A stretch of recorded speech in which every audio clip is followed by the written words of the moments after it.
Damon cast a radiant wellspring near him to reduce the speed of the health drain, and it was only a little effective.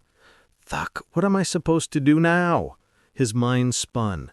He thought that he could break the curse thanks to this stupid landmass shuffling, but instead he was getting even more punished because of the damned phenomenon. Damon then suddenly remembered something. He still had a skill he had taken from someone else, a skill he hadn't used yet. Summon a fire sprite. As far as Damon knew, sprites were small elemental spirits, tiny beings born from a single type of magic. They were essentially condensed bits of nature's power. Their size ranged from a small spark to the size of a fist. He had heard that there were much stronger sprites, but it was very rare for those guys to show up. The stronger the environment one was in, the higher the chance to contract a strong sprite. He had been waiting for an ideal location to use this skill to summon a fire sprite and try to form a contract with it. And now a good opportunity has presented itself. Considering how strong the fiery aura was, it shouldn't be impossible for him to attract a high-tier sprite. Not to mention, a place rich in hellfire like this was a very special environment that could entice a powerful sprite. It was a good time to try the skill out. Damon did not hesitate anymore and used the skill. As soon as he activated the skill, a ring of fire appeared in front of him. It rose like a small sun, hot air shimmering around it. Sparks danced and hissed. Damon felt the heat slice at his skin. His health dropped a little more. However, that was that. Nothing else happened. He waited for a few seconds, and yet nothing else happened. Soon the ring also started to close up. Damon was a little surprised. He knew he was only going to attract something small because of his insignificant rank and level, but to attract nothing at all? He thought of something and quickly pricked his skin, letting a drop of blood come out. The next instant his gamble paid off, as the collapsing ring froze in midair. Immediately, several bright and fiery shapes appeared on the other side. Damon was completely blinded, and he couldn't see anything at all, but he could feel powerful auras. They were actually fighting with each other to be the one who stepped out of the ring. He grinned and rubbed his hands, waiting for the most powerful one. However, all of a sudden, all of them disappeared. Damon flashed his eyes open. What the heck? He was about to pull out more of his blood when finally something stepped out from the ring. Not a huge something, but a small sprite, no bigger than a bead of water. It was just a spark. It was one of the weakest spirits anyone could pull out. Damon frowned. This had to be a mistake. Clearly, so many other powerful sprites wanted to form a contract with him. How could this weak one possibly win out? Maybe he could try to activate the skill again and have another attempt at it. Unfortunately, before he could do anything about it, the ring collapsed right behind the spark. The small spark flew over to him and sat down on the drop of blood on his finger. It then completely absorbed that drop of blood. A second later, even a satisfied burping sound came from the little spark. Before Damon could say anything, the spark started flying away from him and toward one of the lava rivers. It dove straight for the river and went right into it. For a moment, Damon thought that it was going to disappear, but the next second, the river spat it back out. The next instant, something shocking unfolded. Thick threads of fire essence rose up and wrapped around the spark like ropes. The little thing sucked them in like a bee drinking nectar. But this wasn't just any fire essence, it was thick, condensed hellfire essence. The spark continued absorbing the rich essence continuously for more than a minute. Even the temperature in the vicinity noticeably dropped. Damon's health stopped bleeding. Finally, after about 2 minutes, the spark flew back to him and landed on his finger again. It let out another big burp. The most shocking part was, Even after absorbing so much, the thing hadn't grown at all, not even by a little. Damon bitterly smiled. For a second, he assumed something based on the little thing's size, but it turns out that looks were extremely deceiving in this case. This small spark was definitely not a normal fire sprite. He had pulled out something nice this time. As he looked at it and observed it, a crisp system chime rang and a notification popped in front of him. Ding! A new contract has been formed. Fire sprite. Status: fledgling. Can be evolved. Rank: ? Origin: ? Skills: Hellfire Burst. Active. Fires a concentrated mote of hellfire. Small, but pierces normal fire resistance and leaves a burning wound. Cooldown: none. Hellfire Affinity. Passive. Grants the holder small resistance to hellfire and slightly increases the power of fire-based attacks and hellfire affinity. Flameborn. Passive. Sprite can absorb nearby fire essence to grow. The purer the fire essence, the better the growth prospects and evolution potential. A portion of stored essence can be transferred to the bonded user to temporarily boost fire damage. Damon blinked as the info sunk in. The little sprite was definitely not ordinary at all. It was just a fledgling, and its skills were already terrifying. He could only imagine how powerful it would become when it grew more and evolved. Ding! Do you wish to name your sprite? Damon nodded. Let's go with Goldie. He reached for the small spark with his finger and tried to touch it. He couldn't really touch it or feel it. His finger was going right through it. Do you like your name? He smiled. Immediately, a giggling laugh sounded in his mind like the laugh of a child. A system notification popped up again. Ding! Contract confirmed. Goldie. Fire Sprite. Fledgling. Ding! Fire essence required for evolution. 50/1,000,000. Damon sucked in a big breath of air as he saw the evolution condition. He then shifted his gaze and looked at the egg that was still stuck to his chest. Now he had 2 gluttons to feed. He sat back down and kept playing and experimenting with Goldie. He had been half expecting the little spark to vanish. Elemental sprites were fickle. They usually flickered away when the summoner left the perfect spot. But Goldie stayed. It flitted around his shoulder like a living ember and darted here and there curiously. It didn't really communicate with him that much, except for the occasional giggles. It was understandable, considering it was just a fledgling, something similar to a newborn baby. It was already shocking that it could do so much. Hey Goldie, can you fly around and see if there's more hellfire essence for you to eat up? Damon curiously asked, wondering if it would understand him. And it looked like it did. The little sprite immediately bounced up and down and started darting away.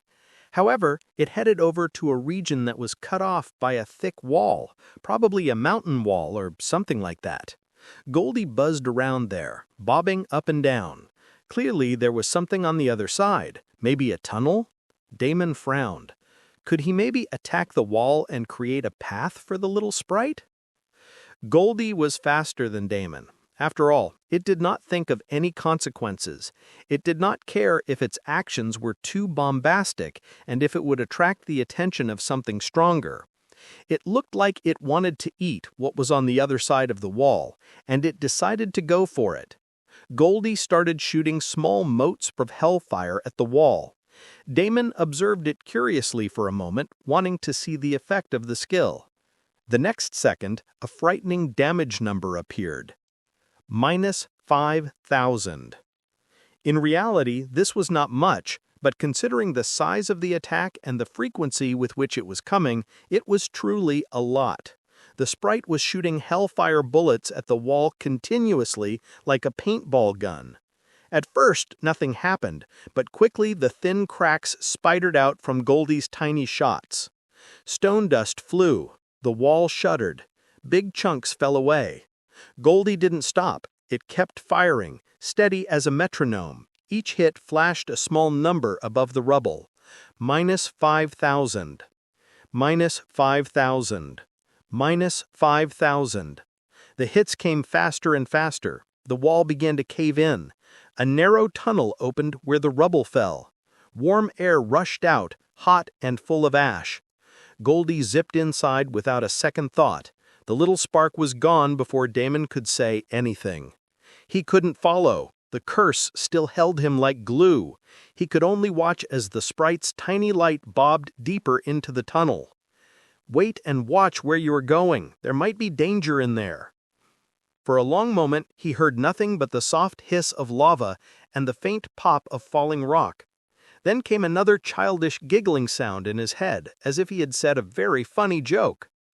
Damon sighed, and then immediately summoned his shadow clone and sent it in right after the sprite. But he quickly ordered it to stop as another system notification popped in front of him.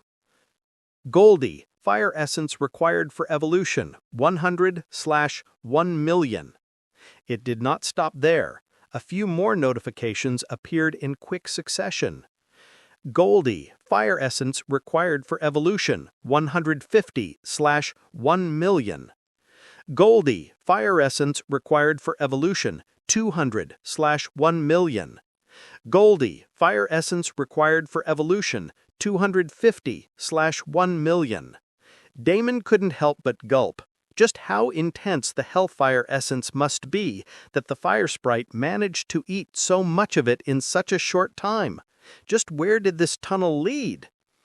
Damn it, he cursed under his breath, feeling a bit frustrated.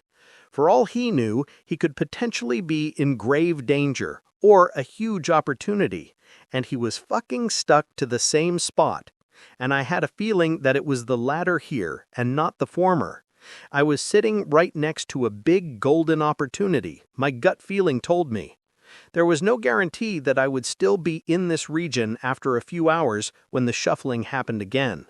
If I left here right now, I might never be able to get back here again. Some opportunities are just gone if they are missed the first time around. Damon gritted his teeth and tried reaching for his soul again. He tried for a few minutes without any result, but in the meantime, his shadow clone stumbled onto something very interesting. The tunnel led to another, and then another, followed by another, ending in a narrow passageway which had torches of hellfire on the wall. This was the essence Goldie had been absorbing left and right. The fire sprite had already gone in and absorbed quite a bit, so the shadow clone was able to enter the area freely. However, the moment it stepped inside, a system notification chimed in front of him. Ding! You have entered a legacy trial. Do you wish to participate in the trial? Damon stared at the notification. His instincts were correct. He was indeed near some sort of opportunity. Legacy trials were not common treasure chests, and each legacy trial had the potential to grant something massive and life-changing, like the Venom King's legacy. Though he doubted if this would be at the same level as the Venom King's legacy, it had to be something powerful. Masters who had only reached a certain milestone in their path would care to leave a legacy behind. Even if the legacy itself was not related to him, he could still obtain valuable items or other recipes or equipment from it. Damon gritted his teeth. This sucked ass. He could not move from the spot because of the curse, and this legacy was right in front of him. On the other hand, a trial might be the one chance he needed. As a bonus, maybe if he accepted the trial, he would be teleported inside the trial area. There was only one way to know, to jump in and see for himself. He immediately accepted the system notification and waited. However, nothing happened. Even after a few seconds, nothing happened at all. Then another system notification appeared. Ding! To participate in the trial, enter the trial area. Damon sighed. It looked like he wouldn't be able to take the easy way out this time. Fuck! He threw a rock at the wall around him and watched it scatter into stones. He let out another deep breath and doubled back down on trying to figure out his soul and get a sense for the thing. A couple of hours passed by, and then some more passed. His shadow clone was not able to proceed further and returned to him.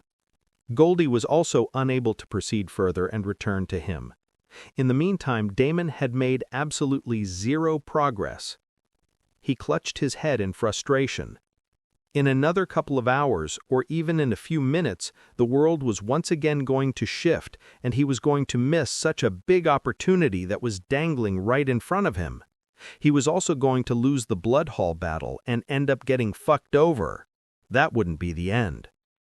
They had planned so much in advance. A curse like this would have cost resources. They wouldn't stop until they saw blood. They were probably going to kill Mark and Kate and all of his followers, or even worse. Considering what he had done and how he had killed his teammates repeatedly, again and again, they would also be plotting to do something similar. He had started this fight, and now his friends and maybe even his family were going to pay for it. Shit! Fuck! I am fucking useless! Damon clenched his hand so tightly that blood dripped. Goldie hurriedly buzzed over and happily drank his blood, letting out another burp, but Damon was not in the mood to be amused by it. All his thoughts were with Kate and Mark and his family. Thanks to his uselessness, they would be forced to go through unimaginable pain. Damon still vividly remembered the pain he had felt when his own soul had cracked and almost exploded. He never wanted his family and his friends to go through something like that. What the hell am I supposed to do now? He punched the cavern floor he was sitting on. Even after several attempts, he was going nowhere. Doing the same thing was not going to give him any results. He punched the floor again and again and again, more blood leaking out of his fist. His shadow clone looked at him without any emotion, and Goldie was just happy to drink every drop of blood that came out of his body, but Damon was not in the mood to be amused by it. All his thoughts were with Kate and Mark, and his family. Thanks to his uselessness, they would be forced to go through unimaginable pain. Damon still vividly remembered the pain he had felt when his own soul had cracked and almost exploded. He never wanted his family and his friends to go through something like that.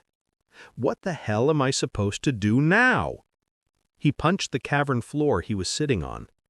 Even after several attempts, he was going nowhere.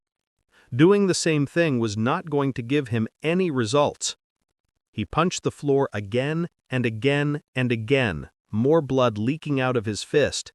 His shadow clone looked at him without any emotion, and Goldie was just happy to drink every drop of blood that came out of his body, but Damon was not in the mood to be amused by it. All his thoughts were with Kate and Mark and his family. Thanks to his uselessness, they would be forced to go through unimaginable pain. Damon still vividly remembered the pain he had felt when his own soul had cracked and almost exploded. He never wanted his family and his friends to go through something like that. What the hell am I supposed to do now? He punched the cavern floor he was sitting on. Even after several attempts, he was going nowhere. Doing the same thing was not going to give him any results. He punched the floor again and again and again, more blood leaking out of his fist. His shadow clone looked at him without any emotion, and Goldie was just happy to drink every drop of blood that came out of his body, but Damon was not in the mood to be amused by it. All his thoughts were with Kate and Mark and his family. Thanks to his uselessness, they would be forced to go through unimaginable pain. Damon still vividly remembered the pain he had felt when his own soul had cracked and almost exploded. He never wanted his family and his friends to go through something like that. What the hell am I supposed to do now? He punched the cavern floor he was sitting on. Even after several attempts, he was going nowhere. Doing the same thing was not going to give him any results. But then suddenly, he stopped. Determination shone in his eyes, which pretty much looked like madness. He finally had an idea, a better idea, an idea that had more than 50% chance of working out. And for it to work, he only needed to do one thing. He needed to feel that pain again. Without hesitation, Damon reached for his primordial mana core. He focused completely, wrapping his mind around the core. He could clearly see the 6 sigils around the core. The 6th one was already broken, but traces of it still remained. There was a small crack in the 5th one, but nothing more. It was thanks to these runes that his body, mind, and soul were currently able to handle his primordial mana core. If these runes were broken before he could strengthen all 3 of them to a sufficient extent, then he would simply explode and cease to exist. He would be destroyed by the very thing that made him overpowered. Damon grit his teeth and reached for the 5th sigil. Almost instantly, a voice sounded in his mind. "Don't do it! My God expended the last wisp of energy he had left in this world to help you. Do not do it, you foolish brute! Don't you dare go against my God's will!" Damon laughed, his voice sounding maniacal. "Shut the fuck up, bitch!" He then, without hesitation, reached for the 5th sigil. The moment his consciousness brushed the rune, pain exploded through him. It felt like suddenly every part of him was pulled and stretched. He screamed. Blood spattered the stone from his mouth, but he did not stop. He tried to focus through the pain, or rather he tried to sense where the pain was originating from. Not his body, not his mind, but from somewhere deep within him. There was not a lot of time. In the blink of an eye, the 5th sigil was already starting to show signs of cracking. First there was only one crack, now one more appeared. The pain doubled and then shot through the roof. Even for the single crack, it felt like the torture increased 100-fold. Damon screamed louder, but he continued going. He had to get the spot where the pain came from. He needed to focus. He needed to cut through everything, even this mind-breaking pain. However, this was easier said than done. The more he focused on the sigil, the more cracks appeared, and the pain became that much worse. With every passing second, the situation was only getting worse. Pain hammered through him, and he couldn't think of anything but the all-consuming pain. His vision blurred, sweat and blood mixed on his skin. The 5th sigil crawled with more cracks. Each crack sent a new lance of pain through him. Still, he forced his focus inward, deeper than he ever had. He could not stop, not now, not when he had already done so much damage. This had to work. And then it cracked, completely. The 5th sigil became fully covered with cracks, and before Damon could do anything about it, the entirety of it exploded. The next moment, an unbearable pain shot through him. However, Damon grinned like a madman. He got it. He finally got it. He let go of the sigils and his primordial mana core and only focused on that sliver of feeling from which the intense pain originated. He narrowed everything down to that one thin line of pain. All other noise fell away. The world became that hot, sharp thread. Damon closed his eyes and continued to focus on that. His 5th sigil was shaky now, but it was still there. It was barely an inch away from exploding and disappearing. It still held on despite being covered by numerous cracks, but it was still there. Thanks to this, the pain began to recede from his body slowly. Another couple of hours passed by, and his body worked overtime to resolve the fatigue and the after-effects of his shenanigans. There was still a numbing pain everywhere. It was just more manageable now. Damon, however, did not pay attention to any of it. He had sacrificed a lot to get this chance, and he was not going to let it slip now. A lot was riding on this. He had already decided not to be in this position ever again.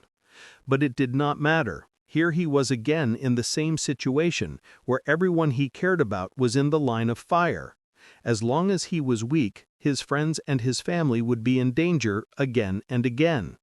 There was only one way to truly make sure this never happened again. He needed to become stronger.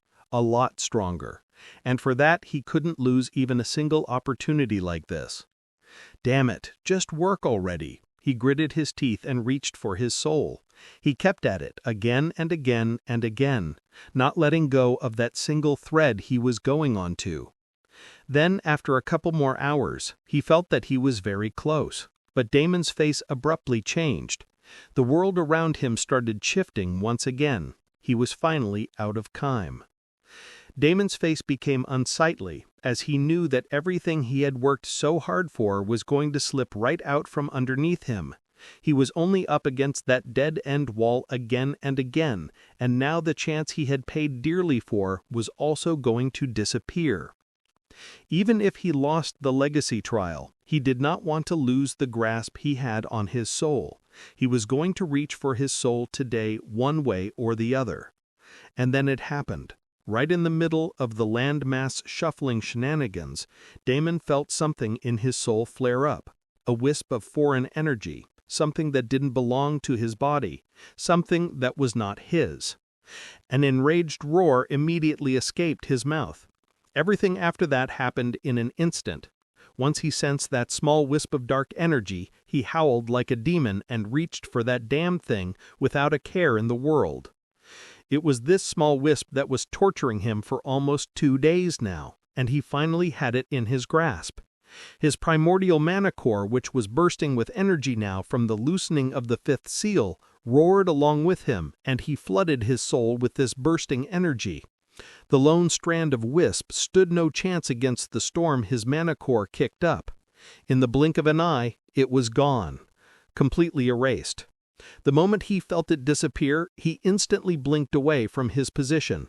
He barely made it in time, as he felt his body ram into the wall of the tunnel. The next instant the madness stopped, and Damon was still standing in the same tunnel.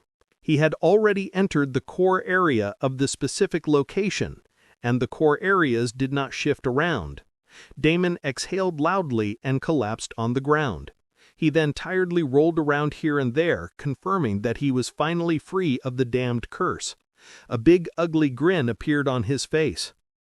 He did a fist pump in the air, gave the middle finger to the world, and jumped back into a standing position. It was time to take a look at this trial and see what it was. He did not have a lot of time before the Blood Hall raid began, and he did not want to leave here without even checking out the legacy. He hurriedly blinked through the tunnel and entered the narrow passageway. The space was now lined with empty torches, which didn't matter. Goldie was right next to him, lighting everything up. Damon chuckled as he signaled for the small sprite to sit on his finger. "You are my lucky charm, Goldie. Thanks for all the help." In response, the same giggling sound chimed in his mind, and Damon tiredly smiled. Then he took a few steps and officially entered the legacy trial. The narrow passageway abruptly opened up, and he was now stepping foot into what looked like a vast forge. A smithing trial. Damon raised a brow. Of all the possibilities, he had not expected something like this. An enormous anvil stood in the center, ringed by braziers that burned with hellfire. A tray slid out, revealing raw ore that glowed. Damon had no idea what that ore was. He tried to inspect it, but came up empty-handed. As he approached the anvil to take a closer look, another system notification chimed in front of him. Ding! Temper the ore with your life, shape it under the right heat, and survive the test. Before Damon could even react, the small sprite quickly darted forward and gobbled up all the hellfire essence in the braziers. Damon smiled bitterly. It looked like the first test was easy enough, but not for him. He was not really talented when it came to smithing. He had tried it a couple of times, that's all. Both times he had forged absolute pieces of shit. The NPC in the forge specifically made sure to tell him that. And now he was in a legacy related to smithing after so much struggle? Life was a bitch sometimes. This was definitely a lost cause. It was a shame that he was going to fail again, even after removing the curse and not losing the chance to step inside this trial. But it did not matter. At least now he knew. He had already tried his best, and there was nothing he could do about his terrible luck. Still, he couldn't really leave without giving it at least one shot. He walked over and set the ore on the anvil. Goldie buzzed around curiously. Though Damon had not dabbled a lot in blacksmithing, he knew the fundamentals about it thanks to observing many blacksmithing videos in his last life, and also from the raw knowledge he had gotten when he stole the skill and made it his own. He lifted the hammer near the anvil with ease and then started banging on the ore. "Goldie, can you handle the heating part? Make sure that the ore is neither too hot nor too cold. Can you do it?" Honestly, he knew everything was going to shit the moment he brought down that hammer. Fuck it, he did not care. He was about to bring the hammer down when he suddenly had an idea. Could he just pocket the ore and get out of here? It looked like it was precious raw material, and the many talented blacksmith friends he had would be pleased to use something like this. Maybe this trip wouldn't be a complete waste after all. Damon shrugged and then swiftly placed the ore in his spatial ring. He then tried even pocketing the anvil when a gruff voice sounded behind him. "Just how did you manage to come so far?" Damon instantly blinked away in response. He turned to see a ghost staring at him with clear amusement in his eyes. And wait, he had fangs? This was a vampire ghost. All sorts of theories popped up in Damon's mind, and he prepared to defend himself when the guy chuckled and shook his head. "Don't be so paranoid. I am only a guide to the legacy. I am incapable of harming anyone." Damon let out a sigh of relief. Even though he did not want to completely trust the words of this stranger, everything seemed to add up, and there was no reason for the guy to lie to him. The ghost floated by the anvil, pale fangs flashing in a grin. "You can't pocket that. Don't bother trying. You can only take the ore with you. But why come all this way if all you want is that piece of junk? The proportions are all wrong in the ore mixture. You can't really use it for anything. I specifically set it up this way because this test is designed to see how you will manage the heat required for the ore." "I see. Thank you for your advice, Senior." He politely thanked him. He still did not take the ore out, though, and simply looked around. "You naive fool! I am not deceiving you. I am really only trying to help you, mostly out of boredom. Do you know how many years it has been since someone came all this way and made it so far into my trial?" I shook my head. "Millions of years! The great clans have gone to shit, and now the acolytes are all as dumb as bats. If I had known this, I would have made my legacy easier at least." The ghost sighed in exasperation. "What is your problem, exactly?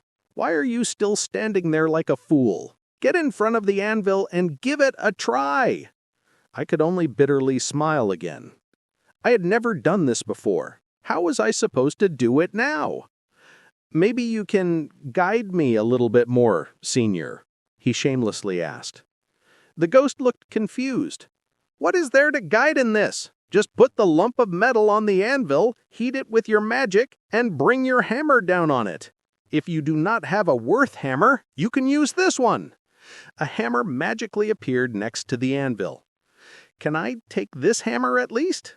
The old man's face twitched. "No, it is bound." Damon nodded and walked over to stand in front of the anvil. It was not that he wanted to act like a fool in front of his ghost guide, but the thing is, even if he acted all high and mighty, the very first swing of his hammer would betray everything about him. It would publicly display his blacksmithing experience for everyone to see. Well, whatever. Damon sucked in a big breath of air and looked at the sprite next to him. "Goldie, come on, I'm counting on you." He then picked up the hammer and first rolled it around in his palm to get a sense of it. The hammer was neither too heavy nor too light, seemed perfect for him. The old man nodded in approval, looking at him with renewed interest. I inwardly shook my head and wryly chuckled. Here goes nothing. The next second, a dull clang sounded, and the piece of ore on the anvil directly slipped out of the surface and fell on the ground. The old vampire's face turned unsightly. Damon awkwardly scratched his head. "I think I used less strength to hit the ore. I will do better next time." He shamelessly laughed and picked up the ore from the ground and put it back on the anvil. He had brought the hammer down using only 10% of his strength, afraid that he would ruin the ore. But it turned out that was a bad idea. Damon once again tried hitting the ore, this time using more strength, around 60% of his strength. Thankfully, the ore did not fly away this time. The hammer fell with a loud thud. The ore shuddered and sparks flew, but it was still on the anvil. Damon let out a sigh of relief. On the other hand, the ghost looked even more miserable. "You already made a crack in the ore. Heat it up soon, else it will all turn to shit." "More force, yes, but hold your rhythm. Hit too hard and you shatter. Too soft and it won't take shape." Damon nodded and steadied his grip. He breathed in and tried again. However, the ghost was not satisfied. For the next several minutes, constant criticisms barraged his ears as the ghost relentlessly pestered him about controlling his power. "Read the ore. Feel the ore. Become one with the ore." Damon's face twitched. It was clear that he was not going to achieve this anytime soon. He was already in a rush, and this was going nowhere. What the hell was he doing here, wasting time? He needed to get back to Niera and prepare for the war. Every second counted. "Ahem, Senior, is it possible for me to take a small break in the outside world and adjust my mindset before trying out this trial again?" "Adjust your mindset?" The old man's eyes went wide. As if this guy's mindset was his only problem. If he were not a ghost, he would probably have killed the fellow in front of him 1,000 times over already. "You somehow stumble into my legacy trial, bypassing all of the earlier tests, and land yourself in my final test? And now you also want to take a break and come back?" The old ghost was truly speechless.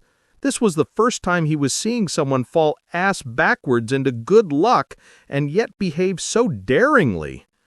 On the other hand, Damon was also equally shocked after hearing his words. Did the guy just say he was on the final test for the legacy? Could this be a broken legacy or a lost legacy? In that case, the contents might be truly invaluable. Only a very old legacy could become broken like this because of the passage of time. Damon became even more bitter and salty.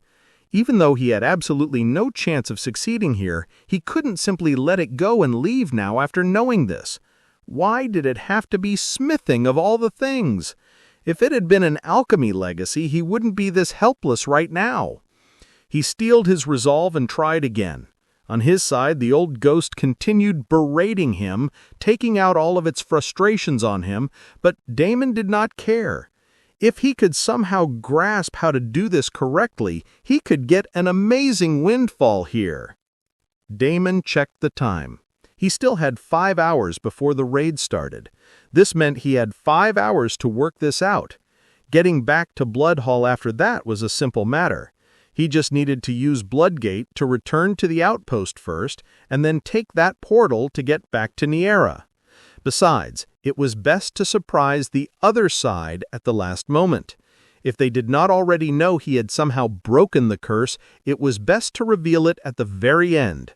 He couldn't give them time to plan more counterattacks. After deciding this, Damon fully focused on the task at hand. Another hour passed and there was no progress. This was not like sensing his soul. There he had an in, but he had nothing. "What are you doing, you good-for-nothing acolyte? How could someone be so talentless? Have you never touched a hammer before in your life?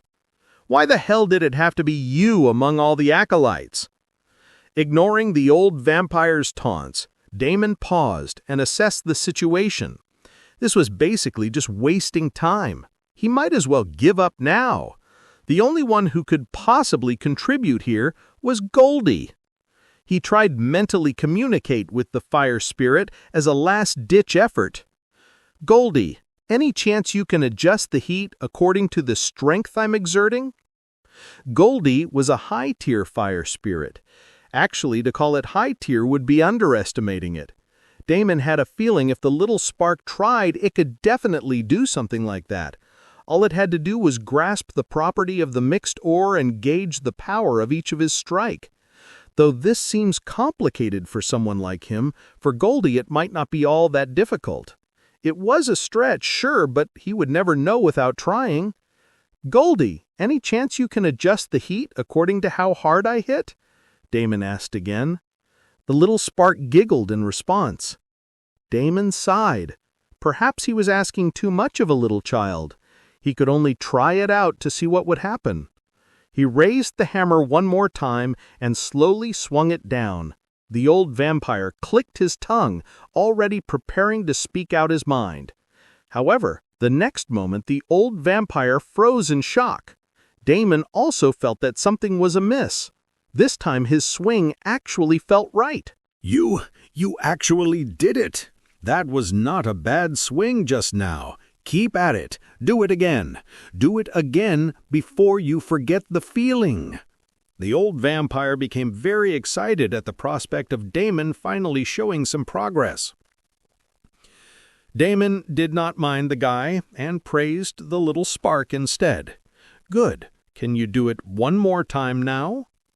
His heart began racing with excitement. Would he actually be able to clear this test in this way? He swung the hammer down again, and this time, too, the rhythm was absolutely perfect. "Goldie, you are a goddamn genius!" Damon grinned like a devil.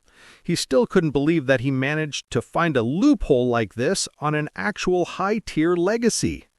On the side, the old ghost was going completely livid. "Forget my words, young acolyte! You a genius?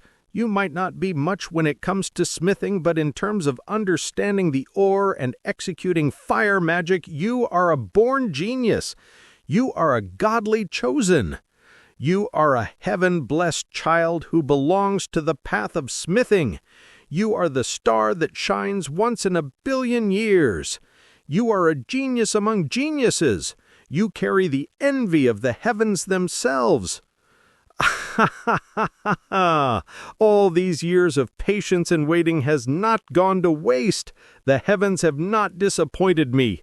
I am satisfied. I am extremely satisfied. You are a celestial ore in the rough, and I can forge you to greatness. I have finally run into a monstrous genius who can carry my name for millennia to come and make me proud.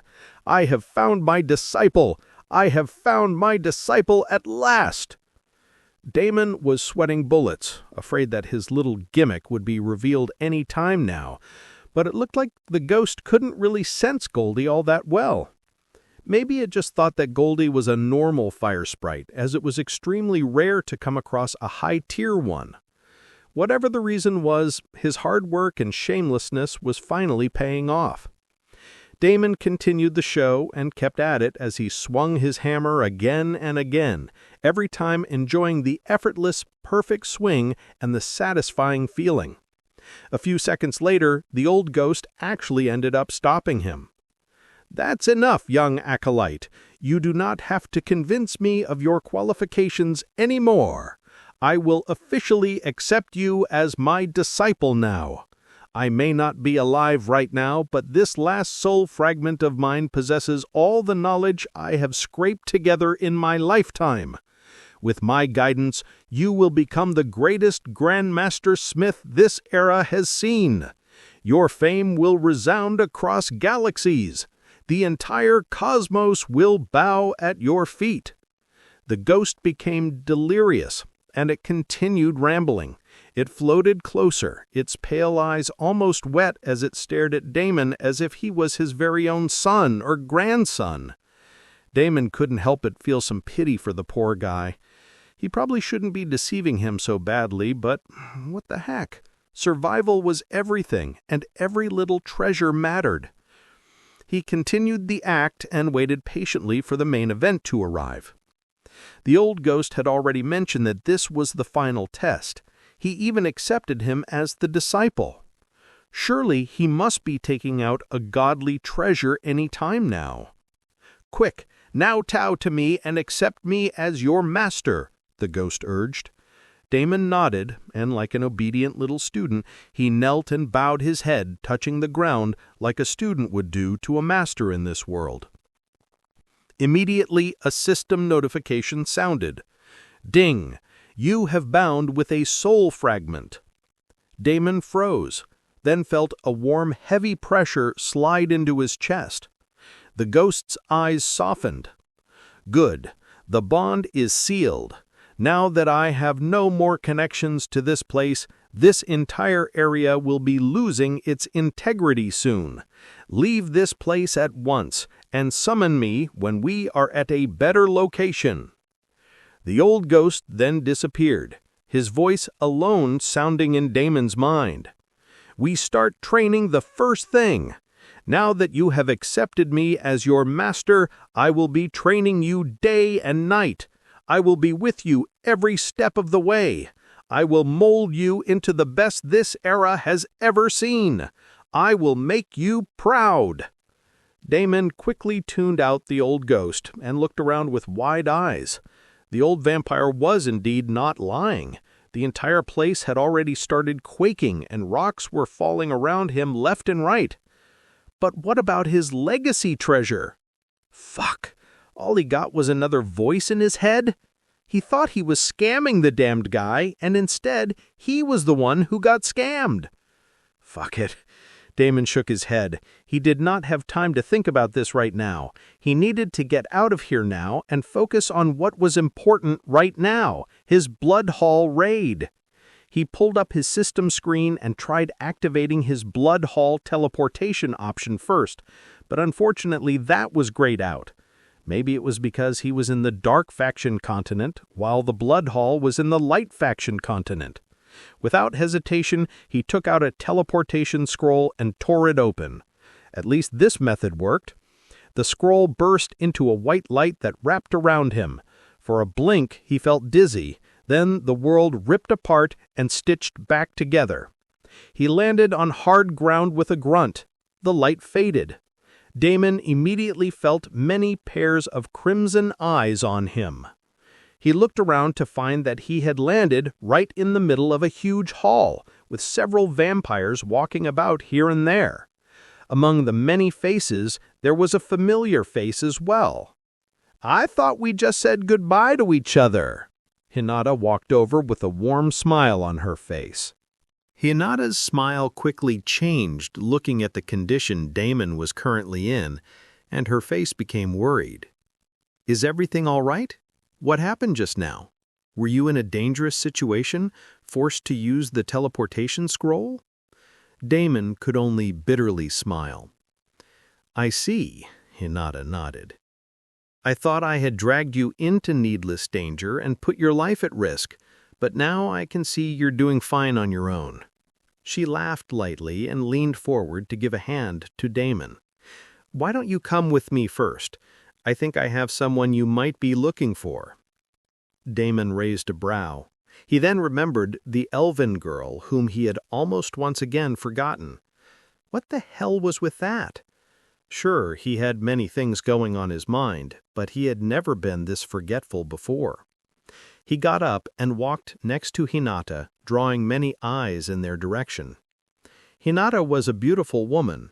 She was wearing a dark green robe that accentuated her body, studded with many valuable gems and enchantments, something that commoners would never be able to afford. Even some of the nobles were looking at her with envy. More importantly, they were staring at the new face who was walking alongside such a high-status figure. Soon they walked over to one of the rooms in the adventure hall. "She is inside here," Hinata nodded. Damon opened the door, and immediately he could see the elven girl, sitting in a corner, holding her knees and trembling. Surprisingly, the moment she saw Damon, she ran over and hugged him tightly. Damon was a little taken aback, and from the looks of it, so was the elven girl, as she quickly backed away and stood frozen like a little scared bunny. "Thank you for getting her. I had to send her before I could get here because of a situation and hoped that she would be safe here. Thankfully, you saw to that." Hinata nodded gently and stepped out of the room, leaving them alone with a polite smile. "I'll give you two a moment." The door clicked shut and silence filled the room again. The elven girl didn't say a word. She simply stood there, wringing the edge of her sleeve, eyes flickering between Damon's face and the ground. Her earlier hug seemed to have surprised her even more than it surprised him. "Are you fine?" Damon asked, and the girl did not answer. "I am sorry to send you like that all alone. You must have been scared. I only did that to protect your life. Well, I guess I shouldn't have dragged you along in the first place, but things happened. Let's just leave it. In the future, I will try not to drag you along into complicated situations." The elf still did not respond, but Damon now knew that she at least trusted him a little bit. "Anyways, let's go home now. You can meet a lot more new characters there. Hopefully you will like someone there and be able to talk to them freely." He opened the door, and Hinata was standing there, waiting patiently. "You didn't have to wait outside. There is really nothing to talk about." Hinata smiled faintly at Damon's remark, but didn't reply immediately. She glanced past him at the elven girl still peeking from behind his shoulder and simply said, "She waited the whole time for you. Even though she was clearly starving, she refused to eat unless we told her you were coming." Damon blinked. He turned to look at the girl again, who quickly lowered her gaze and pressed her lips together. Her ears drooped slightly and her fingers clutched the hem of her dress tighter. He turned back to Hinata. "Thanks. Really." Hinata only shrugged. "You may act cold and ruthless, but you clearly don't leave people behind." "I try not to, but this world doesn't make it easy." "So if you don't mind me asking, what's your plan now? I heard some things through the grapevine. There is going to be a major war in the Light Faction continent. Are they trying to take back the city you captured?" "Yes, something big is indeed going to go down," Damon smiled. Of course she would know. A big family like hers probably had all information on their fingertips. And just like he expected, the vampiress made the offer. "If you don't mind, may I say something?" Hinata hesitantly spoke. "My family, we have some interests on the Light Faction continent as well. Strategic, of course. Until now we've kept a low profile, observing rather than interfering, but the tide is changing. If you are truly planning to hold that city against what's coming, then I think maybe it's time we stopped observing." Damon smiled. "And started investing?" Hinata tilted her head with a sly smile. "You could say that." I folded my arms and raised a brow. "And what would you expect in return?" "Nothing much. I know you paid the full price for the reinforcements, so I don't want to overstep my limits and ask for something. Maybe we can—" Hinata started talking, but Damon quickly interrupted her. "Let me stop you right there. There is no need to be polite. If you want a stake in this fight, then how about a real one? How would you like to control an entire city? After this battle is over, or perhaps even during this battle, there is a chance we can raid a nearby city and take it under our control." Hinata's eyes widened. "Are you sure?" "Absolutely," Damon nodded. "I do not have the resources or the financial backup or the manpower to achieve something like that, at least not right now. It would take some time for me to do all that, but if you enter the ring, then everything would change. I can speed up the process quite a bit. It's not like I can conquer the entire Light Continent on my own." "Entire Light Continent?" Hinata gasped. Damon only shrugged, calm as ever. "Eventually." Hinata wanted to say that no one in their right mind would even think about something like that, but she refrained from speaking her mind. "Okay, I think I can get my family to agree to this. When you're talking to them, leave out the part where I boasted about conquering the entire Light Faction continent." Damon laughed. Hinata couldn't help but chuckle. "You are a strange man, Blood God." "That I am. So how long do you think that it would take to convince them? Should I wait for you, or should I leave?" Hinata shook her head. It will take a while, unfortunately. An hour at the least. If it was just my personal troops, I can gather them in a jiffy, but to use the family's backing and strength, it would take at least an hour or so to make sure everyone is at their best and ready for war. Okay, then I will send someone here to escort you to the Light Faction continent. You would first have to arrive at our outpost, which is quite a distance from here, at the border of the Demon Lands. I am assuming you can manage to do that? Hinata nodded. That shouldn't be a problem. We have several talented mages on our side. Then everything is settled. I will see you soon in an hour or so. Hinata gave a firm nod.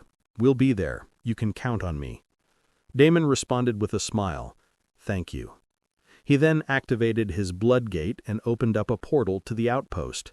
He was actually heading over to the outpost right now. If you want, you can send a man with me now. Hinata quickly contacted someone, and before the blood gate completely materialized, another vampire appeared. Damon stepped into the portal along with the elven girl, followed by the vampire. Getting out of the vampire territory wasn't all that problematic. His blood gate worked just fine, and he was at the outpost in the blink of an eye. It was getting into the vampire territory that was a lot more troublesome thanks to the many defense mechanisms. Otherwise, he could have directly used this skill in the first place to easily enter the Crimson Mountains. Now the real show was going to start. As soon as Damon arrived, the first thing he did was check on his personal messages and the local chatter. Immediately, his face changed. It looked like the other side had beat him to it. He was only thinking of one city when he had talked about conquering the neighbors, but the Super 10 actually ended up taking 3 of them. Not only had they locked him up in space, but they also went above and beyond to make sure that the Bloodhall lost this battle. It was truly a vicious move. It was a good thing I called Hinata over, Damon grinned. He stepped right back into the portal, surprising the vampire on the other end. He then took a communication crystal which Hinata had given him. It was her person communication crystal. Damon filled her in on everything and slightly changed the details of the meetup. With a few other instructions, his job was done, and he once again took the portal with a satisfied smile. This should take care of one of the cities. As for the other 2, he already had a couple of more people in mind. He opened his system screen and went to his friend list. Among his many friends, he selected one person, someone who would probably not contact him on his own if left to his own devices. Necro-God. Such a big-ass eagle on such a little kid. I wonder if he'll even pick up my call.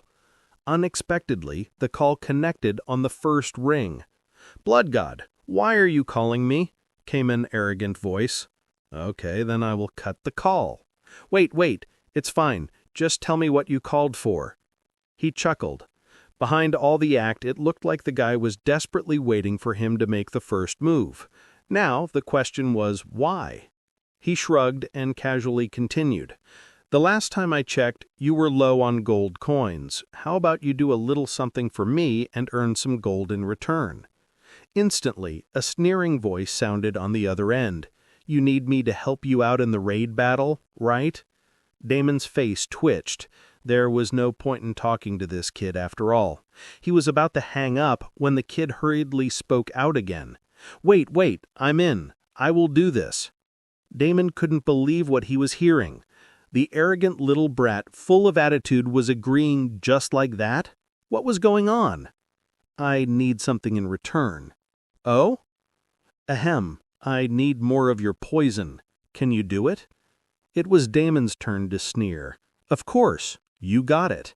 Now he understood why the guy had been waiting for him to call and why he was so eager to cooperate. He must have used his poison and observed its effectiveness firsthand. I need 50 bottles. No, 100 bottles. Sure, but are you worth that much? Damon teased him a little. For a moment there was no response, but then came the trademark arrogant reply. Ha! I am worth double that. Damon let out a short laugh. We'll see. Just be at the blood hall as soon as you can, and don't screw this up, genius. Before the kid could spout more nonsense, He cut the call. He stood still for a moment, a small smirk lingering on his lips. Despite the brat's ego, he was a damn good fighter, and not a bad person at all. The man he had admired in his last life was still in the kid. That alone made him a valuable ally. He did not mind giving the kid a little here and there at all. Still, Damon couldn't help but wonder about one thing. That legendary item. He was curious just how much progress the kid had managed to make with it. Well, I guess I would have to wait and see. He closed off the system interface and then closed his eyes to settle himself for a moment. Blood-red wings sprouted on his back as he silently rose up in the air after activating his stealth. He went higher and higher until he could see the distant cities. From up there, he could see all of Niera laid out like a warboard. Outside the city, the light forces formed a glittering wall. Lines of foot soldiers stood shoulder to shoulder. Their shields and their armor caught the sun and flashed like a river of metal. Knights on horseback held ranks, their lances pointing forward in deadly rows. Siege engines, ballistas, and giant crossbows were set up behind them. Priests and clerics in white and gold chanted in groups, their voices rising in a steady rhythm. Runes of holy light floated above some banners. Every now and then, a priest raised a hand and a column of divine fire bloomed in the distance, testing the air. Among them stood the main big shots, peak C-rank powerhouses, knights, priests, and mages who held the higher power in the kingdom. They were the main forces of the kingdom, and they were here right from the get-go. While Elora and Kalethorn were also C-rank experts, these powerhouses were in a completely different league. The attack power of a mid-C rank expert and a peak C rank expert couldn't be compared. It looked like this time the kingdom was pretty adamant about erasing the black mark from its territory. Damon smiled. This much he was prepared for. His 2.5 billion gold coins had bought him an equivalent army from the vampire clans. But this was not all he needed to face today. Thanks to his friends, he had a lot more unwelcomed guests. On the eastern side, an army of players had gathered. Shockingly, each and every one of them were at least level 70. At this point, an average player in the game was only level 30, but every member of this guild were already at level 70, displaying their terrifying strength and capabilities. That was not all. Apart from the level, they were also obviously dressed from top to bottom in sparkling items and armor. Just a single look would confirm that most of the items were at least rare grade. Many even possessed epic grade items. While not all epic grade items were the same, epic grade items still were leagues above other items even if they were lower leveled. Coupled with the level restrictions for items in general, these were pretty much the best the players could get. And in total, there were not just one or two of these overgeared players, not even 12 or 24. All 500 players who were assembled today were top tier and pretty much unstoppable. This was not all. On the western side, a similarly overpowered army stood ready, the Southern Vanguards. Their banners were different colors, but the message was the same: top players, top gear, and zero fear. They had tanks up front, heavy mages in the middle, and rogue-like skirmishers spread into loose formations, ready to dart into the battleground. A handful of flying mounts circled above them, scouts looking for weak points in the city walls. There were a total of 700 of these impressive players ready to wreak havoc. Between the two player forces, Niera was surrounded like a prize in a ring. The Light Kingdom's army formed the core line, but the player groups on either flank changed everything. The best part was that there was a third army on the south side, apart from these three armies. When compared to these three, the last one was neither organized nor top tier. Everything was just chaos.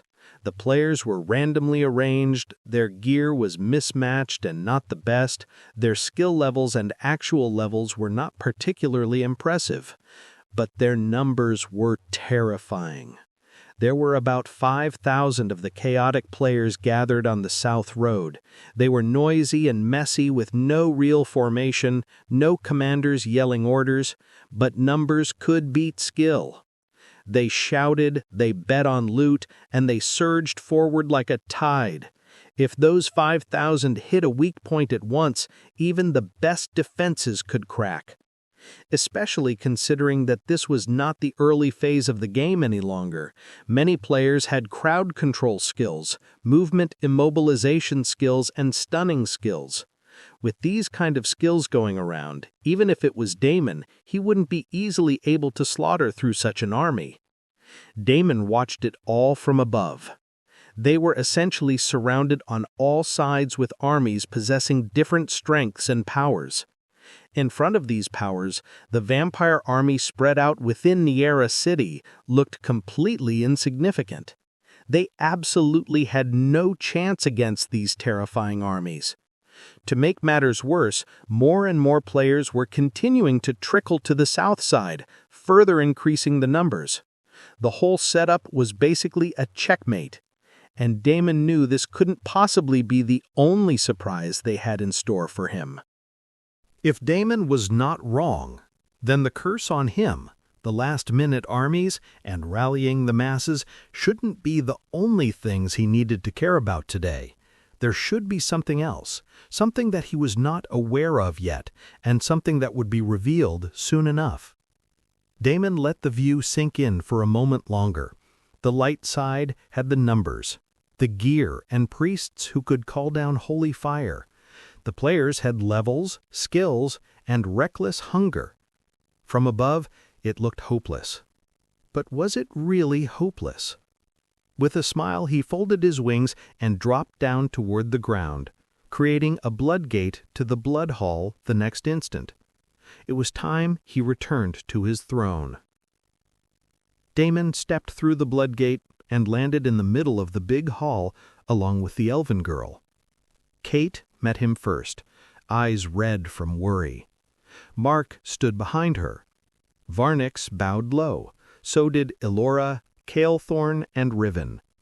There was also Mayra, Silvara, Nevin, a few other Ice Clan members, Bloodwraith, and Phoenix. Everyone was surprised to see Damon suddenly appear in the midst of the mayhem, but they were also clearly relieved. "Big bro, there you are. You really know how to make an entrance," Bloodwraith said. He immediately rushed toward Damon, but Kate bet him to it and ran to him first. She hugged him tightly, and then, without caring about all the eyes on them, kissed him several times on his face, and then attacked him with his lips on his lips. She only let him go after a few good seconds. "Where the hell did you go? Are you fine? What happened?" she asked, completely breathless. Damon blinked, a slow smile spreading across his face. He ruffled Kate's hair and answered casually. "Everything is fine now. I am here. I'm sorry to have worried you all." Kate didn't let him go that easily. Her eyes were wet, but fierce. "Don't you ever disappear like that again," she snapped. Then softened. "Promise me." Damon did not say anything. He couldn't promise her something like that, so he could only gently pat her on the head, hugging her closely. "So what are we going to do now?" Mark walked over. "Are you already aware of the situation outside?" Phoenix cleared her throat and added, "I was just telling them that you all should not even be fighting this battle. If you haven't noticed until now, let me be clear. The hidden families have decided to make their big move. They're using this battle as a springboard to become public and claim their rightful place in the hierarchy. You guys do not stand a chance. It is as simple as that." Damon nodded. "I'm sorry, Blood God. I don't want to bring down your battle spirit, but I want to advise you to take the best route here. I don't know what delayed you or held you back. I'm glad you are finally here. However, that doesn't change anything. Even you are not enough to change the tides of this battle. You can see that, right?" Yes, I mostly agree with you. Do you think I don't know how bad it looks? I know. The outcome today could only be our loss. They have us completely surrounded. I am all for running. But what if we gave it one shot first? He then took out teleportation scrolls and started distributing to everyone. These will take you all straight to the Crimson Mountains, the main base of the vampires. These are powerful teleportation scrolls, and even though I personally haven't confirmed it yet, I am pretty sure they will work even if we are currently standing in the Light Faction continent. If you feel like you are losing or dying, don't hesitate and use these scrolls to teleport to safety. They are easily interrupted, so I suggest returning to the Blood Hall first, or using some sort of absolute defense or stealth or reflection skill before activating the teleportation scrolls. Now, with this said, shall we start working on our enemies? I think we have waited long enough.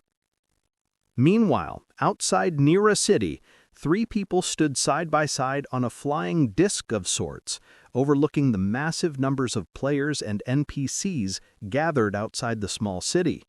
One was wearing a golden mask that covered his face, the other was wearing a black mask, while the third proudly displayed his flamboyant orange hair. "Are you sure he's still trapped? Are you absolutely sure?" Reynard asked. Viola did not respond anything. She only continued to look into the distance silently. "Come on, Princess, give me the deets! Do you feel that the curse is still active, or did he somehow get out of it? Maybe you have a tingling sensation in some part of your body that tells you if your curse is active or not. What about that guy, totally not a god? Have you heard from him? Alrin or Aiden or something? What does he have to say about your curse?" Unable to bear his incessant pestering, Viola finally snapped and answered, "I spent 10 years of my life on that curse. Do you think it would be so easy to break out of it? First, think before you speak, and better yet, just shut your damn mouth and stop yapping." With that, she turned and walked away to stand a bit farther away. Reynard's face turned unsightly, but he quickly suppressed his annoyance and acted as if he did not care. "What do you think, Michael? What are the odds that the princess screwed the pooch on this one?" Michael did not directly respond to him. The mask on his face remained as indifferent as ever as he calmly spoke. "How does it matter if he's trapped or not? Even if he's here, he wouldn't be able to lift a finger against our preparation this time. In fact, don't you think it's better he's here? That way we will be able to show everyone once and for all where we stand and where he stands." Soon, the first sounds of war blared loudly. From outside the plains of Nira City, the mana bomb ballistas and siege engines roared to life as mages began channeling with all of their minds. Ropes of glowing mana fed into the machines, and they were primed and ready to take action. The first volley flew. Enormous, power-packed mana cannonballs streaked like comets and slammed right into the city. However, before they could do any actual damage, a powerful blood shield rippled all around the city. The thick red dome swallowed the incoming power-packed mana attacks like they were nothing. When the first shot hit the barrier, it exploded in a bloom of sparks and blood mist. The blast shook the ground, but the wall held. The mana bombs fizzled out against the crimson surface, clearly unable to do anything to it. However, the attackers outside were not in the least demotivated. Loud roars, shouts, and curses could be heard as all the armies charged forward collectively. Columns of white and golden light crashed into the blood dome. From all directions, all the armies sent out their most powerful attacks one after the other aimed at the barrier. All sorts of elemental attacks, mana-boosted arrows, columns of divine and holy punishment slammed into the blood dome. The shield took hit after hit, taking everything. For a long moment the barrier held like a stubborn wall. However, with all of these combined attacks, there was no way the barrier was going to hold. It was only a matter of time before the city defenses crumbled and the fuckable parts would be revealed. Everyone jeered loudly and attacked with full force, wanting to see that sweet scene of the blood barrier shattering apart and disintegrating. But all of a sudden, the sky above them started darkening, and 4 blood spheres appeared, floating in the air. These blood spheres became bigger and bigger in size, casting huge circular shadows in the middle of all 4 armies. It took a moment for everyone to realize what was happening. The blood spheres hovered higher. They quickly started swelling up until each one was the size of a massive truck. NPCs and players looked up in confusion. Many of them started aiming for these blood spheres instead of the blood dome enclosing the city. Priests raised their hands and tried to push out more holy light to obliterate the spheres. Mages tried to freeze it and zap it. All sorts of attacks flew towards the spheres. The blood dome was a majestic barrier that the entire city was powering. But unlike that, these blood spheres should not be so robust. Everyone refused to believe that these blood spheres could also not be taken down. All the players and NPCs attacked with full ferocity and gusto. The peak C-rank powerhouses made their move. In the end, the blood spheres only managed to last a fraction of a second before they simply collapsed and exploded. Blood rained down everywhere, spread out by the power of the explosion. Thick drops splattered across the battlefield, staining armor, banners, and the ground itself. Seeing the complex attack in the sky fall apart so quickly, everyone went wild with excitement. The armies roared in celebration for their first win. Players jumped and shouted, throwing taunts and jokes across the battlefield. "Hee hee hee! Blood God is fucked! Guess the vampires ran out of juice. All the Dark Faction players should just commit suicide and reset their character already. Light will always win. Go, go, go! Let's destroy the vampire base and rape some vampire chicks. Fuck them all! The light will always win. The light will always win." Even the NPC soldiers started pounding their weapons against their shields, shouting in rhythm with the chants. But the joy and the cheering didn't last long. Soon everyone noticed that something was wrong.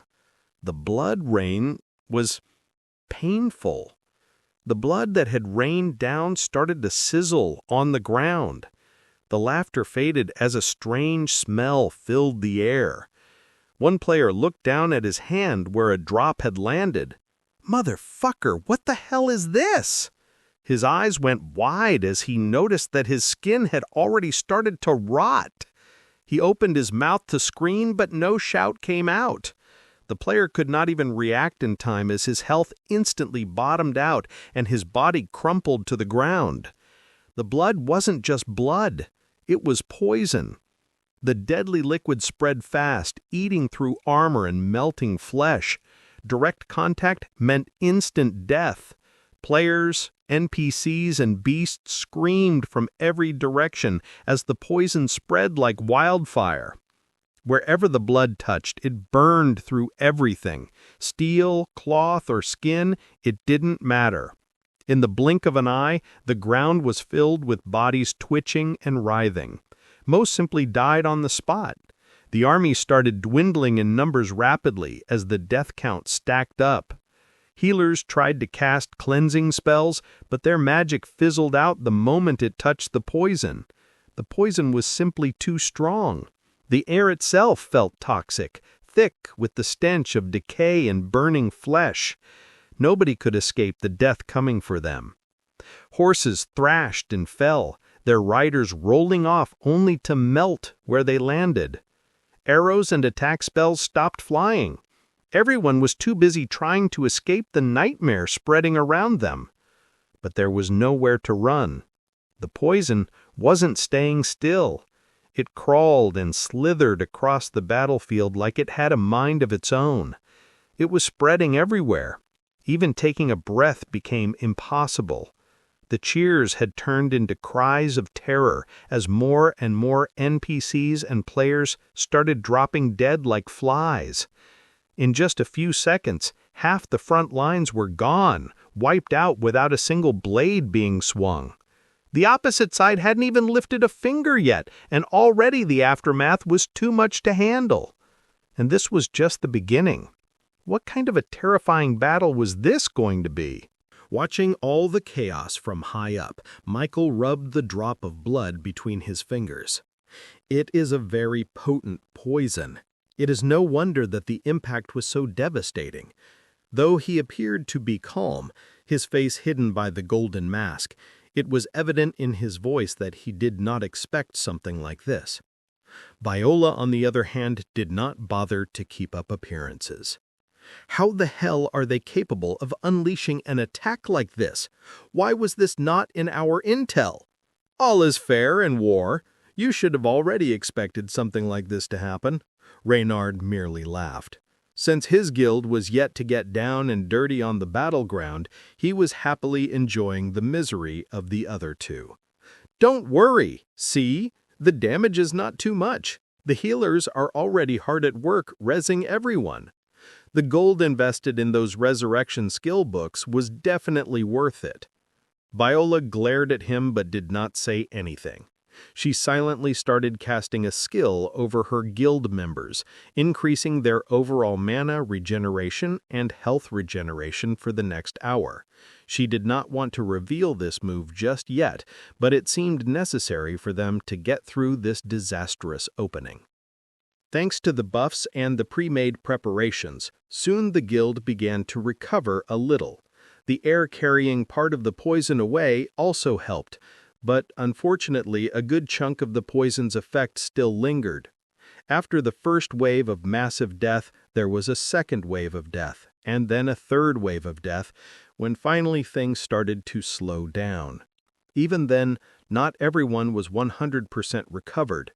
They still had a poisoned status, which was slowly draining their health a little by little. Weaker ones got additional debuffs, and many unlucky ones were directly paralyzed, which wasn't all that much better than instant death. The same scene happened in all the armies without exception. The only people who managed to come out on top were the C-rank powerhouses and some C-rank experts. Some more experienced NPCs also emerged unscathed, those who managed to erect a strong shield in time. However, most of the others succumbed to the poison in no time and fell where they stood. The battlefield was littered with corpses, gear, and damaged weapons. Even those who were resurrected found themselves coughing blood within seconds, their health bars refusing to stay full no matter how many potions they drank.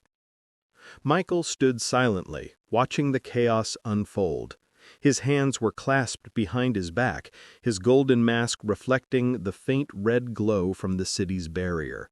All of a sudden, a chill ran down his spine, and he instinctively looked up. A figure suddenly stepped out of the blood barrier. From high above the blood dome, a loud roar echoed in all directions, followed by a deep, chilling laugh that destroyed whatever morality the masses had left. Just as everyone looked up, blood essence started rising from the ground all over. Millions of ribbons and threads of blood essence shot upwards in a shocking display from all over the battlefield. And every bit of this blood essence flew straight to the lone figure. Not to the blood dome, not to the Naira city, but to the single being who had dared to step out amidst entire armies of players and NPCs. It was a scene that struck fear into every heart. The being just stood there, and blood came to him on its own. Just how powerful must someone be to achieve something like this? What was this overpowered monster doing in a battle like this? Wasn't this supposed to be a one-sided slaughter? What the hell was going on? Many players gulped and started recording videos and clippings of this scene. No one even dared to think about attacking him, especially after the disastrous poison episode. But how could the powerhouses remain stunned for so long? The C-rank powerhouses, every single one, prepared to target the lone figure. Unfortunately for them, the figure was fast. In the blink of an eye, the silhouette teleported multiple times and disappeared. While everyone was dumbfoundedly searching for this mysterious figure, including Michael, Viola, and Reynard, all of a sudden the air in front of the trio rippled. Michael was the first to react as he set up several defensive barriers around their flying disc. Something told him that this mysterious figure was not a mere NPC, otherwise they would never know to come directly to them. And just as he thought, the figure indeed ended up materializing right in front of them. To his shock and surprise, it was not an NPC or a new unknown character. It was a familiar face with a wide grin plastered, the man's villainous grin stretched from ear to ear as he gazed at them with his chilling crimson eyes. Damon. Blood God. Michael was in complete shock. His golden mask hid his face, but the slight tremor that passed through his body gave him away. Standing next to him, Viola was in no better position. "Impossible! How can you be here?" she stuttered, clenching her fists harder. Damon tilted his head slightly, his grin never fading. "Why can't I be here?" he asked casually. "You came knocking on my city's door. I'm just being polite by coming to greet you myself. Did you three like my welcome gift? I have more where that came from." Damon did not give them any chance as several blood lances appeared all around the flying disc, surrounding them. "Nice ride. I want it." Then, without any warning, all the blood lances shot forward at the same time. The first hit and cracked the golden barrier around the disc like an egg. The second drilled through the second barrier without any difficulty. The third shattered the next one, and the fourth the after that. One by one, all the hastily erected defense barriers shattered like they were nothing. The thing about going public is now everyone can see you, including me. Damon's voice was drowned by the rest of the lances shooting forward at the same time. The flying disc shook, barriers flickered and shattered, and cracks spread across the last layer of Michael's shield. However, the three of them were not normal players to remain frozen in shock. Viola hastily started casting her own protection barriers, and she did not stop with that.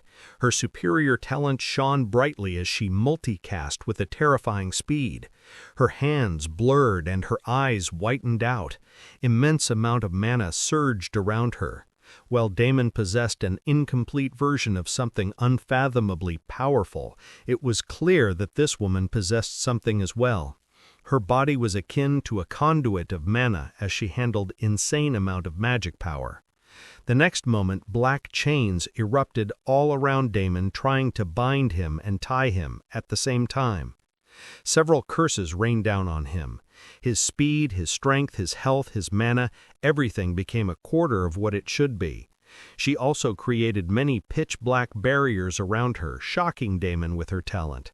In barely a month of the game opening, this woman was able to achieve so much and improve her abilities.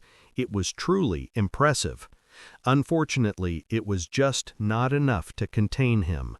Spirit Step. Damon used the powerful move he had stolen from one of the Super 10 top players and casually stepped out of all the binds. As for the numerous curses, all he had to do was cast Healing Cleanse and follow it up by Divine Baptism a few times. Multiple rounds of shining light glimmered around him, and when they were done, he was good as new. In the meantime, he disappeared from his location and suddenly appeared right on top of the trio, his shadow clone attacking from behind at the same time.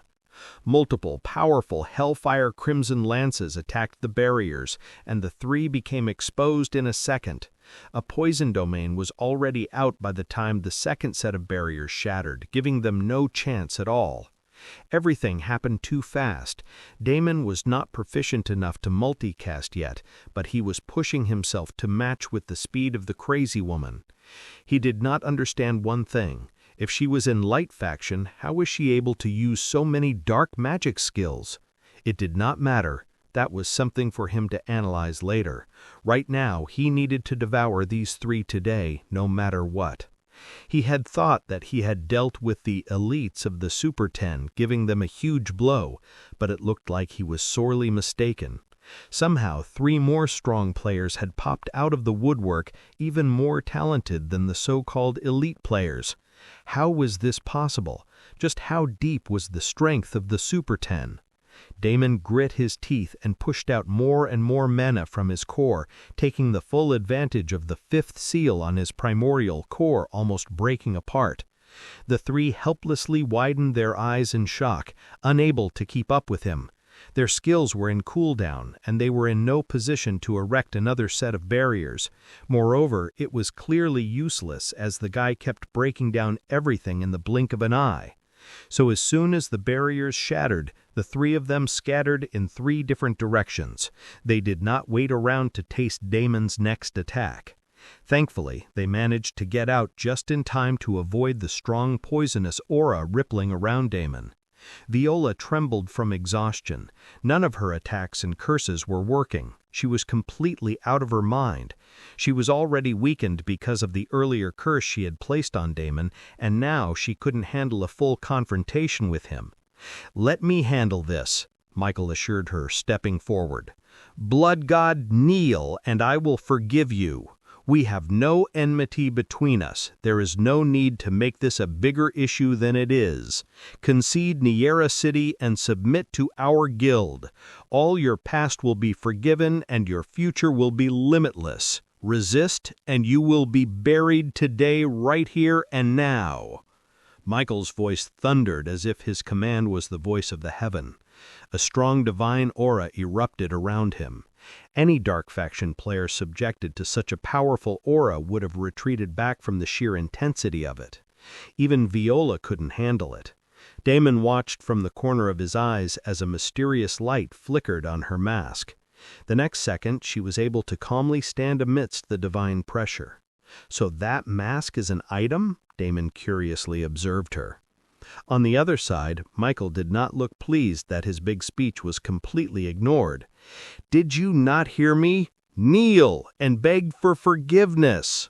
If you can't hear me, then I will make you hear me," he shouted loudly again, and this time lightning crackled above him. A powerful aura surged out, and as it cleared, a blindingly bright sword was revealed. Immediately, immense pressure roiled out of the sword. It was a sword that did not belong in this world. It was a sword that did not belong in the hands of a mere D rank. And yet, Michael was able to bring out something like this. Damon narrowed his eyes, feeling the pressure for the first time since the battle started. He could feel the powerful sword energy from the sword. What kind of a weapon was this? Legendary, or perhaps even something higher? How the hell did these people manage to procure a weapon like this? "If you can't kneel, then you better die," Michael shouted again. The sword in front of him did not even move, and yet Damon's danger senses were on high alert. 5 sword slices suddenly appeared in front of him. His instincts told him that if he did not evade this attack right now, then he was going to die for sure. Without hesitation, Damon disappeared and reappeared in the completely opposite direction, fully evading the attacks, but it did not matter. 5 sword slices once again appeared in front of him out of nowhere. It looked like there was no evading these attacks. Damon gritted his teeth. What the hell was that sword? He immediately erected a thick and strong blood barrier to block the attacks, sending his shadow clone to continue harassing the three. He had to deal with this shit, but that did not mean he was going to give those three any breathing room. But it looked like he did not have any energy to spare at the moment. The 5 sword slices emitted unbelievably powerful auras, and the very first slice cut through the blood barrier like it was nothing. Damon tried Spirit Step to evade the first one, but even as the sword beam neared him, he did not have the confidence at all. This was going to hit him, and it was going to hurt. "Motherfucker!" Damon roared as he watched the sword beam cut through his shoulder. His health dropped in a chunk, and his right arm went numb. He quickly patched up the injury, but just as he feared, this was far from over. The first slice didn't fade. It looped back like a boomerang, the other 4 chasing right behind it. Damon frowned. This was bad. This was very bad. How could these sword slices be indestructible? There should be something he could do. His gaze instinctively shifted towards the man with the golden mask. He stood indifferently, observing Damon's misery. Above his head, the powerful ring of divine energy was still open, and the sword was shining brilliantly in front of him. Even gazing at that thing directly made the oppressive pressure coming from it worse. Then suddenly Damon had an idea. He was going about it all the wrong way. If Damon couldn't touch the 5 sword beams, then he needed to go after the caster, or the sword. The sword was clearly out of question, but there was nothing stopping himself from attacking the cocky bastard who was watching him calmly. Out of the 3 new figures who had popped out of nowhere, 1 had already disappeared. Damon had no idea where he went or who he was. He had never seen these 3 before, not in his both lifetimes. The woman was still here, and his clone was currently trying to corner her. Damon immediately summoned back his clone and ordered it to attack the man with the golden mask. At the same time, he appeared behind the guy and opened his mouth to let out a loud roar. The clone's attack came through first and hit some sort of hidden barrier, just as Damon had thought. When his worm's breath finally came out, the 5 sword beams caught up to him, but at the same time the golden mask guy was completely drenched in the powerful flames. His golden mask cracked and revealed an extremely handsome face. However, right now the handsome face was etched with anger and shock. Finally, his expressions were visible for all to see as he hurriedly scrambled to try and block the worm's breath, but it was useless. His armor, his items, everything snapped. Damon had sent out the attack point blank in full blast mode, and there was no escaping it. Until the last moment, the guy uselessly tried to block and evade, but everything happened too fast. His health burned away in a fraction of a second. But Damon couldn't celebrate just yet. Even though he managed to take down the handsome bastard, he was also going down at the same time. The first slice once again tore through him, this time carving a huge mark on his thigh. The second slice came for his chest and left a bleeding hole. The third one came for the same spot, along with the first one which boomeranged back. It was a brutal attack, and there was no escaping it. Damon had sacrificed what little advantage he had over the 5 sword beams to send out the worm's breath. Now it was all coming back to bite him. With 3 sword beams coming right for his chest, there was nowhere to go. It would have been game over right here and now, but at the last minute the sword beams flickered and became weak. They slashed at Damon with only a fraction of their previous strength. Damon grinned. His strategy had worked. As soon as he took out the handsome bastard, the divine aura collapsed and the sword also disappeared. Without the sword, the 5 sword beams seemed to have lost their vigor and now struck dully at his rigid body. While the attacks were still powerful and each one took a major chunk of his health, they were not nearly enough to take him down. Damon instantly used his newly learned blood heal to heal himself. Flesh instantly started knitting together and all the bleeding stopped. At the same time, he also rushed to collect the blood essence from the aftermath of the worm's breath. But that part did not go as he expected. Though he had watched the attack go down with his own eyes and the handsome bastard scream in pain and madness, there was no notification from the system, and there was no trace of a corpse left behind or even burned ashes. Damon could only watch as something that resembled a burning wooden log dropped to the ground. He immediately looked at Violet, and right next to her, the handsome bastard's figure reappeared. The woman was holding a voodoo doll in her hand. The 2 of them then teleported right in front of his eyes and disappeared from the battlefield. The third one was already long gone. Only the flying disc remained, which started falling down to the ground. Damon quickly grabbed the flying disc and tossed it into his spatial ring. It was bound to someone else, but that did not matter. There were always ways to make it clean and free from any other ownership. Unlike beast mounts, mech mounts were a lot easier to tinker with. However, apart from the flying disc, he hadn't really gained much from this short scuffle, even after expending so much. Damon clicked his tongue. He was correct in deducing that these three were the big shots of the whole arrangement, but yet there was nothing he could do to them. He wasn't even able to kill one of them. That was disappointing. At least he made all three run from the scene of the battle. A small victory. Damon grinned. Of course, he also had an even bigger victory. How could he simply let them go just like that? He closed his eyes and tried to get a feel for it. 3 blood marks. 3 strong and unique blood marks. He had tagged all 3 of them during the fight, and he could already sense them. The girl and the handsome bastard were in a neighboring city, probably regrouping before once again coming for him. The third guy was nowhere to be seen. Did he simply log out or something? Damon shrugged. It was fine if he did not manage to get all 3 of them. At least for now, he had a track of these 2. He did not have too much time to spend on these guys, as the main battle was about to start any second now. Even though he had a big clash with the main trio, in reality only a couple of minutes had passed by, and that was more than enough for the big shots to take action. The C-rank powerhouses did not remain idle. Ignoring the poison massacre, they had already started attacking the blood dome once again. This meant that Damon had very little time. He had to cull the tide before the outer barrier crumbled and the fight started. He also needed to juice up. He immediately knew which army he was going to target out of the 3. Ignoring the 3 other armies, Damon swiftly arrived at the disorganized player army. More and more strays were tacking onto this annoying army, and this would serve as a good starter. Once again, he did not have a lot of time. He also did not plan to get creative. He simply decided to deal with these scavenger bitches who wanted to pick on the corpse of his blood haul in the most direct way possible. Damon appeared in front of the army. His figure was only visible for a brief second before many more blood spears bloomed on their heads. These were smaller and immediately crashed down wherever they were conjured, spilling blood and poison everywhere. Players screamed in horror and dread.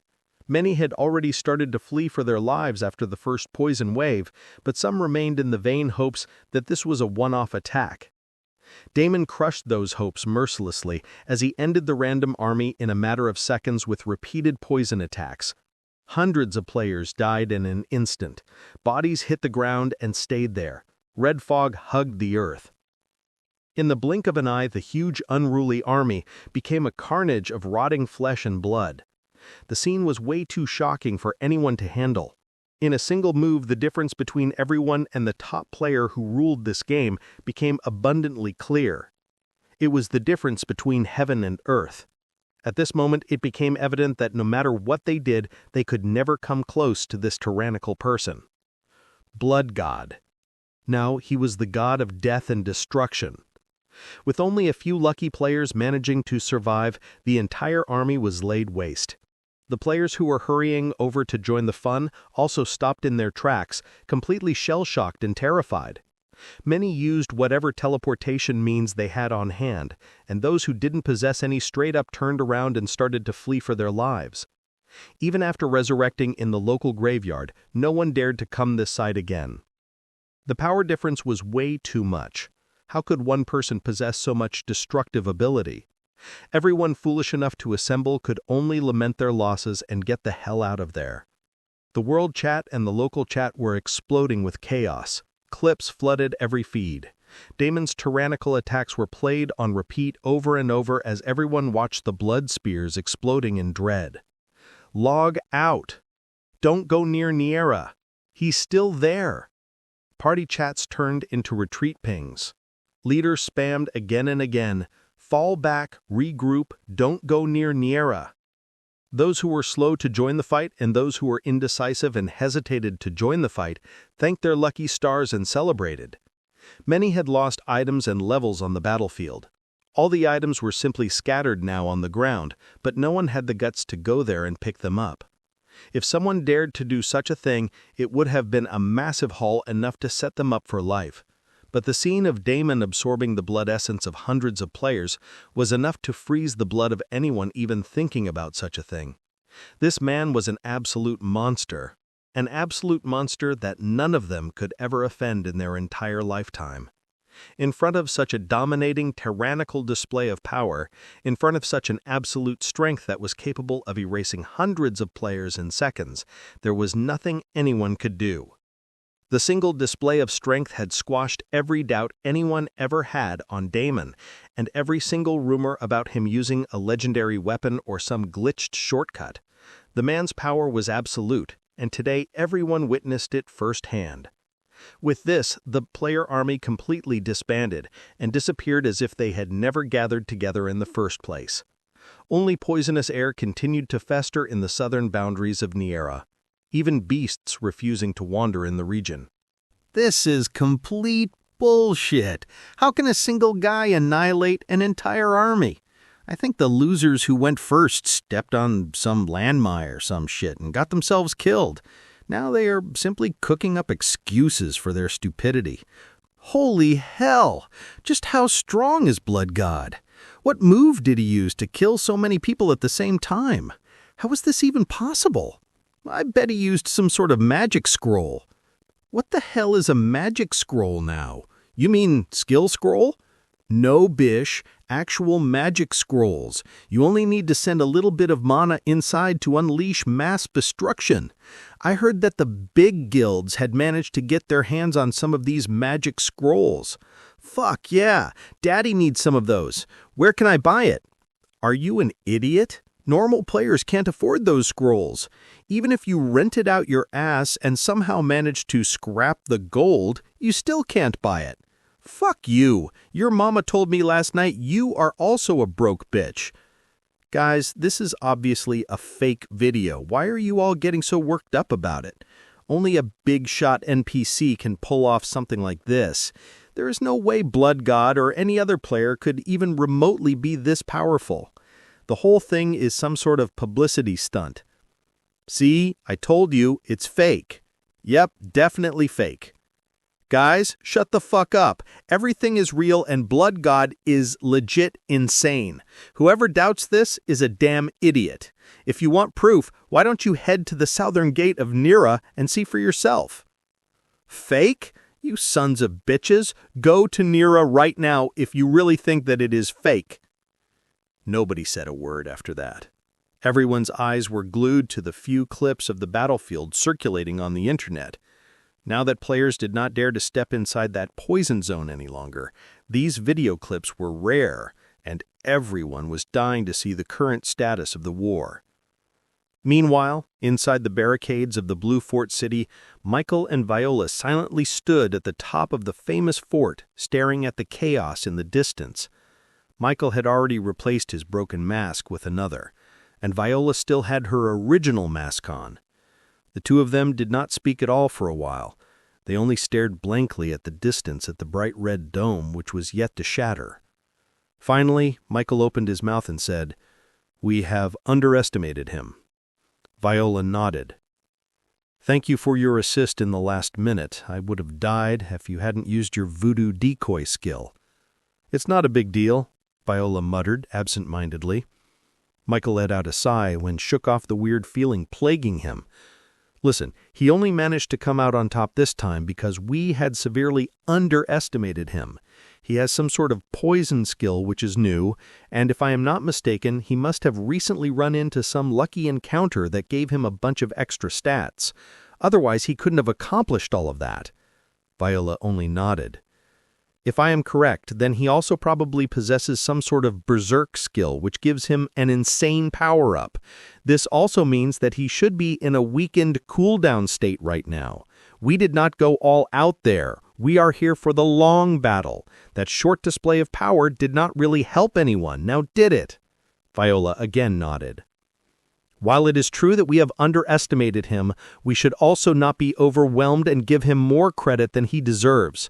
Let's snap out of it and focus on what's right in front of our eyes. The battle has only begun, and this time, we won't be the ones losing. Seeing that Viola wasn't all that responsive, Michael activated a skill, and the next second he was covered by a divine glow. I am going now to take care of a couple things. Why don't you try to contact that bastard Reynard? If he had cooperated, we could have already taken care of Blood God. He needs to answer for his actions. I am going to bring this up with the council. I hope you can support me." With this, his figure disappeared, and he was gone from the Blue Fort city. Viola still stood at the same spot and mumbled absent-mindedly to herself. "How the hell did you manage to break my curse? Just who are you?" She too then disappeared after a few seconds to regroup with her guild. The main event was about to start after all. She clenched her fists with determination. This time, she was not going to lose. Not to that barbarian who drinks blood. "We need to take down that damned barrier first," Viola commanded her second in charge. "Use everything we have. Use all the magic scrolls you need. I do not care about expenses. I need that shield to come down now. Let's slaughter everyone and burn the city to the ground." Her body was shaking as she gave the command. It looked like all the armies had decided to go all out and end the Blood Dome as quickly as possible. While they were camped out here, they were pretty much sitting ducks, and the enemy was able to do as they pleased. But once the barrier came down, everything was going to change. All the armies fired on all cylinders. They also quickly adapted to Damon's poison blasts by setting up defensive formations. Smaller units formed, and each unit boasted a powerful hexagonal shield, and a dedicated person maintained it on repeat. The others were also ordered to lock down and snipe the devilish vampire if they ever laid eyes on him again. The element of surprise was no longer there, and this time it would be a lot more difficult to deal any massive damage to the troops. Damon grinned. Not so surprisingly, the battle had progressed to the next phase, but he had already made preparations for this. The blood barrier was going to go down sooner or later. There was no doubt about it, and there was nothing anyone could do to prevent it. The question was just how much he could cull down the enemy forces before this happened. Also, unlike the first battle, there were no waves of enemy troops this time around. They had to face the full brunt of the attack right from the get-go. In this situation, the more chaos he sowed, the better the benefits they reaped. As long as the army was organized, it would be powerful and it would be a threat to them. This was not the messy, random player army they were dealing with. One was almost a pure NPC army, while the other two were trained super guild armies. None of them could be underestimated. Every single death would only cement their victory further, and for that he had to burn some money and also introduce his second shock factor, his newly blessed follower. "It's go time." Damon gave the mental command, and a figure rose up from the distant forest. A terrifyingly powerful aura surged out, and a huge draconic beast flapped its wings to appear in the sky. Erin made her first appearance in style. Her body had now completely transformed. She had smooth and shiny black scales with crimson patterns on them. There was an overwhelming miasmic aura spilling out of her, spreading in the skies like dark storm clouds. All the peak C-rank powerhouses could sense her profound aura even from a distance. The moment she revealed herself, the battlefield became still for a second. Everyone was perceptive enough to know that something was coming, something huge. And in the blink of an eye, her serpentine draconic body crossed the distance and arrived right on top of the battlefield effortlessly. A huge shadow fell over the battlefield. Erin's roar rolled over the plain and made armor buzz. Her long body coiled once in the air and snapped straight. Black scales flashed. Crimson lines glowed between them like hot metal. The wind itself seemed to sour. She struck first, one breath. A wide cone of greenish-purple-black miasma blasted out of her maw and fell over the western boundary, mixing in with the air. The southern vanguards were the first to face the storm. The miasma hit the barriers, and in a fraction of a second, the barriers crumbled.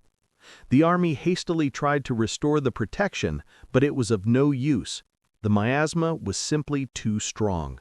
It was eating through everything. Also, the miasma was very unique. It was not merely a poisonous miasma. Even though the protective barriers blocked the poisonous part of it, some sort of component leaked through. and this component was undoubtedly terrifying. Viola, who stood amidst a couple of C-rank powerhouse NPCs, gaped in shock. Here she thought they were the ones going to be making big moves, but the opponent had once again made another ruthless move without giving them a single breath to show their hands. "Use the scrolls! What are you waiting for? Do something!" she screamed, her poised and elegant appearance completely gone. There were 10 NPCs surrounding her, 3 of whom were peak C-rank powerhouses. If Damon had to guess, these would be her personal followers. The others were not much of a threat, but they couldn't be ignored either. They were significant presences that could slaughter many vampires. But it didn't matter. Along with Aaron, Damon appeared on the western boundary. He already made the selection.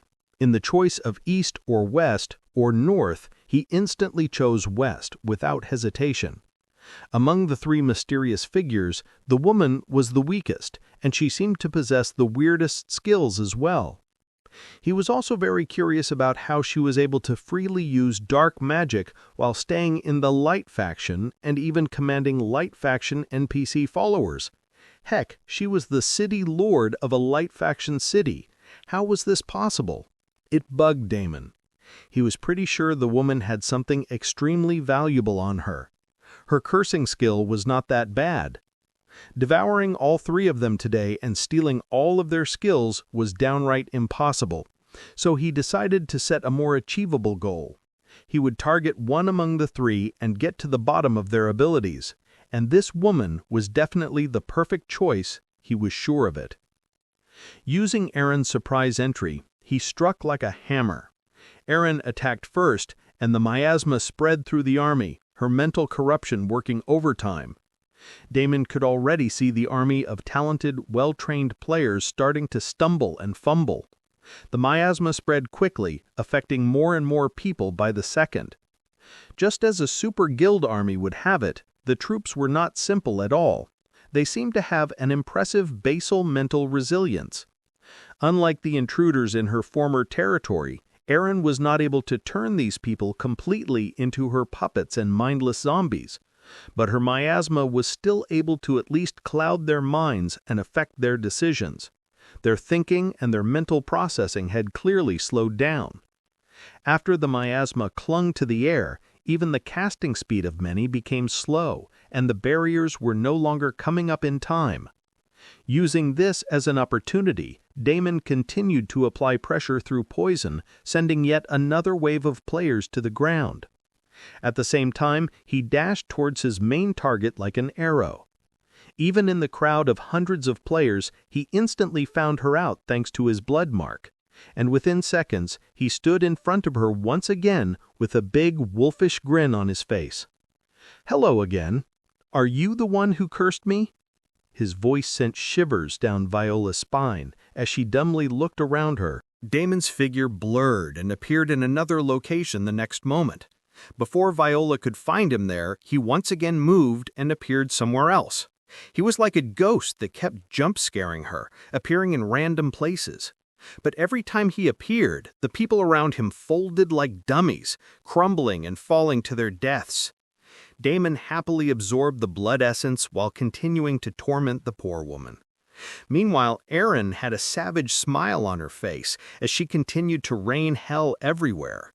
Like Damon, she did not restrict herself to the west. She was everywhere and released torrents of black miasma all over the battlefield. Between her attacks and Damon's earlier poison blasts, the very landscape outside of Nyera City was quickly changing. Even though everyone was currently standing in the light faction continent, where the environment, air, mana, earth, and everything should be favorable to the light faction players, the situation right now was completely different. Both the miasma and Damon's poison were stubborn entities that refused to clear out the area. No matter how powerful the cleansing and protection skills were, parts of them lingered and seeped all around. Almost everyone on the battlefield began to accrue passive debuffs. Even the super guild armies filled with elite players couldn't keep up with the constant health and mana refills. Both Michael and Viola were at their wits' end. Viola had it worse as she was personally targeted by Damon. The woman could only helplessly watch as none of her curses landed. She shouted in rage as Mana danced around her, and her mind worked tirelessly, tossing one skill after another on Damon, somehow trying to pin him down. However, the bastard always seemed to have an endless amount of escape skills at his disposal. She did not understand how someone's mana reserves could be so insane. It was as if he had limitless mana. She was the heavens blessed. Her body was made to use mana. She was born to be a superior mana vessel, and yet in front of this madman, she could only feel like a second-tier human. Every time she aimed, Damon was gone. He popped in, bodies dropped, and he drank the red threads without even looking. Her curses slid off him, her decoy tricks snapped, her seals cracked. "What are you all still doing? You protected me enough already! Just go and kill him!" She finally screamed at her NPC guards, unable to bear the constant pressure of watching everyone around her drop like flies. These were not any normal players. They were talented elites trained by her family for generations, and now Blood God was randomly killing them like cutting down cattle. It was unbearable for her to digest. The mental stress was simply too much, and coupled with Erin's miasma, her thinking became biased. And this was precisely the moment Damon had been waiting for. He had only a few seconds in hand, so he couldn't simply use brute power here to do his job. He had to play the mind games and slowly push the woman to the edge. Now she was finally there, and she had made the mistake he was hoping for. Hearing Viola's command, all the NPCs around her dashed forward to attack Damon. These were not normal players or elite players whom he could easily fight with. They were peak C-Wank powerhouse NPCs. Damon had no intention to tangle with them right at this moment. It was easy for him to evade their attacks before as he kept running around, but it wouldn't be the same if he came for Viola. He would never have managed to get past them to reach her. But now things were different. Thanks to the mental pressure he applied, Viola herself had sent everyone out, leaving her alone and vulnerable. This was his chance, and Damon instantly acted. He swiftly led the NPCs away from Viola. All sorts of attacks flew at him, torrents of divine energy, different elemental energies and sword beams. Damon was sweating bullets just trying to escape the chaos. In his head, the plan was a lot easier, but the reality was a little different. He also had to watch out for control skills that kept popping up everywhere around him. If he slowed down even a bit, then it would be game over. He couldn't keep this up for long. He had to end it now. While he led the NPCs away, his shadow clone finally made the move. His shadow clone did not waste time and silently appeared behind Viola. Many blood shadow daggers appeared around the clone, and without hesitation, the clone plunged all of them into her, executing Blade Dance. However, before any of the attacks could reach the woman, another figure appeared behind her and blocked all of the attacks. It was a red-robed man who was covered from top to bottom. Viola's eyes widened in shock, as she could only passively observe everything happening. She was too slow to react. Rather, everything around her was happening at an insane pace, a pace she couldn't keep up now if she tried. "How are you here?" she gasped in shock at the red-robed man. "Your father sent me," he curtly answered. Viola herself seemed to be unaware of the man's presence. It was good that she did not know. Only because of that, she was alive right now. She gulped as she watched the mysterious man parry with the Shadow Clone. He was able to take care of whatever trump card the Shadow Clone threw at him, easily at that. Clearly, their side had the superior skills and the stats. It was only a matter of time before the clone was dealt with. Viola let out a sigh of relief. Her mind was muddled for a moment, and she made a stupid mistake. Thankfully, she did not have to pay the price for it. But before she could finish her thought, something plunged into her back. A searing pain sent her mind reeling, and her health plummeted. Viola only managed to turn and look as her body dropped to the ground. Standing with claws full of blood was a stunningly beautiful woman. Her eyes were crimson, her pupils slitted. She had dark, greenish-purple hair that fluttered in the miasmic winds. Viola stared at the woman, at those cruel eyes as the last bit of her health emptied out. She then gasped, coughing up blood as her blood essence rose and shot up right next to the woman, where a familiar figure teleported to the spot. Blood God. The villain had a great big smile on his face as he too watched her die, greedily drinking in all the blood essence. Viola's heart sank. She had truly lost this time. She, the Princess of the South, was utterly and completely defeated by one random man who had popped out of nowhere. She closed her eyes, her body finally becoming limp and lifeless. On the other side, Damon's heart raced. He couldn't believe it. The plan was insane, but somehow they had made it work. More importantly, his assumption had been right all along. This woman definitely had an interesting item on her.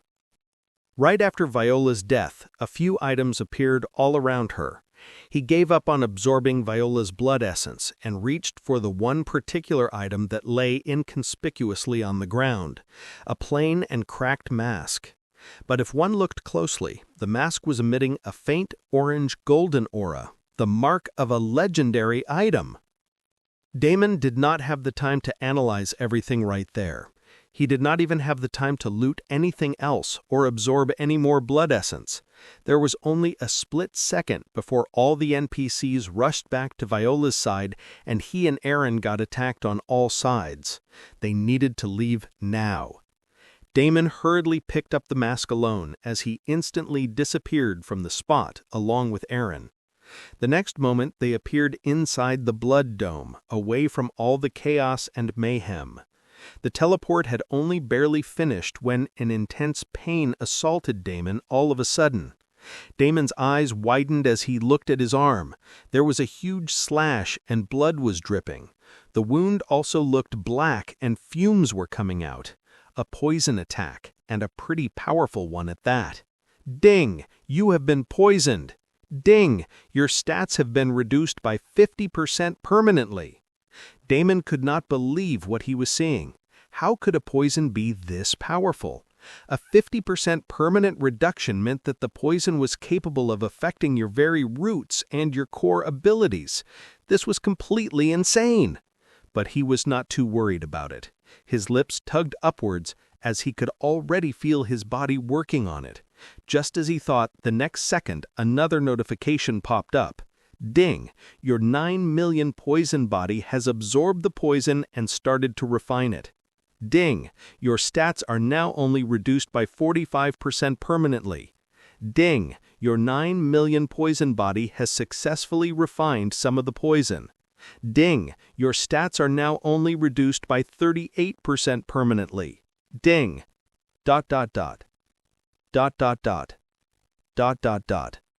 In some time, everything would be fully cleared and the poison would also be assimilated within Damon's body. He would have an added new and powerful poison to his already existing brew. That was way too close. Damon let out a sigh of relief. It looked like his body would be able to handle the poison after all. But the thing that bothered him was, just how many hidden monsters were the Super 10 hiding? Who was that red-robed guy? Damon was pretty sure that it was this guy who had attacked his arm at the very last moment. His speed and his technique was shockingly amazing enough to achieve such a feat.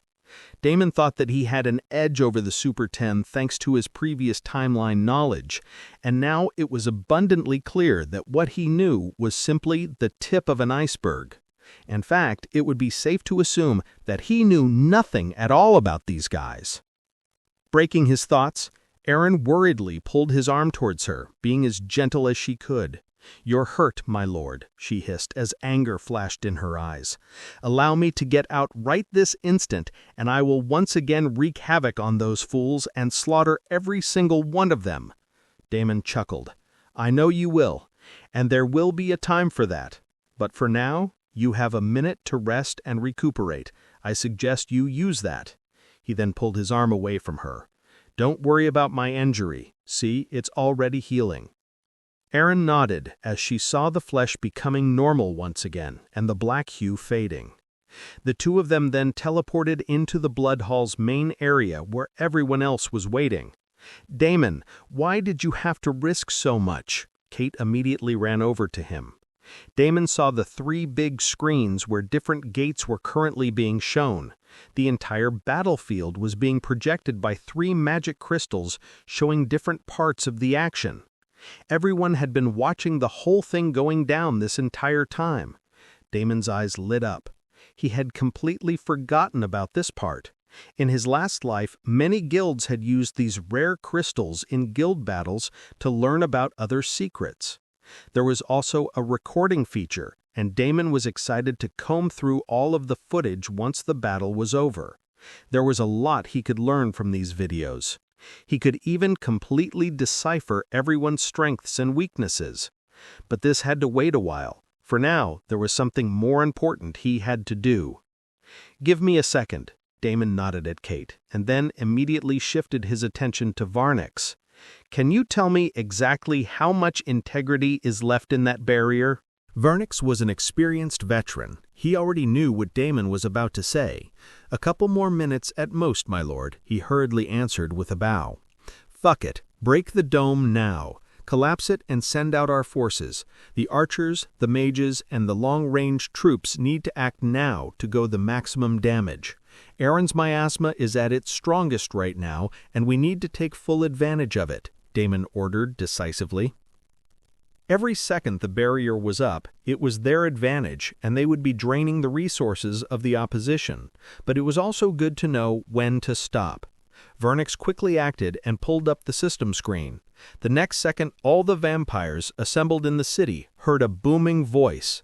"It begins now. The barrier is coming down. You have 10 seconds to prepare yourself." Varnix's voice rolled through every street and cellar. 10, 9, 8. "Archers to roofs, mages to the ledges. Long range, load now. Gate teams, brace. Sewers, open the vents on my mark. 7, 6. We, the warriors of blood, will never crumble. We will fight to the last breath. We will kill and drink to our heart's content. We will show these dogs who the world belongs to. This is just the beginning. Soon there will be blood and death everywhere, and we will rule over the ruins. We will enslave these pious, hideous dogs and turn them into our cattle. Their gold will be ours, and their women will be ours. Glory to the blood hall. Glory to the blood god." 5, 4. Erin spread her wings, breath coiling in her throat, already prepared to unleash mass destruction and chaos. 3. Damon disappeared, and the next second appeared near the dome, touching it lightly with his claw. A thick and dense poison essence leaked from his body to the blood of the dome, quickly changing its color from red to black. 2. Varnix waved his index finger and created a sigil in the air. The entire city held its breath. Every single vampire within the walls waited with bated breath. 1. "Kill, slaughter, feed to your heart's content," Varnix's voice boomed as the blood dome exploded outward, spilling blood and poison everywhere. The dome blew like a bloody sun. A shockwave of red and black tore across the plain. Shields flashed, then cracked. The first ranks outside dropped without a scream. Blood rained. Poison hissed where it fell. Before the explosion even settled, a wave of fresh attacks landed on the armies. Blood arrows and blood bolts filled the sky. Power-packed blood spheres were released onto the masses. Defenses were quickly erected by the opposition, but the sheer amount of attacks broke the solid defenses over and over again. The opening of the battle once again went to the vampires, with more than a third of each army annihilated just by these attacks. And it was not nearly over. In the midst of this mayhem, Erin's figure blasted over the skies, raining terror everywhere she went. Elora, Calethorn, Kate, and Mark finally made their move. Along with them, a bunch of C-rank vampire NPCs busted out of the blood hall. The close-range fighters left the city gates and landed smack dab in the middle of the enemy lines. The blood manipulators stayed back and rained hell from a distance. The enemy lines buckled, the kill counts started shooting up, and the numbers in all three armies quickly dwindled. However, this was just the beginning. The Light Faction army did not come to Nyera to get slaughtered after all. While all of these attacks took care of the weaker cannon fodder, the main force held strong, protected by multiple divine and holy barriers that did not allow a single attack to pass through. And when the first wave of back-to-back attacks faded, the opposition finally showed their hand. It looked like they had been waiting for this moment all this while. One of the C-rank powerhouses took a horn and blew, and the morale of the entire army instantly lifted. Not just the morale, but their mental clarity as well returned. Aaron's miasma appeared visible thinned down, and many who were sluggish and dizzy straightened back up, ready for battle. Damon could also clearly feel a change in the environment. The divine aura and the holy energy in the battlefield slowly started to increase. Every single divine or holy attack or block or heal gained extra boost, and the whole table had turned in an instant. That bloody horn is a legendary item, Damon's eyes gleamed. Though his instincts screamed at him to rush directly to that C-rank powerhouse and plunder that legendary item he had dangled in front of his eyes, he restrained himself. Just in time, because it looked like a few of the C-rank vampires had the same idea. About 5 recruited C-rank vampires, all of them blood generals, headed straight for the bulky, muscular man sitting inconspicuously on a horseback in the middle of ordinary troops. At first glance, there was nothing special about him, and when someone like him took out a legendary item, it was the obvious choice to pounce on him and steal it. However, the very next second proved that this was a grave mistake. As soon as the 5 C-rank blood generals closed in, the ground under their boots flashed. A pale circle snapped open around the horse and the man. Lines of gold ran out like a web. Instantly, 5 golden cages appeared around the 5 blood generals. Before they could even try and get out of the cages, blinding lightning and thunder crashed inside the cages and turned each cage into a death trap. The 5 blood generals jerked like puppets. One tried to blink out. He hit the bars and snapped back, armor smoking. Another raised a blood shield, and the lightning ate it like paper. A third swung his axe, and the blade went dull, then bright, and then cracked in half. All of their efforts were naught. There was simply no escape from the cages. Soon the intensity of the lightning inside the cage went up a notch. Damon and the other C-rank blood generals could only watch in utter shock and horror as the 5 inside the cages soon became black statues. For a breath, they stood there, smoking in those gold cages. Then they cracked. Ash fell out through the bars. Health bars went flat. Names grayed out. It was a clear warning for anyone who had any ideas on stealing the legendary item. Damon let out a breath and then snapped out of it. They could always find a way to deal with that guy later. For now, there were several other powerful fighters they needed to address. Otherwise, their city would be razed to ground within seconds. "Attack that man only from a distance! Do not go close to him!" Damon's voice boomed across the battlefield. The other blood generals already got the hint, and Damon did not have to tell them twice. As per the earlier instructions, 3 of them grouped together and started going after C-rank paladins and knights scattered in the armies and rushing forward towards the city gates, along with their troops. A small group of stealth shadow element vampires rushed ahead to deal with the priests and the other main healers in the army. Damon hid himself amidst this group and charged ahead. Ahead, a priest cluster stood in a half-circle, staves linked, gold light pouring into the front line. 2 shadows peeled off. A thin needle of blood flickered from Damon's throat and struck the lead priest's throat accurately. The next second, his vision turned white, and black veins appeared on his body. The rest of the group became alert, and all of them poured their combined efforts to heal the lead priest, but it was of no use. Their strategy of keeping themselves alive by healing and protecting each other failed in front of Damon's vicious poison, and with the circle broken, the other 2 vampires took care of the rest of them. Damon and the group continued to move forward to find other targets. Damon did not really stick to a particular area or to a specific target.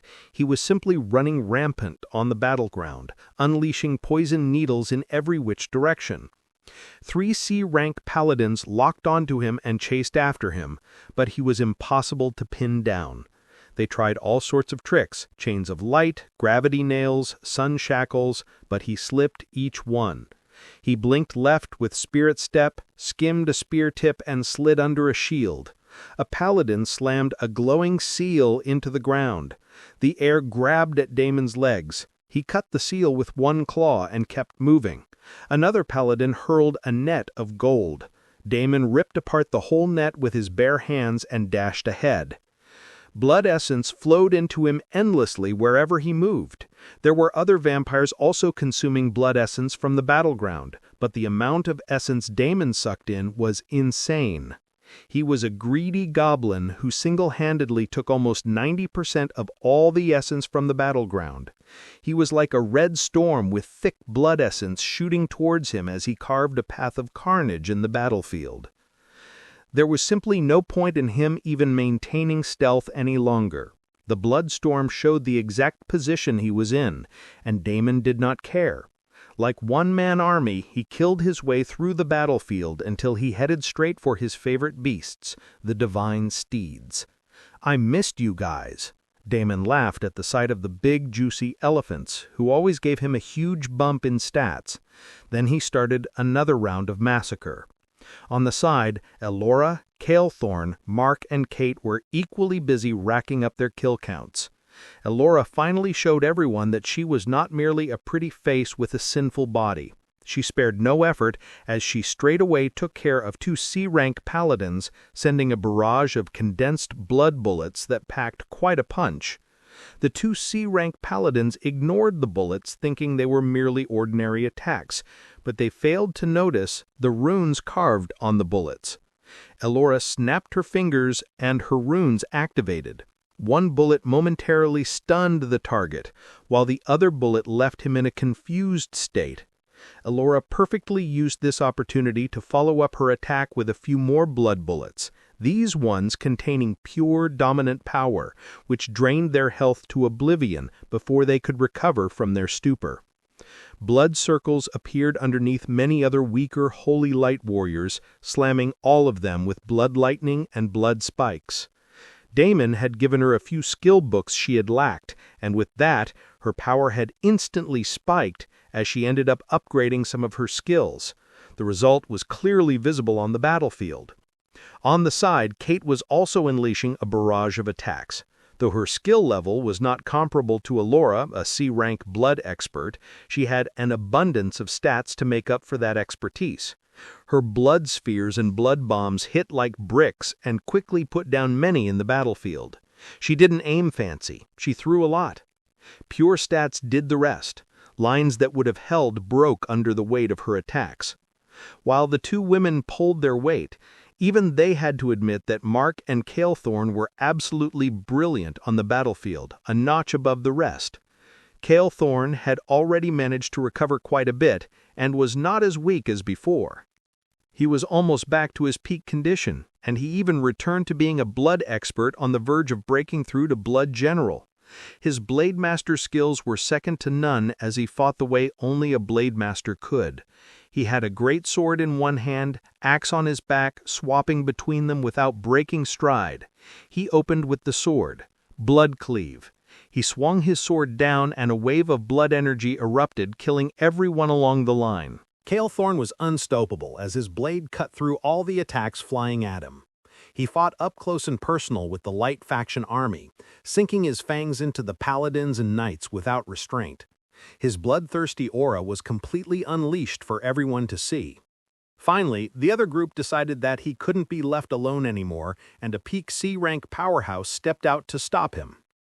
A peak C-rank Radiant champion in full gold plate walked straight through the mess. He carried a sun hammer and a mirror shield. Light crawled over his armor like fire. He pointed the hammer at Calethorn. "Blasphemer! Face me!" Calethorn scoffed. There was some sort of intimidation skill mixed in with the guy's shout, but it did not have any effect on him. He shook it off like it was nothing. "In front of my master, you are nothing. Shut your trap and stop shouting in my ears. Even 100 of you mean nothing to me." His blade danced as he fearlessly fought the Radiant Champion, who was clearly a league above him. The champion moved first. Smite step. He blinked in and swung. The hit came with a shock wave. Kalethorn slid his sword up and caught it on the flat. The wave still punched his ribs. He grinned anyway and pushed back. The champion snarled and drove forward. Hammerfall. Kalethorn crossed blade and axe and took it on the guard. His boots slid a handspan. But out of nowhere, a blood bullet landed on the Radiant Champion, temporarily destabilizing him. Kalethorn did not miss the opportunity and went in for the kill. His blade danced, and his aura flared as he looked like a battle maniac who had seen countless fights in his life. The Radiant Champion was soon slowly pushed back, and his health started dropping. How could the Light faction allow one of their key fighters to go down just like that? Soon a support unit arrived with 3 other C-rank Guardian Knights and 1 C-rank healer. Kalethorn grimaced. He prepared to take down the entire unit or go down trying, but right at this moment another figure landed square in front of the support troops, not letting any of them actually get close to the losing Radiant Champion. "Finish it soon. I got this," Mark's voice thundered. Thanks to the skill books Damon acquired, he now had many tank skills in his possession. These skills swimmingly went along with his current playstyle. A blood shield flared up in front of him, and when the golden veins in his muscular hand lit up, these veins appeared in his blood shield as well. Mark's size increased as he stood toweringly over the other C-rank fighters. He knew it was impossible for him to take down any of them, but he was more than capable of delaying them. Elora also did not let up and kept attacking the Radiant Champion from the distance. A Radiant Champion was a sun-blessed knight who specialized in tanking and breaking the front lines and any obstacles that fell on the path of the army. Kalethorn stood toe-to-toe with such a behemoth and ground down his defenses with every swing of the blade. With the help of Mark and Elora, he soon managed to completely overpower him and drained his health to the last drop. As the man's lifeless body dropped dead on the battleground, Kalethorn trembled in excitement. His battle fervor only increased despite the exhaustion. He had actually managed to slaughter a peak C-rank powerhouse. Keeping up the momentum, he growled and dashed forward to the next enemy. His eyes shone with bloodlust. Meanwhile, with Kate's and Elora's assistance, Mark neatly took care of the other 3 C-rank knights and the C-rank healer. Together, the 4 of them were able to perform well above what they should and culled down the numbers of the key figures. The other vampire elites, the Blood Generals, were doing their job thoroughly too. Damon had paid an exorbitant sum for recruiting them, and they lived up to it. One by one, the NPC army was slowly dwindling, and the Purification raid was faltering right from the get-go. If the others had not intervened, the Bloodhall battle might have already concluded, and Damon would once again have won in this round easily. But how could things be so simple? The rest of the world wouldn't simply watch as a vampire base prospered in the middle of the Light faction continent. The kingdom surrounding Niera would soon take even stronger action, and if they fail, the Emperor would finally take a drastic action, prolonging the war to another few months at least. However, this natural progress was completely disturbed by the Super 10 guilds. The easy victory turned complicated as 2 other armies continued to knock on their doorstep, trying to break down the defenses of Niera City. Damon had only allocated a small amount of vampire forces to deal with the 2 Super 10-player armies, and most of the vampire forces were busy tackling the main Holy and Divine NPC Purification raid army. The players could always revive and come back at them again and again, but once an NPC was dead, he would stay dead, unless otherwise revived by a priest at the point of death. The players were different. A really persistent player army could continue to put pressure for a while. Dealing with the NPC army first would give them a lot more breathing room. Also, the NPC army was the more difficult to get rid of. Considering everything, Damon had picked this strategy among the many that Varnix suggested. But now, using this to their advantage, both the Northern Frontiers Guild and the Southern Vanguard Guild had started pushing forward and making headway. Even with Eren raining down chaos all over them, the army was slowly picking up. To make things worse, the Paladin NPC with the legendary horn suddenly showed up in the Northern Frontier's army, blowing the horn loudly and completely clearing up the poison and miasma in the air. The man then disappeared and, not so surprisingly, showed up at the Southern Vanguard army as well, and pretty much did the same thing. Thanks to the single legendary item, the entire battlefield had once again turned favorable to the light faction players and NPCs. As if this was not enough, suddenly there was new development. Without giving the vampires a chance to form a counterattack, out of nowhere more players and NPCs started teleporting to the northern frontiers and the southern vanguard armies. If one observed closely, they would see that these NPCs were actually part of the kingdom guards of the neighboring cities. Even though Varnix thought it was impossible, Damon had already guessed this much. The guild leaders and the guild who had managed to capture the city hall of the cities ended up mobilizing their forces in just a matter of hours. Such a feat would usually require several days, if not weeks, but here they were, more trained and experienced men and women pouring into the two armies, ready to pincer attack from both sides. Varnix screamed through the system interface, almost giving Damon a mini stun effect. "My lord, your premonitions, they have come true. My lord, we are under attack by all three cities surrounding us. Another army of 2,000 strong is approaching us from all sides. My lord, we are heavily outnumbered and overwhelmed." Damon laughed. He was already prepared for this, and hence wasn't all that shocked when he learned about it. In fact, he was counting on this. Now he could finally let loose the big guns he had specifically allocated for this moment. Damon immediately prepared to leave the battlefield and head over to the eastern and western gates, when suddenly a red-robed figure appeared in front of him. "You cannot leave here." "Says who?" Damon sneered. He had no doubt that this was the same guy who was protecting that woman. "You cannot leave until I say so." A powerful aura assaulted him, an aura that was capable of single-handedly arresting someone in place and suppressing them entirely like a stun skill or paralysis skill. Damon felt it, but the next second his own blood essence seeped out and surrounded him, completely shaking off the effect. "You do not have the ability to say something like that to me," Damon growled as numerous Hellfire Crimson spears appeared all around him.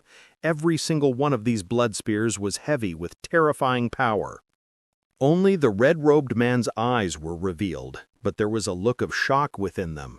His gaze shifted to Damon's arm, which no longer had any injury on it. His eyes widened further. "You are truly impressive indeed. The young miss underestimated you more than she thinks she did." Damon released the blood spears instantly as they shot towards the man with full force. At the same time, his figure blurred. It did not matter, because when he reappeared, the red-robed man was once again right in front of his face. "I already told you, I am your opponent. You cannot go anywhere until I allow you to." Damon's face twitched. This was an annoying development that he did not specifically want or like. The man in front of him was clearly talented and an excellent, well-trained combat expert.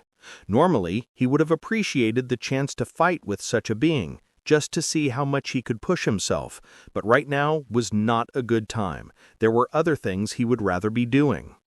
This was not a fight he could win easily. He could only drag it out at most and search for a way to win. Right at this point, it was a massive time waste. And it looked like that's exactly what the other party wanted, to waste his time, to give the Super 10 armies more time to strengthen their position. But Damon only grinned at this. "I know what you are trying to do. It is pointless. Whether I am there or not, your army will fall." This time, another powerful spear appeared in Damon's hand, and he thrust it forward, aiming straight for the man's heart. The red-robed man laughed. "You mistake me. I don't really care about these politics. I only care about the opponent in front of me, and right now, that is you." He casually caught Damon's attack in between his two fingers, and on the other hand, a vicious-looking dagger dripping poison appeared. "Actually, you are not much of an opponent. You are still a child who barely knows how to wield your weapon. It's embarrassing for me to fight with someone like you." Damon only smiled coldly, completely indifferent to the taunt. Tell me." He casually spoke and drove the spear harder. The red-robed man pinched, twisted, and broke the point like chalk. At the same time, his poison dagger slid for Damon's throat. It was a crimson dagger with a poisonous hue surrounding it. It was not a legendary weapon, but Damon could tell that it was something special. The weapon's aura was extremely unique, even sending a shiver down his spine. However, the poison aura was still not strong enough to make him fret. Damon's poison did not seem to affect the red-robed guy, and his poison wasn't strong enough to affect him either. Damon simply caught the blade in his palm. The next instant, the blade disappeared and reappeared on the red-robed man's hand. Black smoke hissed across his skin, then sunk in. Ding! 9 million poison body has absorbed the toxin. Damon licked the cut clean. Tastes weak. The red-robed man's cold eyes were still locked on him as his figure silently disappeared. Not that he lost interest in the fight or was running away. Almost immediately, numerous images of him flashed all around Damon, every single one of them sending a blade slash at Damon. Damon clicked his tongue. This was bad. He could easily counter this attack right now, but he was currently fighting under a handicap. This was because he knew the true motive of this man. It was neither to kill him nor to waste his time. This man right here was trying to force him to reveal every single card in his hand. That had to be it. The Super 10 must have gotten curious about him and wondered why he was as powerful as he was when he did not have their background. The true motive of this man today should be to find out this secret of his. Otherwise, he wouldn't be facing this attack right now. He would be facing something much stronger and more powerful. Damon might not have sensed it at first, but after exchanging these few blows with the red-robed man, he was sure about it. This was a peak C-rank powerhouse, and an elite one at that. This meant that not only did he possess a special class, but chances are he also possessed an abundance of stats and other advantages. Even the weapon in his hand should be a special weapon. Damon moved, immediately trying to use a blink, but he was unable to use blink or shadow step at the moment. The red-robed man seemed to have used some sort of domain skill that had locked him in that space. But he still could move and dodge. He did just that. He pumped in as much mana as he could into his legs and dashed forward, backwards, and sideways, dodging every single blade slash that came his way. "You have an incredible mana reserve." The red-robed man's eyes gleamed. Damon did not like this one bit. He had to be extremely careful right now and make some hard decisions. He was fighting a losing battle, and if he revealed too much about himself, then he would truly lose. If he did not reveal anything, then too he would end up losing. This was a lose-lose situation for him. His mind raced to think of all the combos that he could use without giving away much about himself. Blood, shadow, and fire should be fine. He had revealed his abilities with these elements in a lot of places. This wouldn't be the first time. But this was not enough. Even if he added lightning, he absolutely could not reveal anything about his ability to use the other elements. With that woman's mask in his hand, he already had a plan in his mind, and using these abilities right here and now would put an end to that plan. In the end, he decided to go with the little spark and summoned Goldie. The red-robed man's eyes immediately lit up on seeing Goldie. "Interesting," he mumbled. "I sense an extraordinary aura from this little sprite. It has to be at least of the rare grade."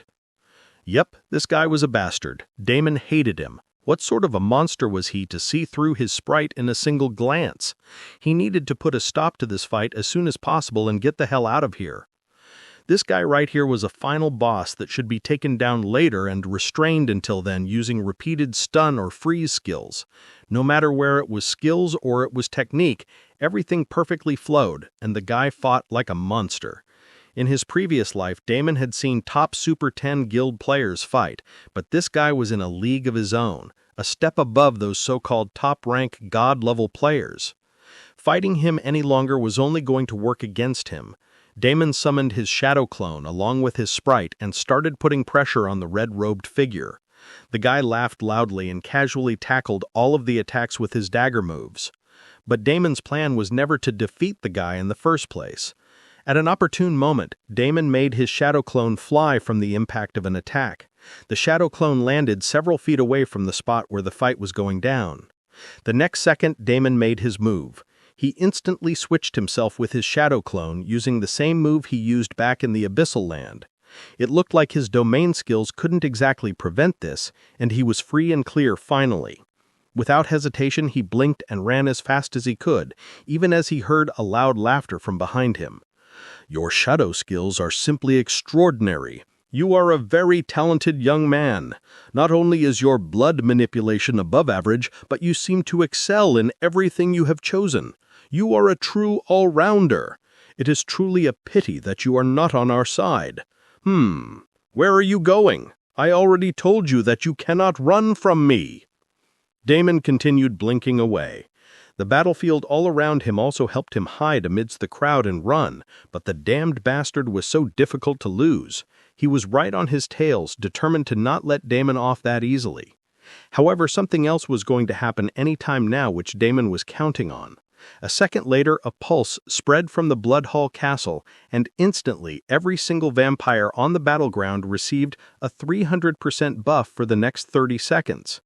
He had used the same tactic in the first battle by sacrificing his reputation points, and this time Mark had done it instead.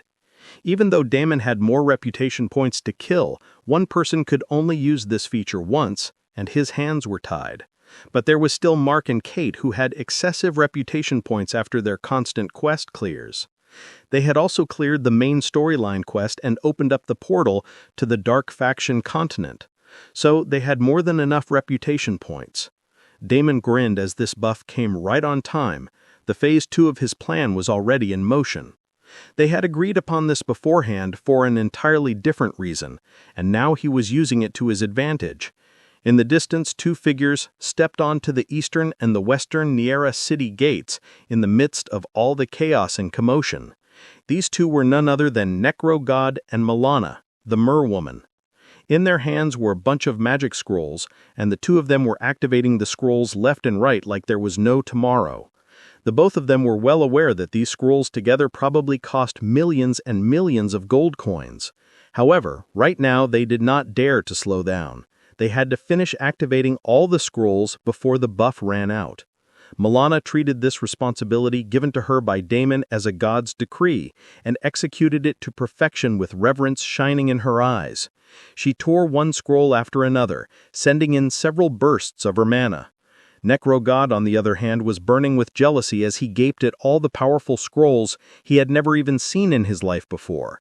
The same insanely powerful and rare scrolls that this hateful bastard blood god was using it like common mana bombs. His heart ached at the extravagant expense he could never afford. In all honesty, Necro-God did not know why that idiotic bastard trusted him to do something so important at such a crucial time.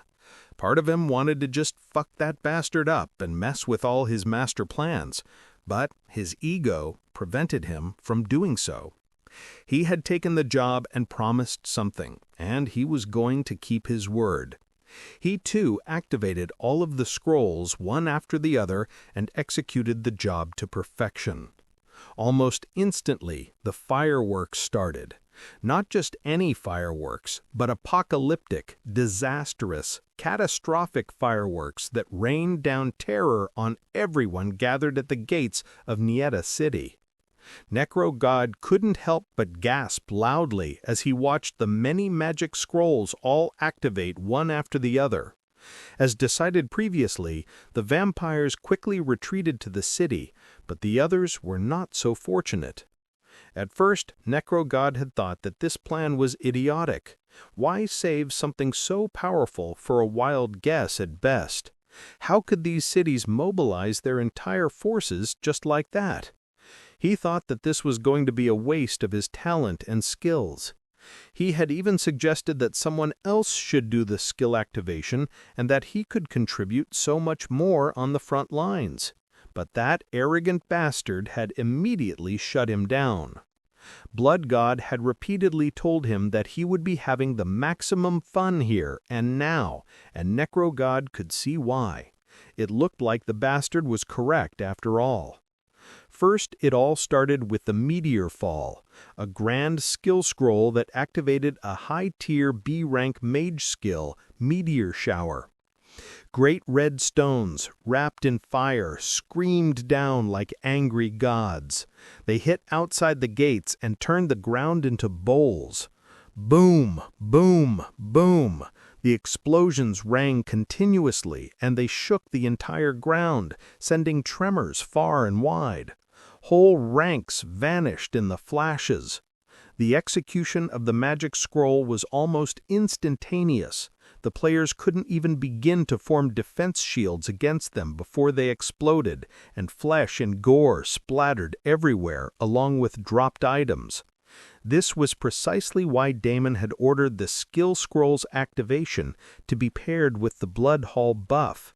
Even though the 300% buff did not apply to the skill scrolls, the abundant mana in the air made the activation of the magic skill scrolls that much faster and more powerful.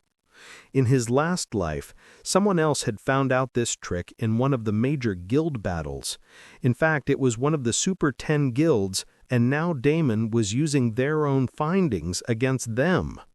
The downside was that now the other party would also be serving them a similar dish, as he was pretty sure that they too possessed an equal number, if not more, magic scrolls. But they would have to worry about that later. First, they had to deal with this flood of new players and NPC troops. And by chance they decide to immediately retaliate with the same thing, then it was inevitable that a battle of magic scrolls would go down. In the end, whoever had more scrolls would end up having the upper hand. When Necro God had asked about this, Damon had answered him that he would personally take care of this problem, and now that bastard was nowhere to be seen. "Where are you, you arrogant idiot?"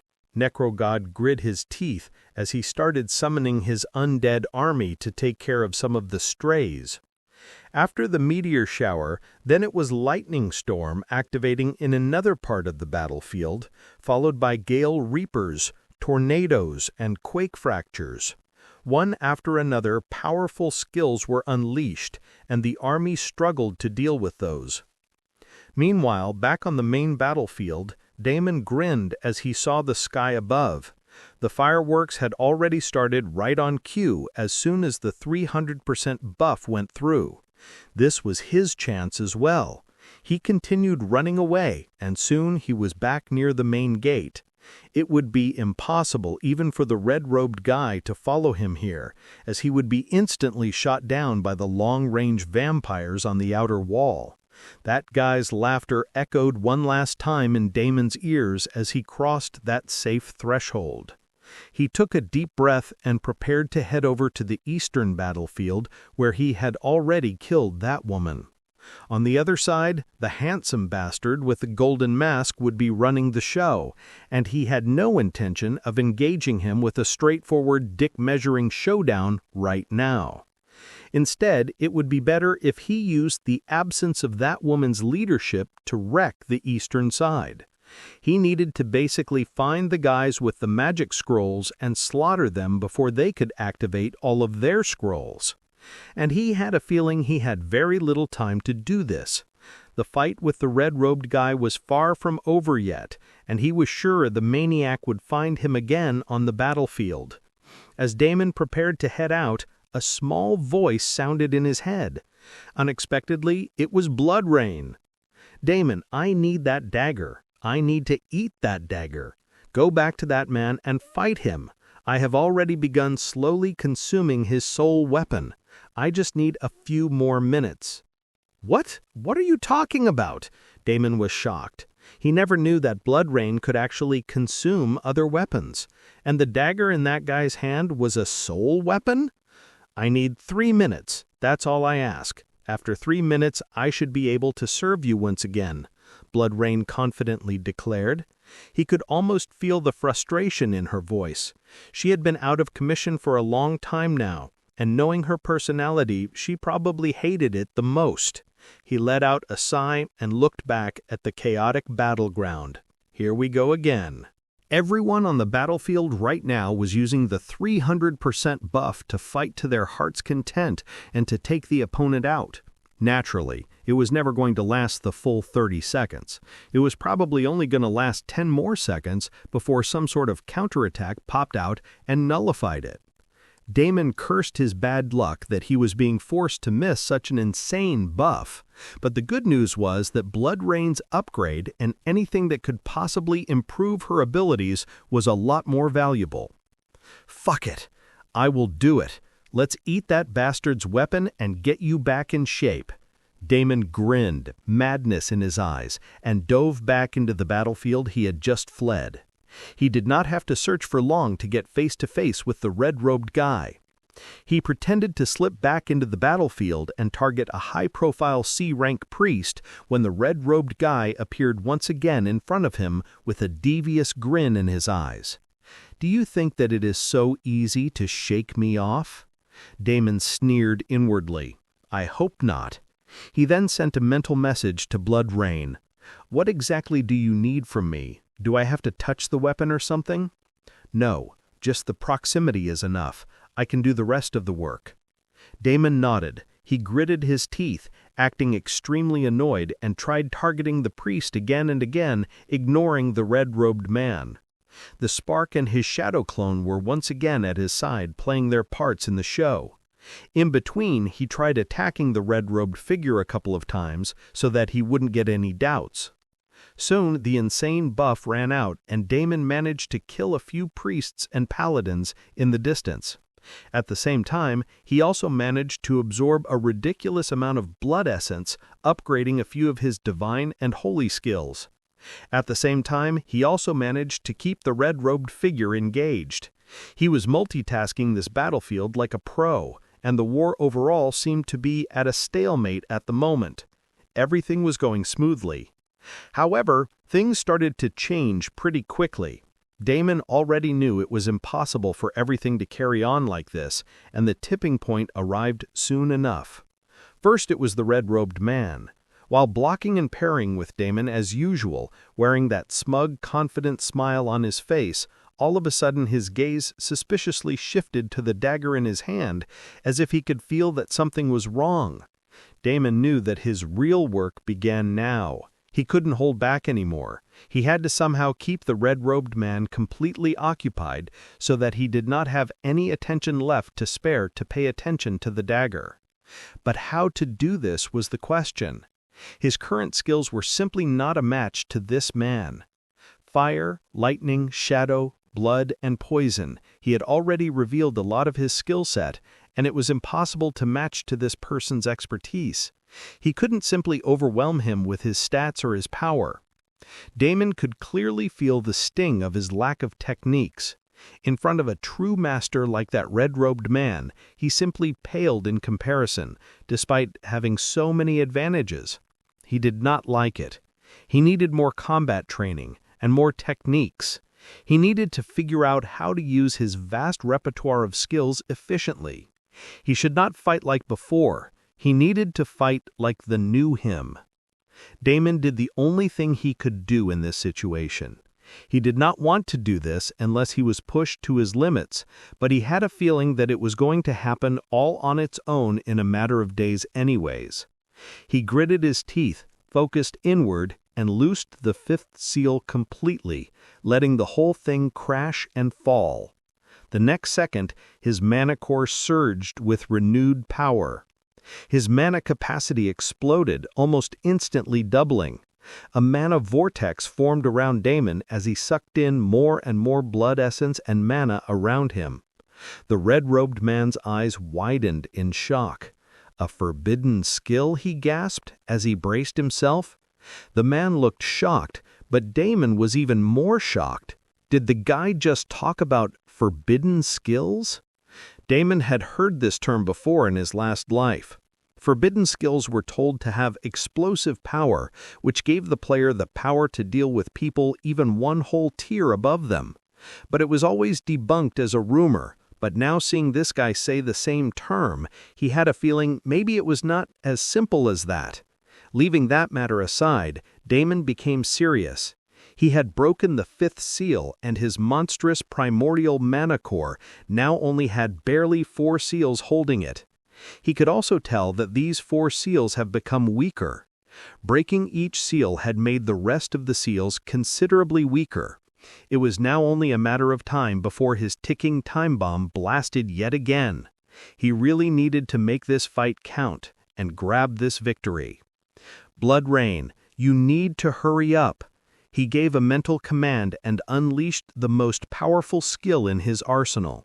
It was a new skill he had picked up from Hinata's family market. #Blood Tempest. It was almost a domain skill that arrested a target in place. Almost, but not quite. However, the key point was that this skill had the ability to absorb blood essence from the surroundings and strengthen itself. So the more blood essence, the stronger the skill output. And in a place like this battlefield, this skill was made to rule.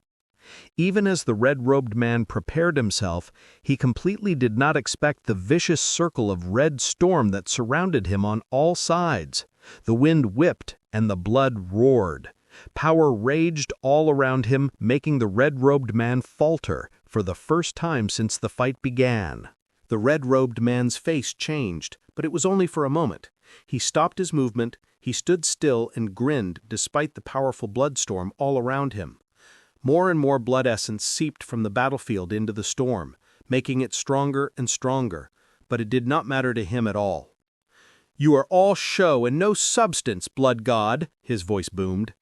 Damon gritted his teeth and continued. Blood Tempest wasn't finished yet, at least not his version. He took a step forward and placed his hands into the bloodstorm. The next second, all sorts of weapons started flying out of the bloodstorm, attacking the red-robed man. Blood swords, blood spears, blood bombs. The attacks randomly popped up here and there and hit from every angle. They were fast, furious, and relentless. They blinked into shape inside the storm and lunged at the red-robed man. Each time one was dodged, it melted back into the wind and fed this circle again. The red-robed man simply laughed. "Is this the extent of what you can do? I think I've wasted enough time on you. You are impressive, but you are nothing when compared to the geniuses in our family. It is only a matter of time before they leave you behind in the dust." Damon did not care. He continued creating more and more weapons and sending them to the guy. He then gritted his teeth and upped the game a little more. Lightning bolts started appearing along with the weapons and struck the red-robed guy. The red-robed guy sneered. "You are not my match." He increased his speed and effortlessly dodged everything Damon threw his way. The guy was not arrogant, it was far from that. He was simply on an entirely different level. Damon was also still not done. He pulled as much mana as he possibly could and went one step further. He had already achieved this when creating a Crimson Lance. There was no reason he shouldn't be able to do the same thing here. Along with the lightning bolts, shadow daggers also started flying out of the storm.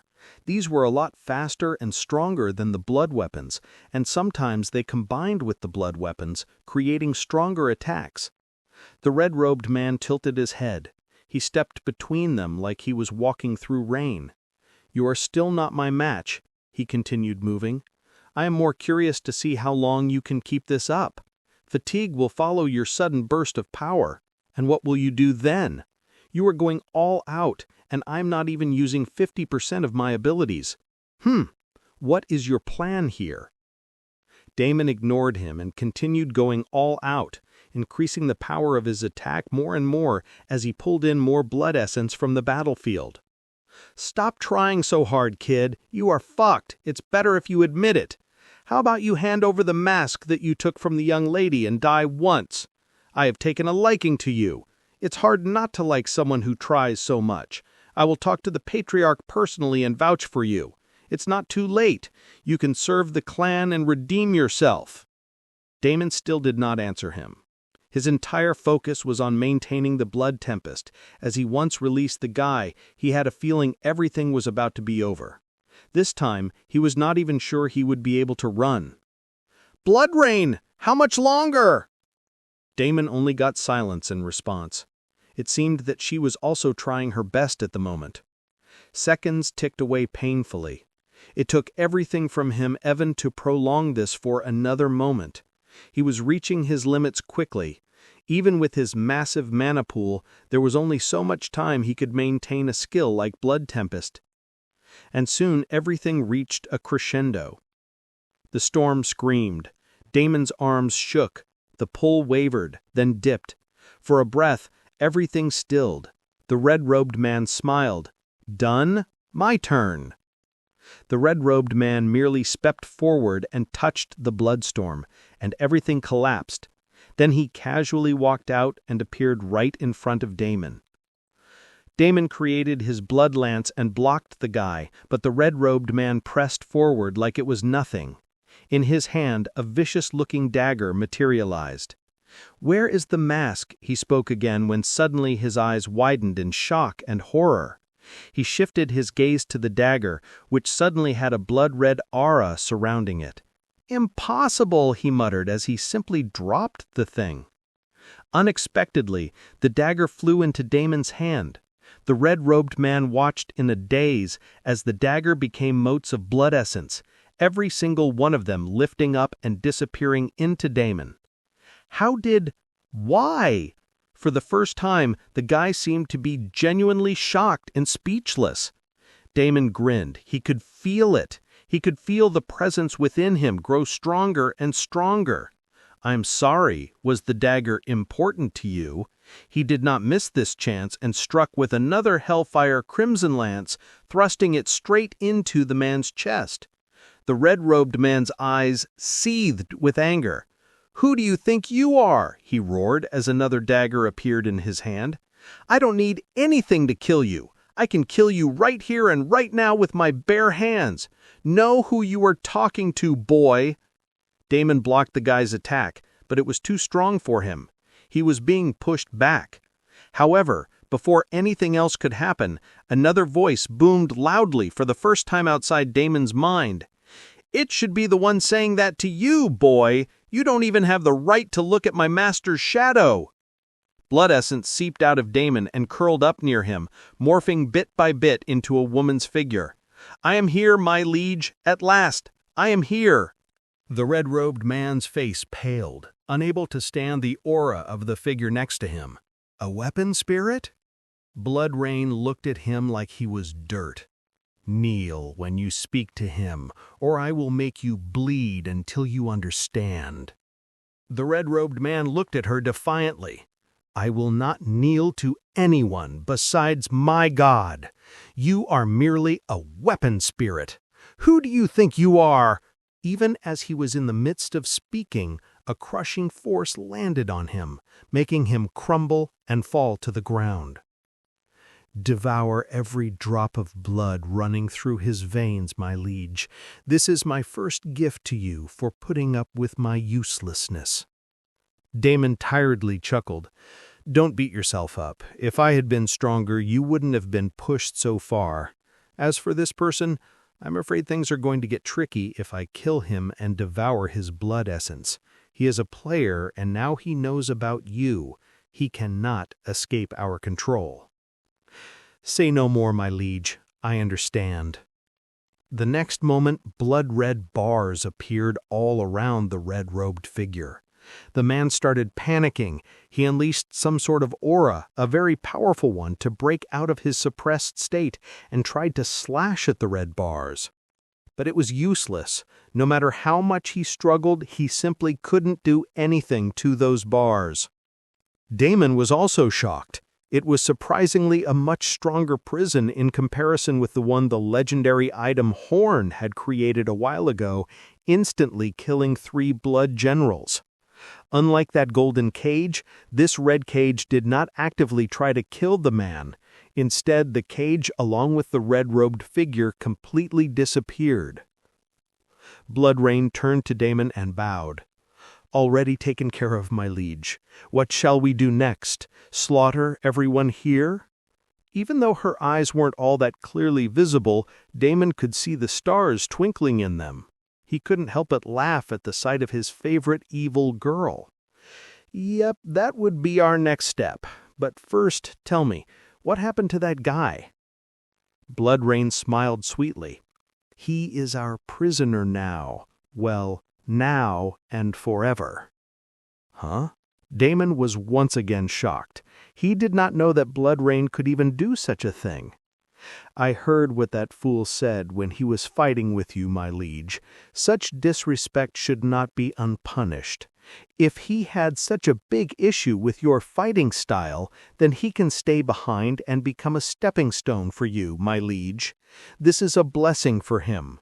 Even if he tirelessly worked his entire pathetic lifetime, he wouldn't have run into such a good fortune. To become a training dummy for you, my liege, will be the greatest purpose of his life." Damon bitterly smiled. I guess that's one way to go about it. He still did not know how exactly the skill worked and how he could access him again. But that was something that could wait. Right now, they were in the middle of an intense battle where everything around them was pretty much going to shit thanks to the small diversion Damon had to take. Let's talk about that guy later. How are you doing now? Are you fine? Have you fully recovered? Blood Rain giggled sweetly. "Aw, I'm so glad to see that you are still as fond of me as ever, my liege, even if you have many other women at the moment to fulfill your heart's desires." Damon's face twitched. Yep, she was back indeed. He completely ignored her words and asked the next important question. "What was dagger you absorbed? Do you think there are more weapons nearby that you could eat and become more powerful?" Blood Rain laughed again. "My liege, that isn't possible. I was only able to absorb the dagger because its weapon spirit was weaker than me, and because it was made, at least in part, from the same material as I am. Otherwise, I wouldn't be able to do such a thing, at least in my current state. For a weapon spirit to truly feed me, we need to have some sort of synergy." Damon nodded. "Okay, I'll keep that in mind. I'm sure we can run into something similar in the future and get you some more power. Right now I'm busy, so I'll get back to my work. You can rest in the meantime." Unexpectedly, Blood Rain became very frustrated after hearing the remark. "No, my liege, please don't bench me again. I have only just now had a full meal and I still have all the excess energy you fed me from that bead.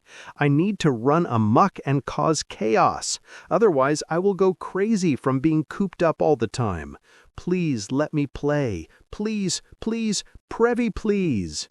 Also, call me Little Red, my liege." Damon's head ached from the fast barrage of the mental messages. This troublemaker was once again at it. "Fine, do whatever you want. Why will I want to bench someone powerful like you?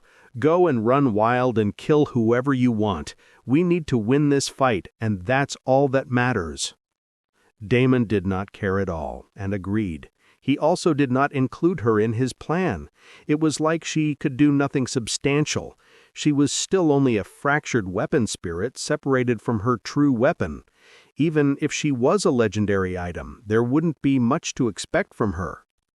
His attention instead shifted to the western and the eastern battlefields, where mass destruction skills were now starting to congeal in the skies above. He could see divine and holy skills right off the bat. Clearly, this was not theirs, and the other side had started making their move. He needed to get in now, otherwise their base would be wiped out in the blink of an eye. Damon did not hesitate anymore and blinked away at top speed, his monocore still burning with energy. However, he froze for a moment as he realized Blood Rain didn't actually move with him. Damon stood puzzled. Since when was Blood Rain capable of coming out of him and even staying apart from him as a separate entity? His lips curled upwards. It looks like the upgrade this time was quite a good one. However, was this the limit? Just how much did she change after the upgrade? Despite the time crunch, Damon couldn't help but stop for a moment and look back at her. Blood Rain grinned, or at least her face looked like it. Clearly, she knew she was being watched as she moved like she was about to put on a grand show. Damon's eyes widened. His heart raced as the next second an unbelievable scene unfolded right in front of his eyes. "My liege, enjoy your feast!" Bloodrain's voice thundered across the battlefield. She then disintegrated into a mist of blood that scattered in the wind. The next moment, 12 scythes appeared out of nowhere. These scythes appeared right above C-rank experts, including 3 powerhouses. Reaper's dozen! Bloodrain's voice resounded everywhere in the battleground. For a moment, the entire place turned crimson. There was crimson everywhere. The sky, the ground, the air, everything was the color of blood. Everyone became alert. All sorts of attacks flew towards the scythes. The 3 powerhouses did not plan on taking this lying down. Their eyes were serious, as if they could feel that something was about to happen. One powerhouse erupted a brilliant golden barrier. Another one empowered his hammer to strike at the scythe. The last one brought his shield forward and roared loudly. A powerful golden aura rippled out of him. However, all of it was useless. The next second, the scythes fell. It cut through everything in its path. No! Damon's eyes shone. The scythes devoured everything in their path. He could feel the scythes becoming more powerful as they fell. The more the resistance, the stronger they became. And when they came for the kill, there was nothing in their path that could stop them. In the blink of an eye, the 12 scythes hit flesh, and a moment later, 12 heads rolled on the ground. The world turned normal once again. Blood essence burst out of the bodies in a gory show and shot towards Damon. Everyone gaped in shock, Damon included. What sort of powerful attack was this? How could something like this exist? Only a being who had transcended the laws of the world can do something like this. Such a being had to be at least an A rank. The entire battleground came to a standstill for a moment. Damon alone greedily sucked in everything that came his way. A true feast indeed. A maniacal grin appeared on his face. This was Bloodrain's true power? No, my liege, Little Red answered him, her voice whispering in his ears. This is a mere fraction of my power. In the future, we will be able to grow even more powerful and unleash more chaos and mayhem in this world. There will be none who would dare to stand in your path. Damon nodded. A loud uproar erupted all around him as the vampires finally snapped out of their trance. They were the first to erupt in cheers. A tidal wave of bloodlust and awe swept across the battlefield. To them, this was no mere victory. It was divine revelation, a dominion of blood. In a second, the entire battle had turned tides. They were pretty much locked in a stalemate, only slightly overpowering the Purification Raid army, but things were completely different. The vampires only needed this one push. They continued the momentum and surged forward. 2 to 3 blood generals ganged up against each C-rank powerhouse. Not many were left in the first place. The single attack was more than enough to deal with the whole army. And more importantly, Bloodrain wasn't done yet. Her figure appeared here and there randomly, and wherever she appeared, that head rolled. She did not directly face a peak C-rank powerhouse anymore, but she was still putting down C-rank experts left and right as if they were nothing. Damon absorbed more and more essence. He could feel himself becoming fuller and fuller. His stats were continuously increasing. He had already gained 500 more stat points altogether, but he could feel that he was going to hit a barrier. Many of his skills had also upgraded several times. Overall, it was a sweeping victory for him in this side. There was nothing more for him to do here. Absorbing as much essence as he could, he hurriedly left the area and went to the western gate. A flustered necro-god greeted him the moment he entered the battlefield. "Where the heck were you? You were supposed to be here several minutes ago. Can't you see how you fucked up everything?" His words got stuck in his throat as he stared at Damon. More specifically, at the bloodlust rolling off of him. What are you? How can you be so... It had only been a short time since they had met, and already he could feel that the person in front of him had become someone entirely different. There was a deep, unfathomable power seeping out of him. His aura was the aura of a devil who stood at the top of the world. You should kill that guy. I'm not able to get close to him. He's playing against my weakness." Necrogod stammered and finally managed to get some words out. "I got it." Damon gave him a nod and instantly dove into action. A nasty holy formation pulsed in front of him.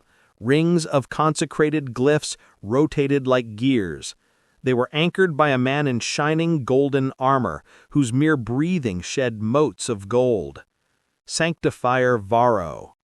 Damon knew about this guy. He was one of the top players in his last life. His trademark weapon was a lantern that burned with a spark of holy fire. It was an extremely powerful flame fragment, capable of dealing spectacular damage to those from the Dark faction. Any shade within 10 paces of him guttered and died. No wonder the Necrogod couldn't approach him.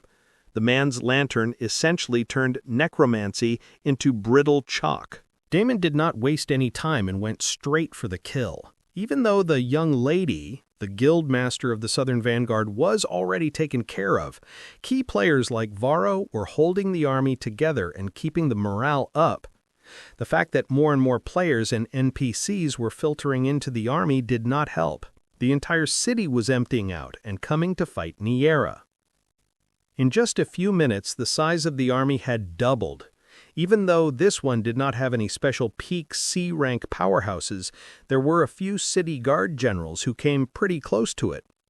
Not to mention, they had only just now started with their mass destruction magic scrolls. Damon was pretty sure they could go on for a while with the amount of scrolls in their hands. If he was able to get his hands on them, then the other side was also probably stocked full of those. As long as Damon dealt with these key players and the few players in charge of the mass destruction magic scrolls, then he would have essentially slowed down the progress of this side. Then all that would be left was the massive army on the other side of the city. Damon smiled bitterly. Everything looked like an uphill battle.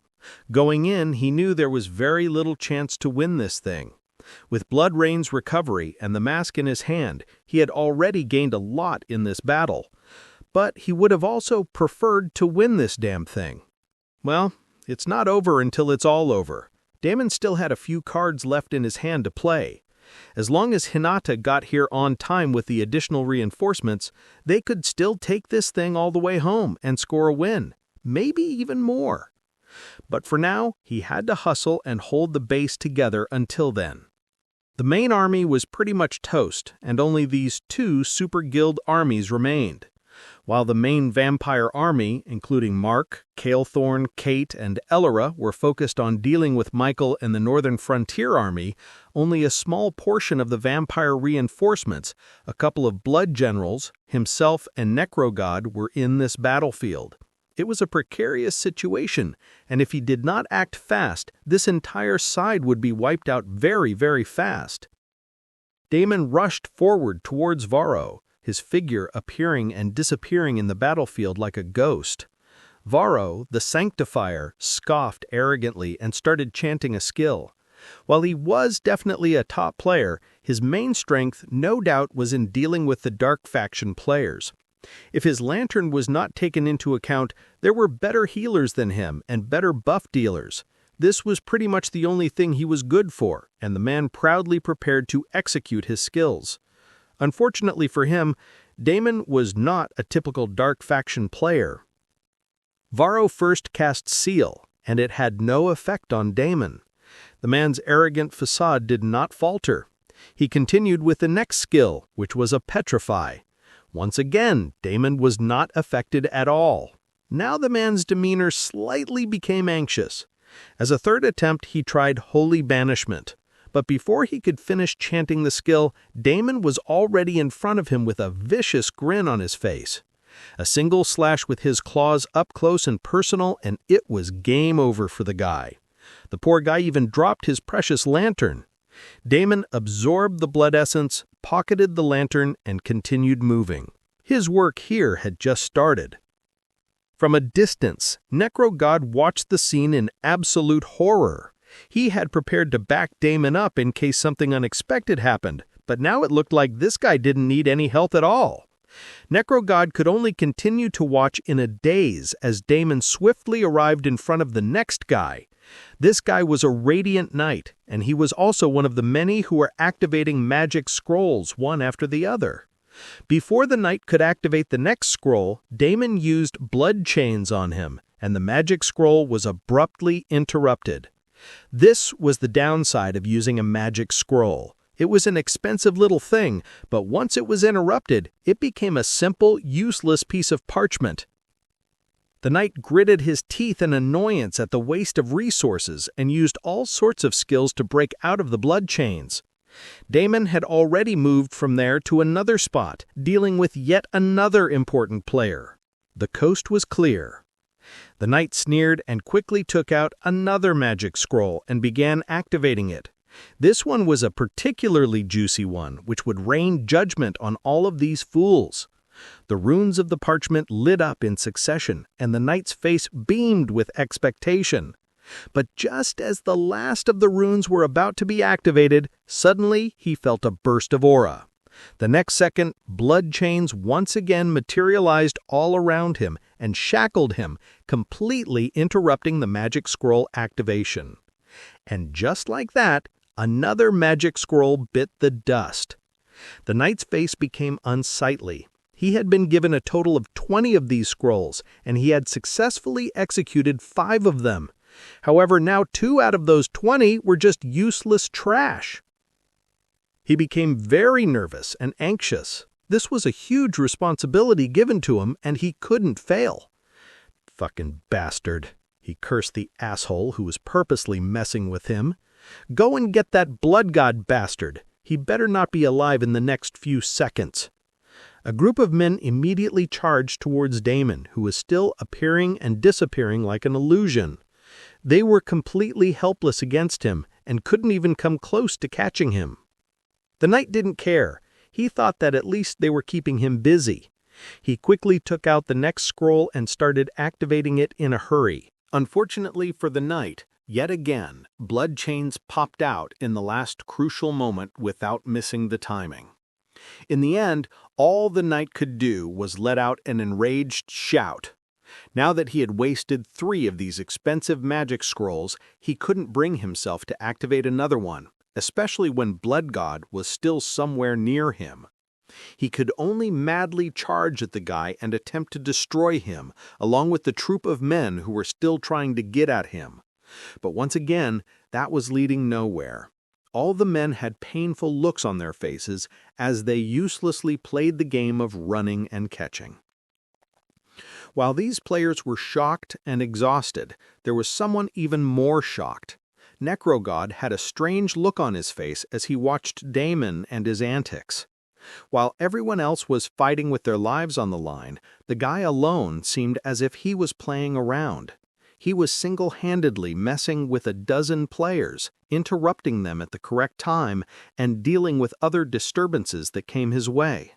Blood chains were popping out everywhere in the battlefield. How could someone do this? What sort of an ability was required to pull off something like this? This was ridiculous. Necrogod could finally see the truth.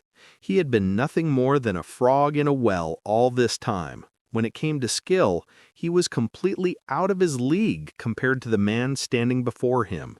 Damon wasn't fighting, he was orchestrating. The single man was controlling the entire momentum of the battlefield. It wasn't brute force, it wasn't luck. It was terrifying mastery. And unlike everyone else scrambling and sweating for survival, Damon looked like he was just getting started. Necrogod's throat felt dry. It was a surreal feeling, watching someone who was supposedly at your level not just outperform you, but redefine what your level even meant. This wasn't a talented player. This was something else entirely, a different class of monster. While he was staring dumbly, a small blood arrow suddenly came his way, snapping him out of his trance. When Necrogod looked at Damon, Damon gave him a "what are you doing" look. Necrogod awkwardly cleared his throat and once again started commanding his troops. A determined look appeared on his face. Blood God might be powerful, but he wasn't weak either. He wasn't going to lag behind for long. Taking advantage of the chaos in the battlefield, he quickly tried to coordinate with Damon and take down whomever he could. Soon, the entire battlefield came under the control of the duo.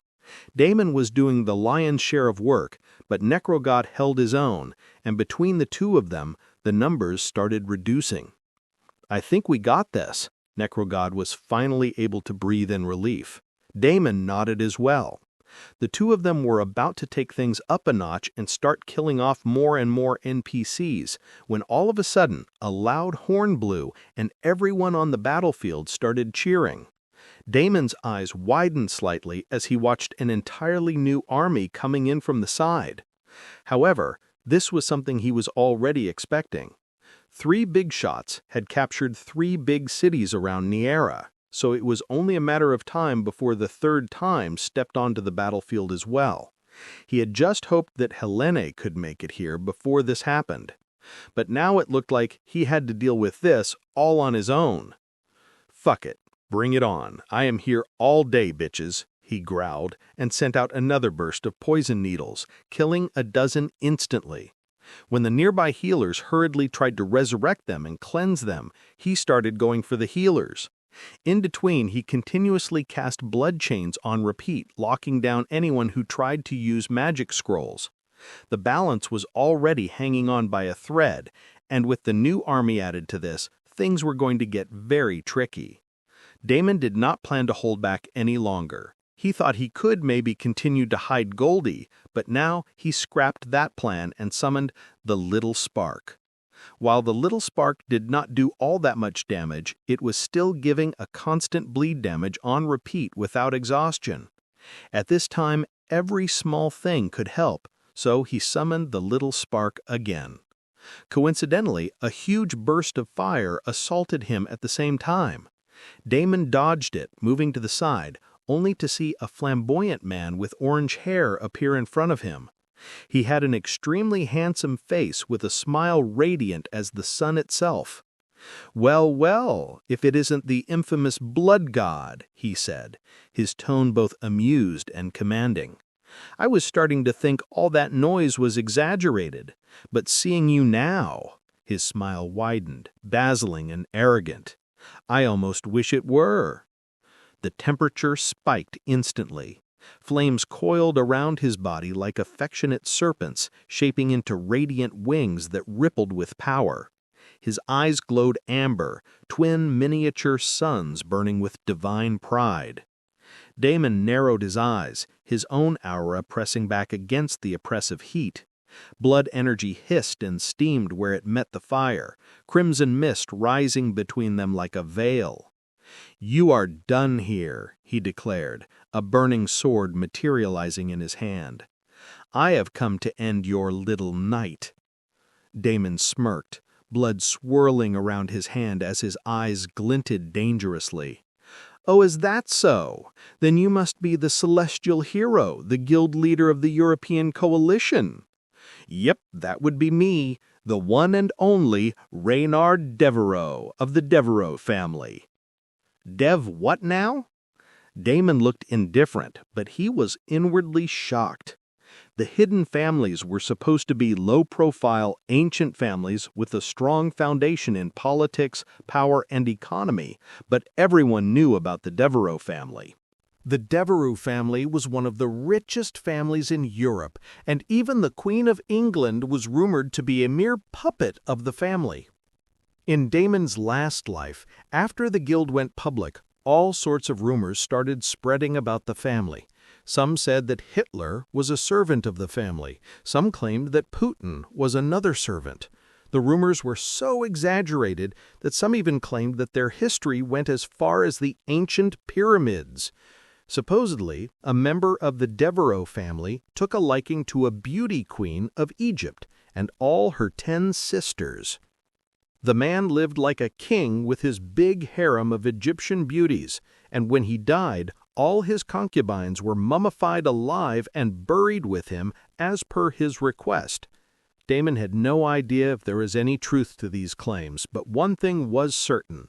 The family had deep pockets and deep connections. Such a family's direct heir was now standing in front of him. If he was not wrong, then that girl and the other golden mask handsome bastard should also belong to equally influential and powerful families, even though he had no idea who exactly they were. He had always thought that the top god-level players were the main strength of the super guilds, but now more and more so-called players were stepping out of the woodwork. Shouldn't these people be rare, like dragons and phoenixes? Instead, why did it feel as if anyone could be a top player as long as the super guild wants them to be? Then who was the real power running everything behind the scene? Damon couldn't help but think how powerful such an existence had to be. Reynard chuckled in amusement. "You say you do not know my family, yet it is clear that you do. You know you can always kneel and beg for forgiveness. I am in a very forgiving mood today." Damon paused for a moment and stared at the guy in front of him. The moment he cracked his neck with a laugh. "Orangehead, weren't you the one who ran away from me before? Now where did all this courage come from? Brought some backup with you, huh? And what's with you guys and kneeling? Do everyone kneel in front of you?" Damon expected the guy to get angry and riled up, but the man was far from it. Reynard seemed completely at ease with a big smile on his face. A tactical retreat is not the same as running away. Reynard smiled, and Damon smiled in return. A shameless person recognized another shameless person. At the same time, Damon was not idle. He might be chit-chatting with the guy, but in the background he was doing many other things simultaneously. It looked like the new guy had brought over many stealth experts whom Damon promptly exposed, and his shadow clone took care of things from there. Reynard's face changed when he realized 3 out of the 8 stealth fighters were already down. "You are not at all simple, are you?" Reynard did not waste any more time. He grinned as a fiery aura abruptly appeared around him. He then lifted his hand and bellowed, "Invoke Solar Mandate!" His bracelet started shining with a blinding intensity. 12 shining suns appeared all around them. Damon could already tell that the bracelet was not an ordinary item. It was definitely a legendary item. That woman had one, and now this guy too. These super guilds really had it sweet. They seemed to be rolling in legendary items and endless gold coins. Damon gashed his fangs as he prepared to dodge what looked like an insanely powerful attack. If he was not wrong, then the 12 suns should be shooting out nasty stuff left and right any time now. And he was not wrong. The very next moment, shit hit the fan. The power of the legendary item was clearly demonstrated. The 12 miniature suns blazed like fragments of a dying star, each one humming with divine heat and compressed mana. Then, all at once, they started rotating, slowly at first, then faster, spinning around Reynard in a perfect formation. Streams of molten light cascaded down from them, turning the very air into fire. The ground cracked open, glowing lines spreading outward in every direction like golden veins. It was clear that these 12 suns wouldn't allow any attack or attacked near Reynard. Anything would be burned into a crisp in an instant. It was the perfect defense, but that's not all it did. Damon barely had a moment to react before the first wave of solar lances came crashing down. Each one moved at impossible speed, tearing through the air and leaving behind trails of blinding light that scarred the battlefield. The 12 suns were shooting at him with an insane speed.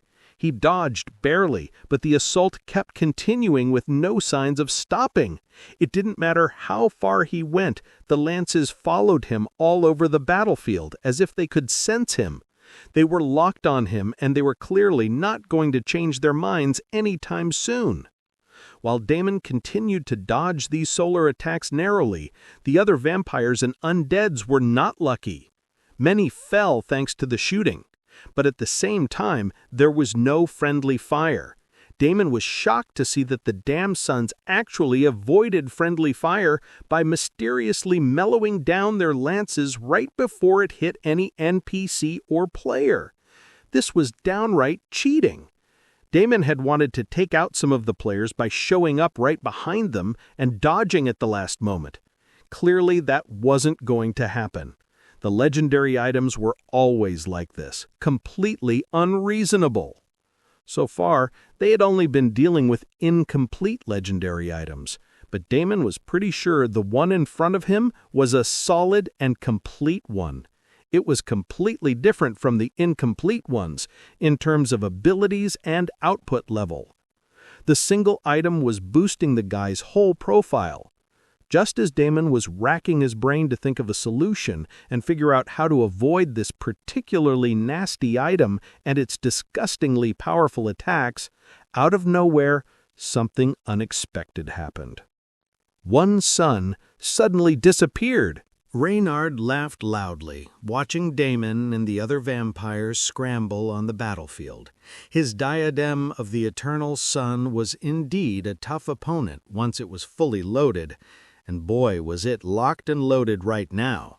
Learn your place, bloodsucker. You dare to stand against the masters of your world? Reynard clapped his hands. Jump for me, monkey. Jump! Jump! There you go. Watching Damon get almost hit and skewered a few dozen times put a super big smile on his face.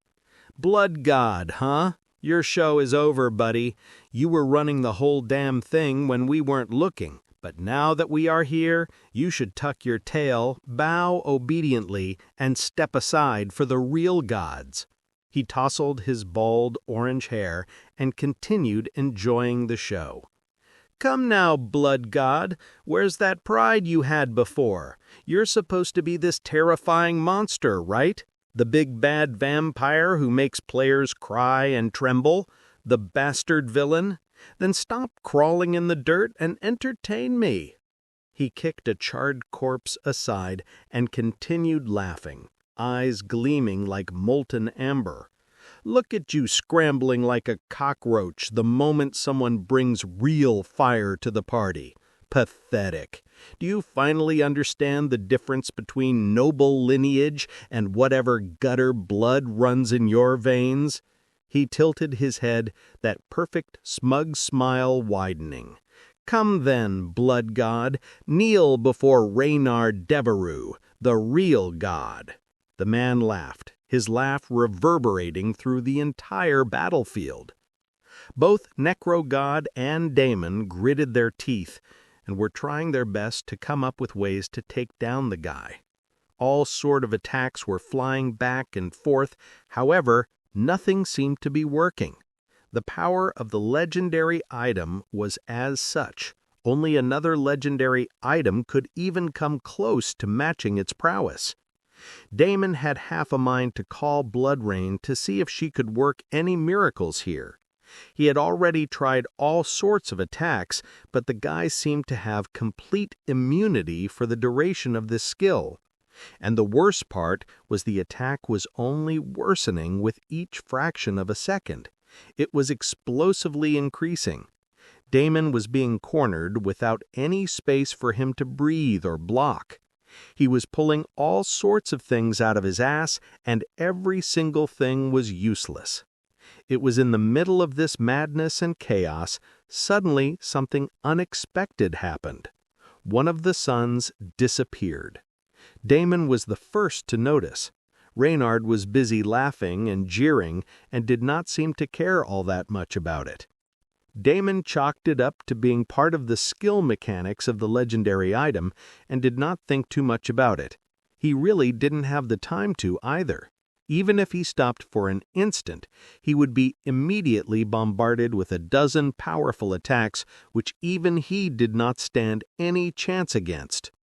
Pulling in all of the blood essence from the battlefield, he continued pushing himself and evading all of the attacks like a maniac. And then it happened again. Another freaking sun disappeared. Damon almost had an itch to rub his eyes properly and look, but there was no doubt about it. Instead of the 12 deadly miniature suns, there was now only 10 of them. What the hell?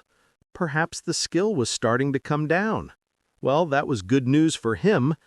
Damon grinned. He now only had to evade these nonsensical attacks for a few more seconds, and he would be in the clear. Even if it was a legendary item, I was pretty sure it shouldn't be able to execute back-to-back terrifying attacks, unless it also had an item spirit like Blood Rain. Unfortunately, there was really no way for him to guess the extent of its power. He could only let things play out. Meanwhile, with the little attention he had to spare, he continued to block all the magic scrolls' activation as much as he could. One or two went through anyways, and there was nothing he could do about that. Thankfully, Necrogod seemed to be handling that part of the equation. The little shit came in clutch as he erected dark shields just in time to block some very devastating attacks. At this rate, he should be able to push through, or rather scrap through, just barely. While Damon was trying his best to somehow get through this, soon, a couple seconds later, one more sun disappeared. At this point, he wasn't even surprised. On the other side, Reynard didn't seem to care at all either. "You are pathetic. How long are you going to continue this futile struggle? Crawl, little leech. I'll count your last 10 heartbeats for you." Reynard's smile flashed. 10, 9, 8. The man counted triumphantly when another one of the miniature suns winked out as if pinched between two unseen fingers. Damon didn't look, but he felt the absence, the pressure easing a bit more. Then some seconds later, another went dark. Reynard didn't even glance up. Try not to die in an ugly pose. He clapped his thigh and laughed like an idiot. Damon did not understand. What was going on? Didn't the guy know his own skill? Can't he see that the skill was weakening and he was winning? Shouldn't he be preparing for some sort of counterattack right about now? Adding some more attacks so that he would continue to feel the pressure? He could only sigh in confusion at the stupidity of the young master of the super-famous family. One could dress up a pig in legendary items and put it on the battlefield, but a pig was still a pig. It wasn't Damon's business. He already had his hands very full. He continued pushing himself as much as he could, when finally the number of suns reduced by half and everything became considerably easier. There was now only 6 suns shining brightly, and Reynard's constant jeering finally paused. It looked like he had finally noticed what was happening, and Damon managed to catch the look on his face. The orange head seemed to be genuinely confused. Huh. Damon raised a brow. Come on! He couldn't be so dumb that he did not know how his own legendary item skill worked, right? Then right in front of everyone, another sun blinked out as well. Reynard right now looked extremely shocked and confused. All the arrogance, pride, and confidence was completely gone from his handsome face. All his energy had drained out. Only a pale, trembling figure was left behind. The flame fragments? Where did they go?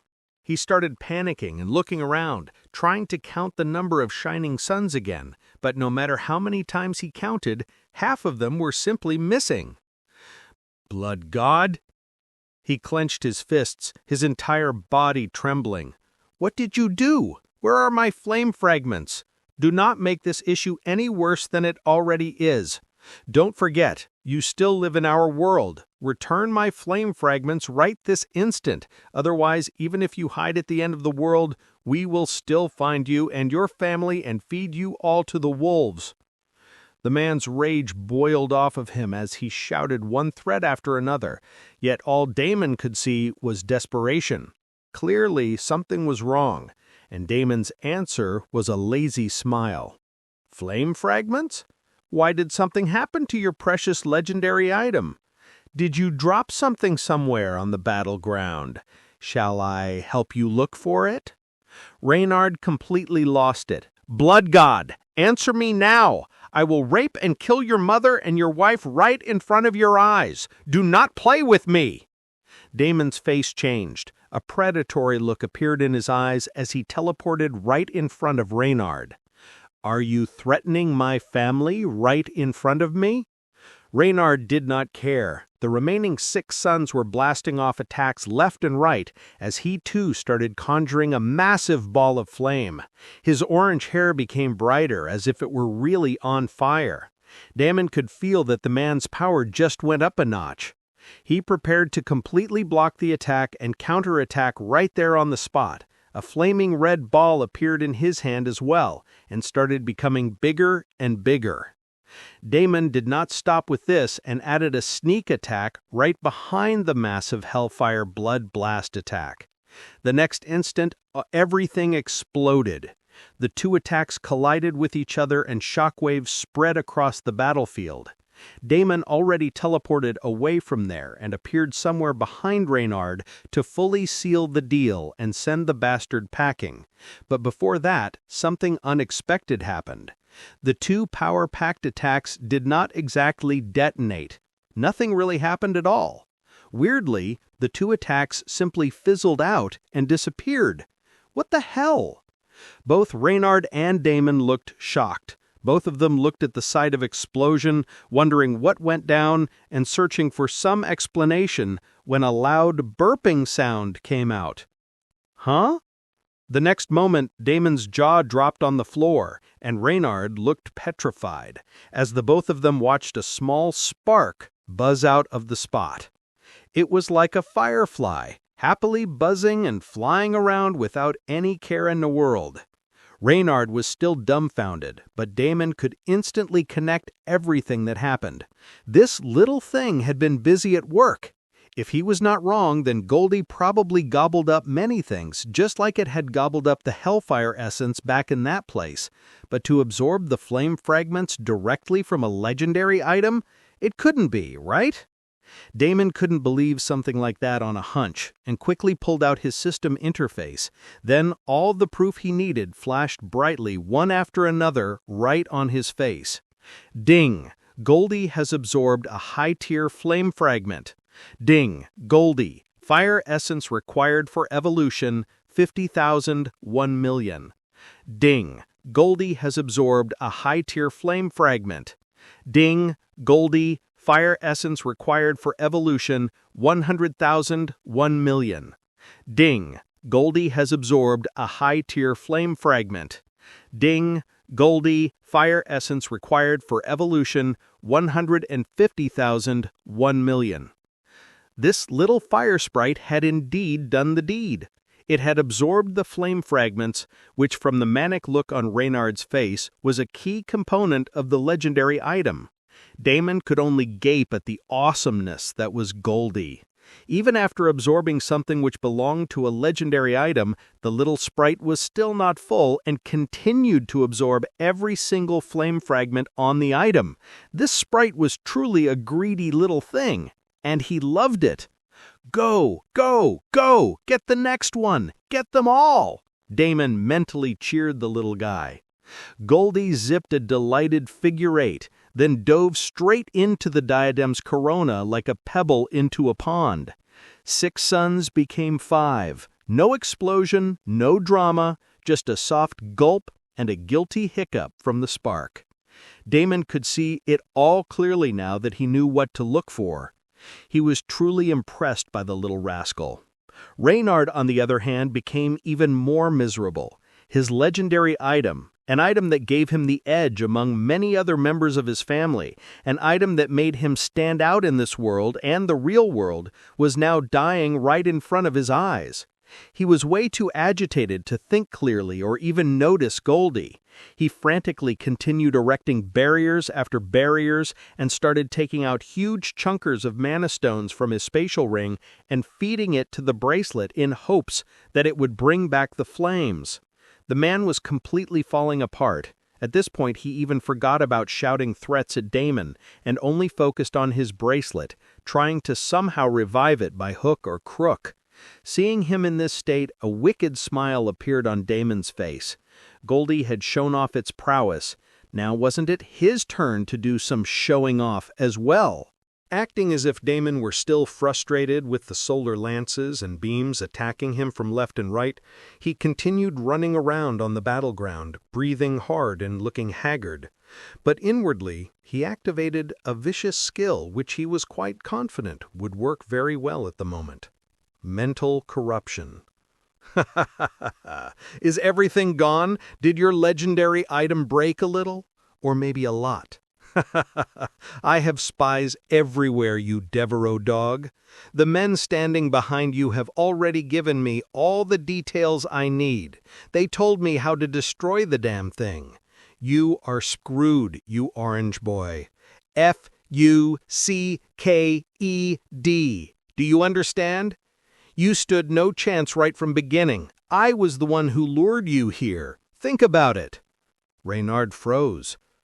What are you saying? His eyes flicked toward his own men, familiar faces, loyal comrades, elite guards trained since childhood.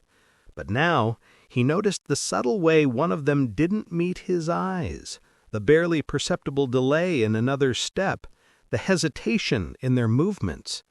No, you're bluffing, Reynard growled, but his grip on his staff faltered. A single drop of sweat rolled down his cheek because deep down a part of him wanted to believe it. They laughed about you behind your back, you know, called you the weakest heir the Devereaux line ever produced, said the bracelet deserved someone better. Now they are here to make sure that it does. Your own brother teamed up with me to make sure that this happened. What are you going to do now? You are done for. Damon laughed without any restraint. He had no idea if this orange head had a brother or not, but he was fine with spouting nonsense and making guesses left and right. The other party was in such a mindset, after all. He activated mental corruption over and over again and continued to taunt him. He thought it was going to take some time, but Reynard surprisingly lost it pretty quick. One of the men moved closer to him in order to block an attack when Reynard turned around to glare at him with reddened eyes full of madness and craze. "You are with him, aren't you? Are you trying to stab me in the back?" Reynard roared, and sent a blast wave at the guy.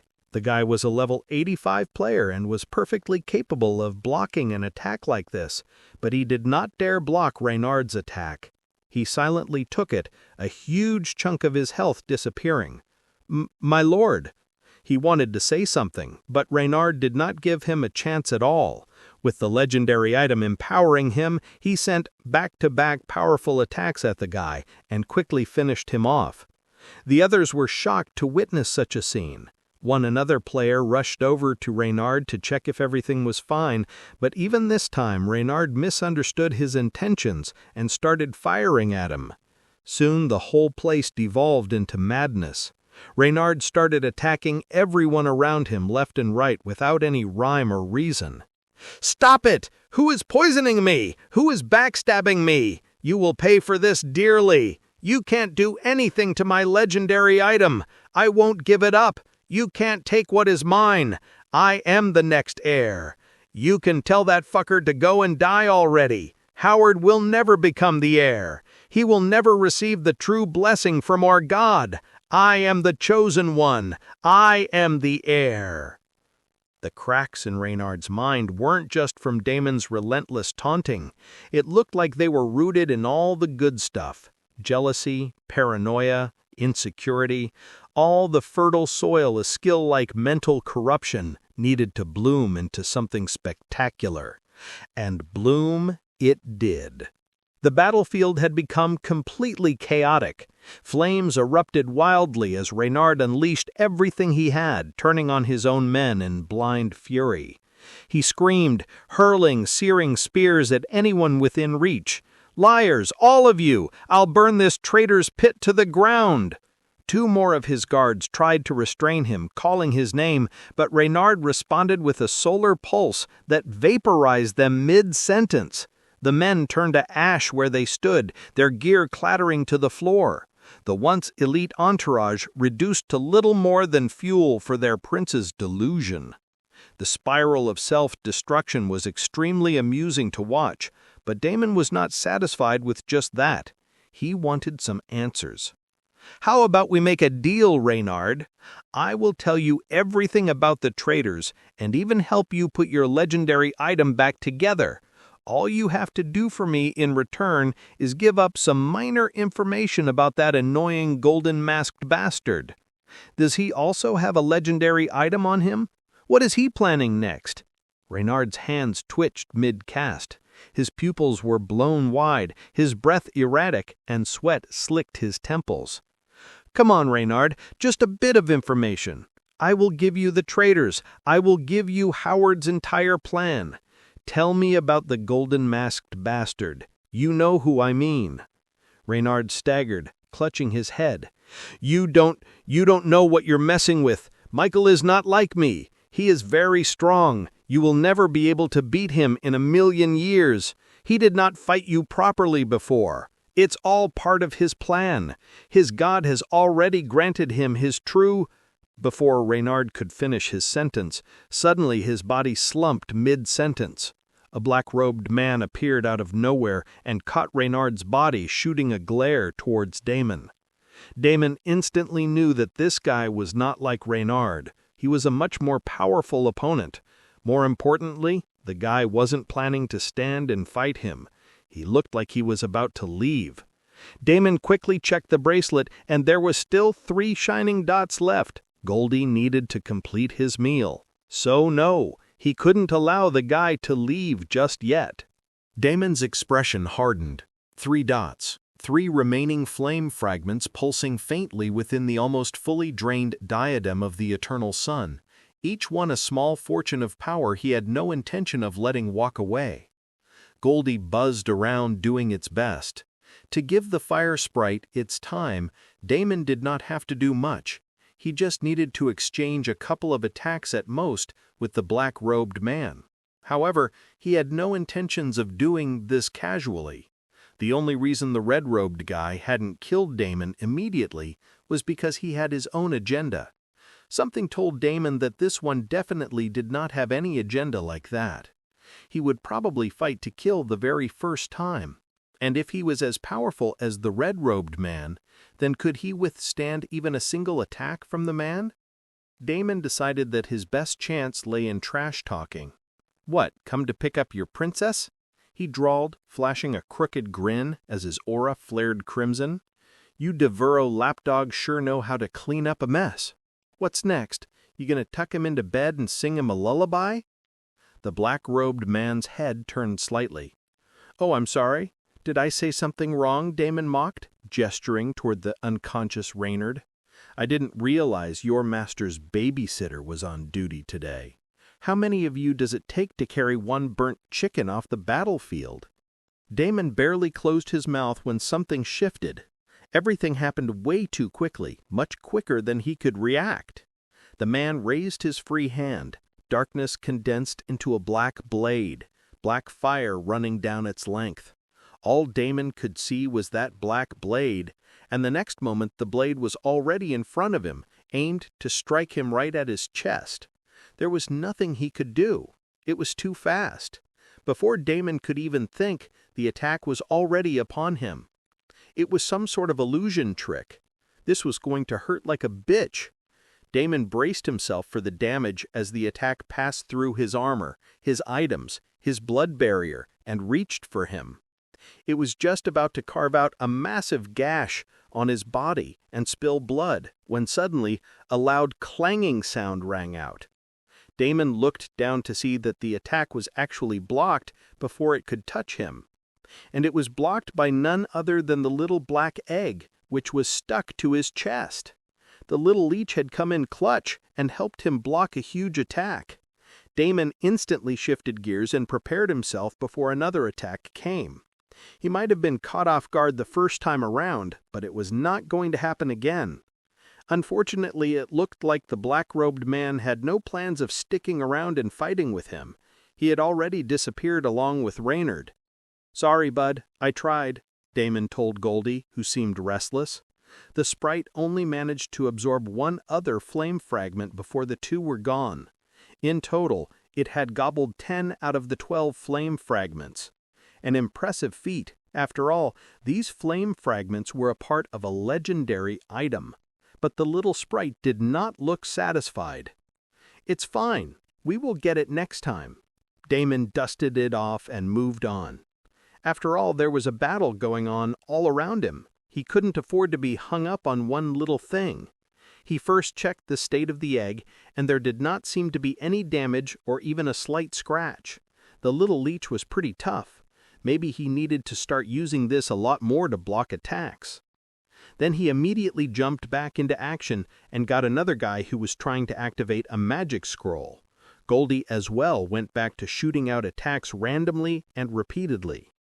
Damon only spared the little sprite a single glance when he saw that he was now shooting out not one, but 2 flame bullets at the same time. One reeked of hellfire, while the other was actually solar fire. Now it was doing double the damage it did before on endless repeat mode. Before, the damage number wasn't high enough to make it significant. At max, it was just a bleed damage of 100 to 500, but now things were different. It was doing 500 to 1,000. This could easily add up over seconds and remove chunks of health from the opponent. The nasty part was that the sprite did not run out of mana and it did not have any cooldown time for the attack skill. Seeing this, Damon immediately had an idea. He had actually planned to try this out from the convenience of his blood haul sometime later, but now seemed as good a time as any, especially if it meant that this was going to improve Goldie's attack power once again, making it a very real threat. Without hesitation, Damon took out the lantern item dropped by Sanctifier Vero. "Goldie, can you absorb this thing too?" Damon was not sure, but it was rumored that this lantern contained a spark of a high-tier holy flame fragment that empowered a lot of Vero's attacks. It was not quite a legendary item, but it was extremely powerful, perhaps because of the single flame fragment. The next moment, just as he suspected, Goldie zapped toward the lantern in a straight line with a lot of enthusiasm. From the looks of it, it also did not have any restrictions. It seemed capable of absorbing any type of flame fragment, even the spark of the holy fire fragment. The little sprite zoomed directly into the center of the lantern, a ribbon of white gold fire unspooled into the air. The little light inside the lantern then completely disappeared as Goldie shot out once more. Now it looked a lot more happier. Ding! Goldie has absorbed a high-tier flame fragment. Ding! Goldie. Fire essence required for evolution, 600,000 out of 1 million. Ding! Goldie has gained a new trait. There was a bunch of other notifications that Damon did not bother going through. He watched the little spark in action as it now started emitting 3 fire bullets at the same time, each one doing somewhere around 200 damage, coming to a total of 600 damage. But this was the lower range. The upper range was 1,500 to 2,000. Damon grinned as he wondered just how much the attack power would increase when the little sprite absorbed enough fire essence to complete the first evolution. He needed to find more sources for the little sprite soon to match its appetite. However, for now, he needed to satisfy his own appetite. Damon could feel his spat absorption slowing down, but his skills were still getting upgraded pretty quickly thanks to all the different varieties of players on the battleground. Surprisingly many, with all sorts of special skills. The Super 10 were not the top guilds for nothing. He continued slaughtering everyone he could get his hands on and absorbed all the blood essence he could like there was no tomorrow. But this was not the same as the beginning of the game. He couldn't simply mow down whomever he wanted to. There were a lot more restrictions now, and he needed to watch out for trap skills that could stun him or paralyze him. If he got hit with even a single one of those skills, then it would instant game over. Damon made sure not to stay in a single spot for more than a second to make sure that this did not happen.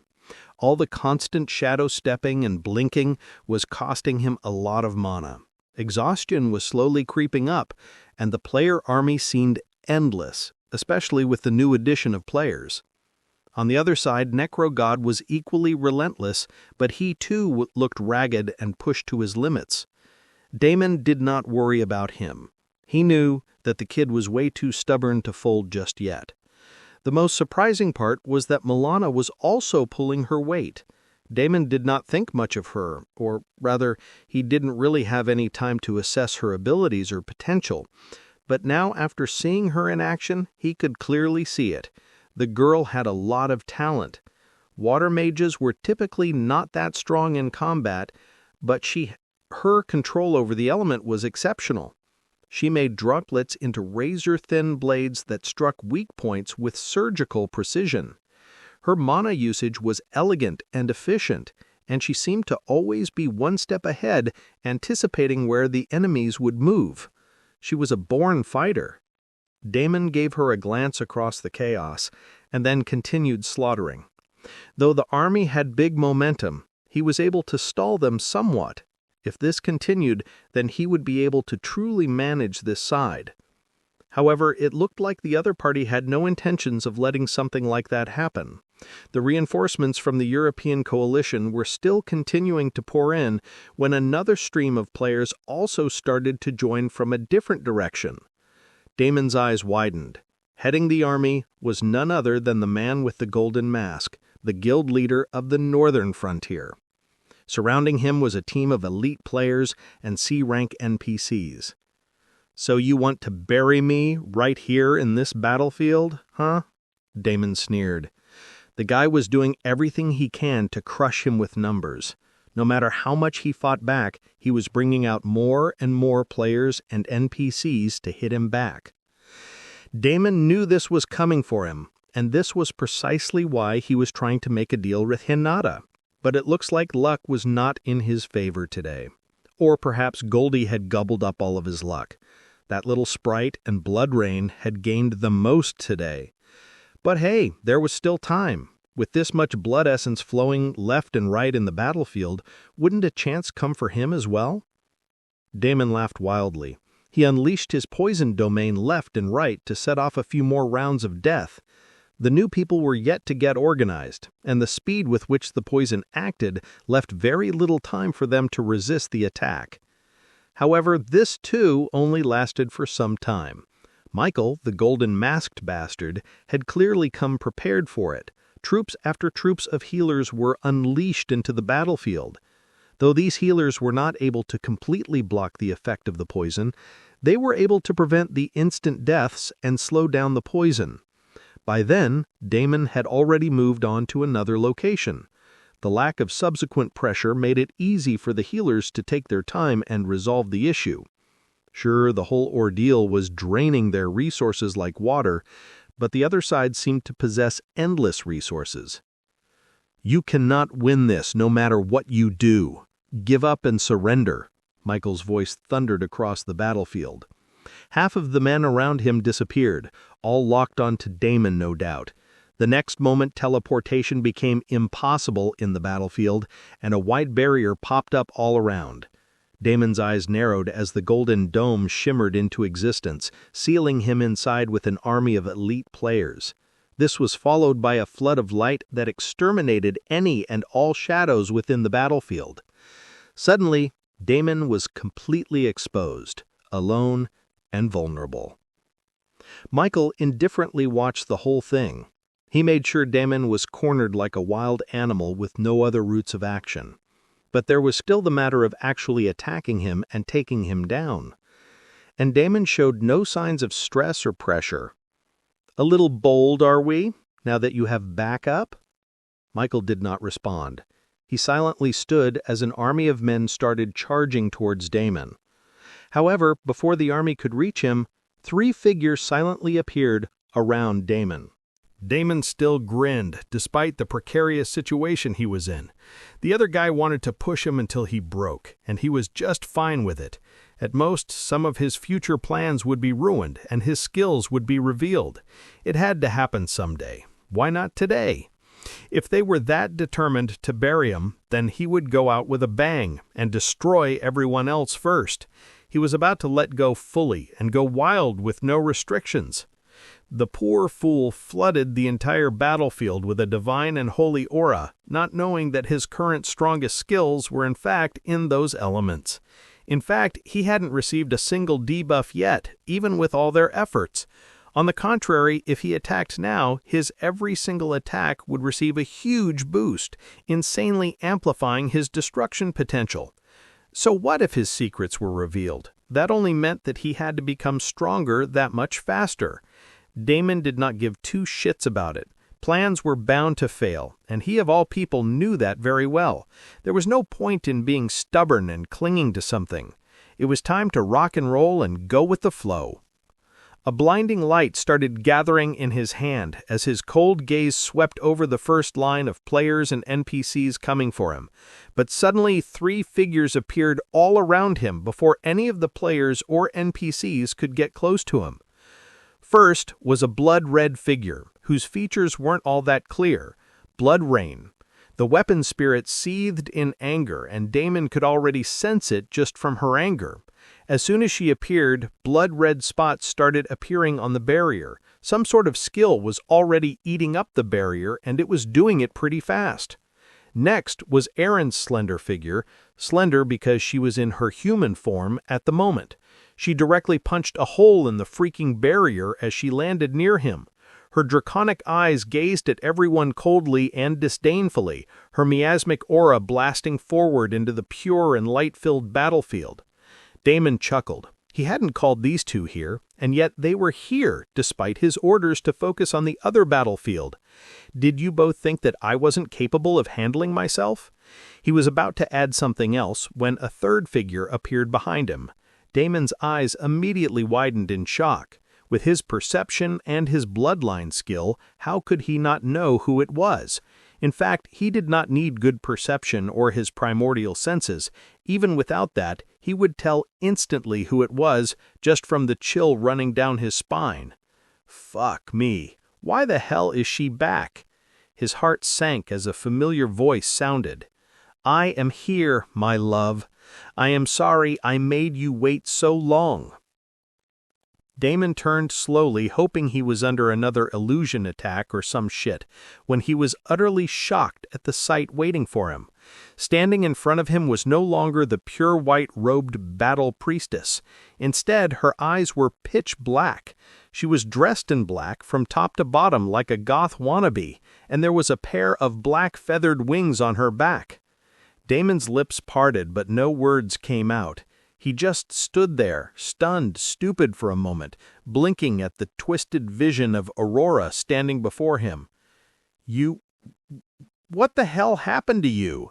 Damon asked her, though he already knew the answer to the question. The woman in front of him was undoubtedly an unevolved version of an angel. The angelic wings and slight hints of a halo around her head were a dead giveaway. But this one wasn't a normal angel. She had black feathered wings, and even her aura was bleak, filled with dark energy. She was unmistakably a fallen angel. A fallen angel. Who were angels? They were divine beings. Their entire race was considered blessed and holy. In Earth Online, there were hidden classes, legendary items, special titles, and special bloodlines. However, there were some races which were inherently superior to everything else. They started at a better starting point, they gained better bonuses as they leveled up, their body was a lot stronger and sturdier. Basically, anything anyone else could do, they could do it better. On top of this, they were also able to enjoy the other benefits from bloodline, hidden classes, and titles. While these things certainly boosted the abilities of a normal player, it did so much more for a higher race like an angel. For example, if an angelic being possessed Damon's bloodline, they wouldn't have had so many issues with body, soul, and mind not being strong enough to handle the bloodline. They would have simply thrived with it, and their power would have skyrocketed. Fallen angels were no different. In fact, they were even worse. Where normal angels were bound by divine law and celestial order, fallen angels had no such chains. They had been cast out, or had leapt willingly from the higher realms, severing their ties to divine balance. But they didn't lose their gifts. No, they kept their angelic physique, their superior stat growth, their holy blessings. But those blessings now became heretic blessings. Their skills mutated, and their will, it became their own. Unshackled from morality, unburdened by duty, fallen angels could become monsters of terrifying potential, wielding both the might of the heavens and the will of an individual. Damon stared at Aurora as the battlefield around them seemed to dim. She was definitely a shockingly powerful bombshell at the moment, but he did not care about that all too much. What he looked at was the effort behind it all. Just how much difficulty this woman should have faced in the past few days to have achieved something like this. Damon's gaze narrowed as he watched her wings ruffle slightly, the black feathers catching no light, yet radiating a suffocating presence. This wasn't some cosmetic makeover. This was evolution, transformation, pain-fueled metamorphosis. For someone who had once stood for light, to now command darkness so naturally, it wasn't just a shift in power. It was a complete redefinition of self. And Aurora, she hadn't crumbled under it. She had embraced it. Whatever she had sacrificed, her divinity, her faction, maybe even her faith, she had done it with terrifying conviction. Even with her superior bloodline and gifts she was born with, she still must have gone through countless struggles and sufferings to get to this point, and she had embraced all of the pain and the torture that came along with it, willingly. All for him? Damon exhaled slowly. He wasn't sure whether to feel honored, terrified, or furious. Maybe all three. What kind of madness had she endured? What had she torn apart within herself and in the world to stand here now? Damon clenched his fist. Why couldn't this woman behave even a little bit rational and logical? He did not deserve any of this, damn it. From the beginning, he had only considered her an ally at best. He had always thought of her as a nuisance and a lunatic who was merely plotting something behind his back. Damon's jaw tightened as he looked away, unable to meet her eyes for more than a moment. He had done nothing to deserve so much. He was an asshole and a bastard, and was definitely not worthy of such an intense feeling. Why was she like this over him? For the love of all things that were sane, I simply couldn't understand. It was like she was fixated on him. She was obsessed with him. Every time he pushed her away, she came back stronger. Every time he questioned her loyalty, she responded with actions that drowned out all doubts. What was wrong with her? Aurora bit her lips on seeing Damon's reaction. "Do you not like what you see, my love?" Damon flinched slightly. This girl was ridiculous. What was she saying? How could she say things like this? As if she wasn't standing there, cloaked in darkness, exuding the kind of pressure that made even veteran guild leaders piss their pants. As if she wasn't a divine juggernaut of corrupted grace and fury. Damon exhaled again. He then looked at her and smiled helplessly. "How could I still not like the way you look? You are terrifying and beautiful at the same time. I like it. I like all of it." Aurora's eyes lit up. "Terrifying enough to stand beside you? I can now stand and fight beside you, Blood God. I am no longer helpless. I don't have to watch from a distance anymore. I can be right here with you. I am strong. I can be with you all the time. I can be with you everywhere."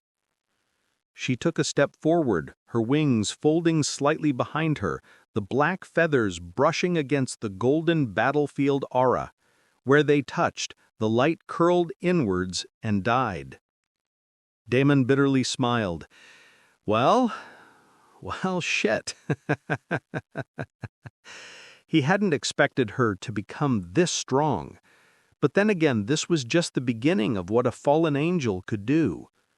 Even Blood Rain turned to give her an acknowledging nod. Aurora, still smiling like a simple woman in love, turned her head slightly. "This is just the outer layer of my domain. I've sealed away most of it. I didn't want to melt your soul by accident, my love." Damon coughed. "Very thoughtful of you." But even as he made jokes, his fingers flexed with readiness. A paladin NPC at the front line dropped his sword, face pale.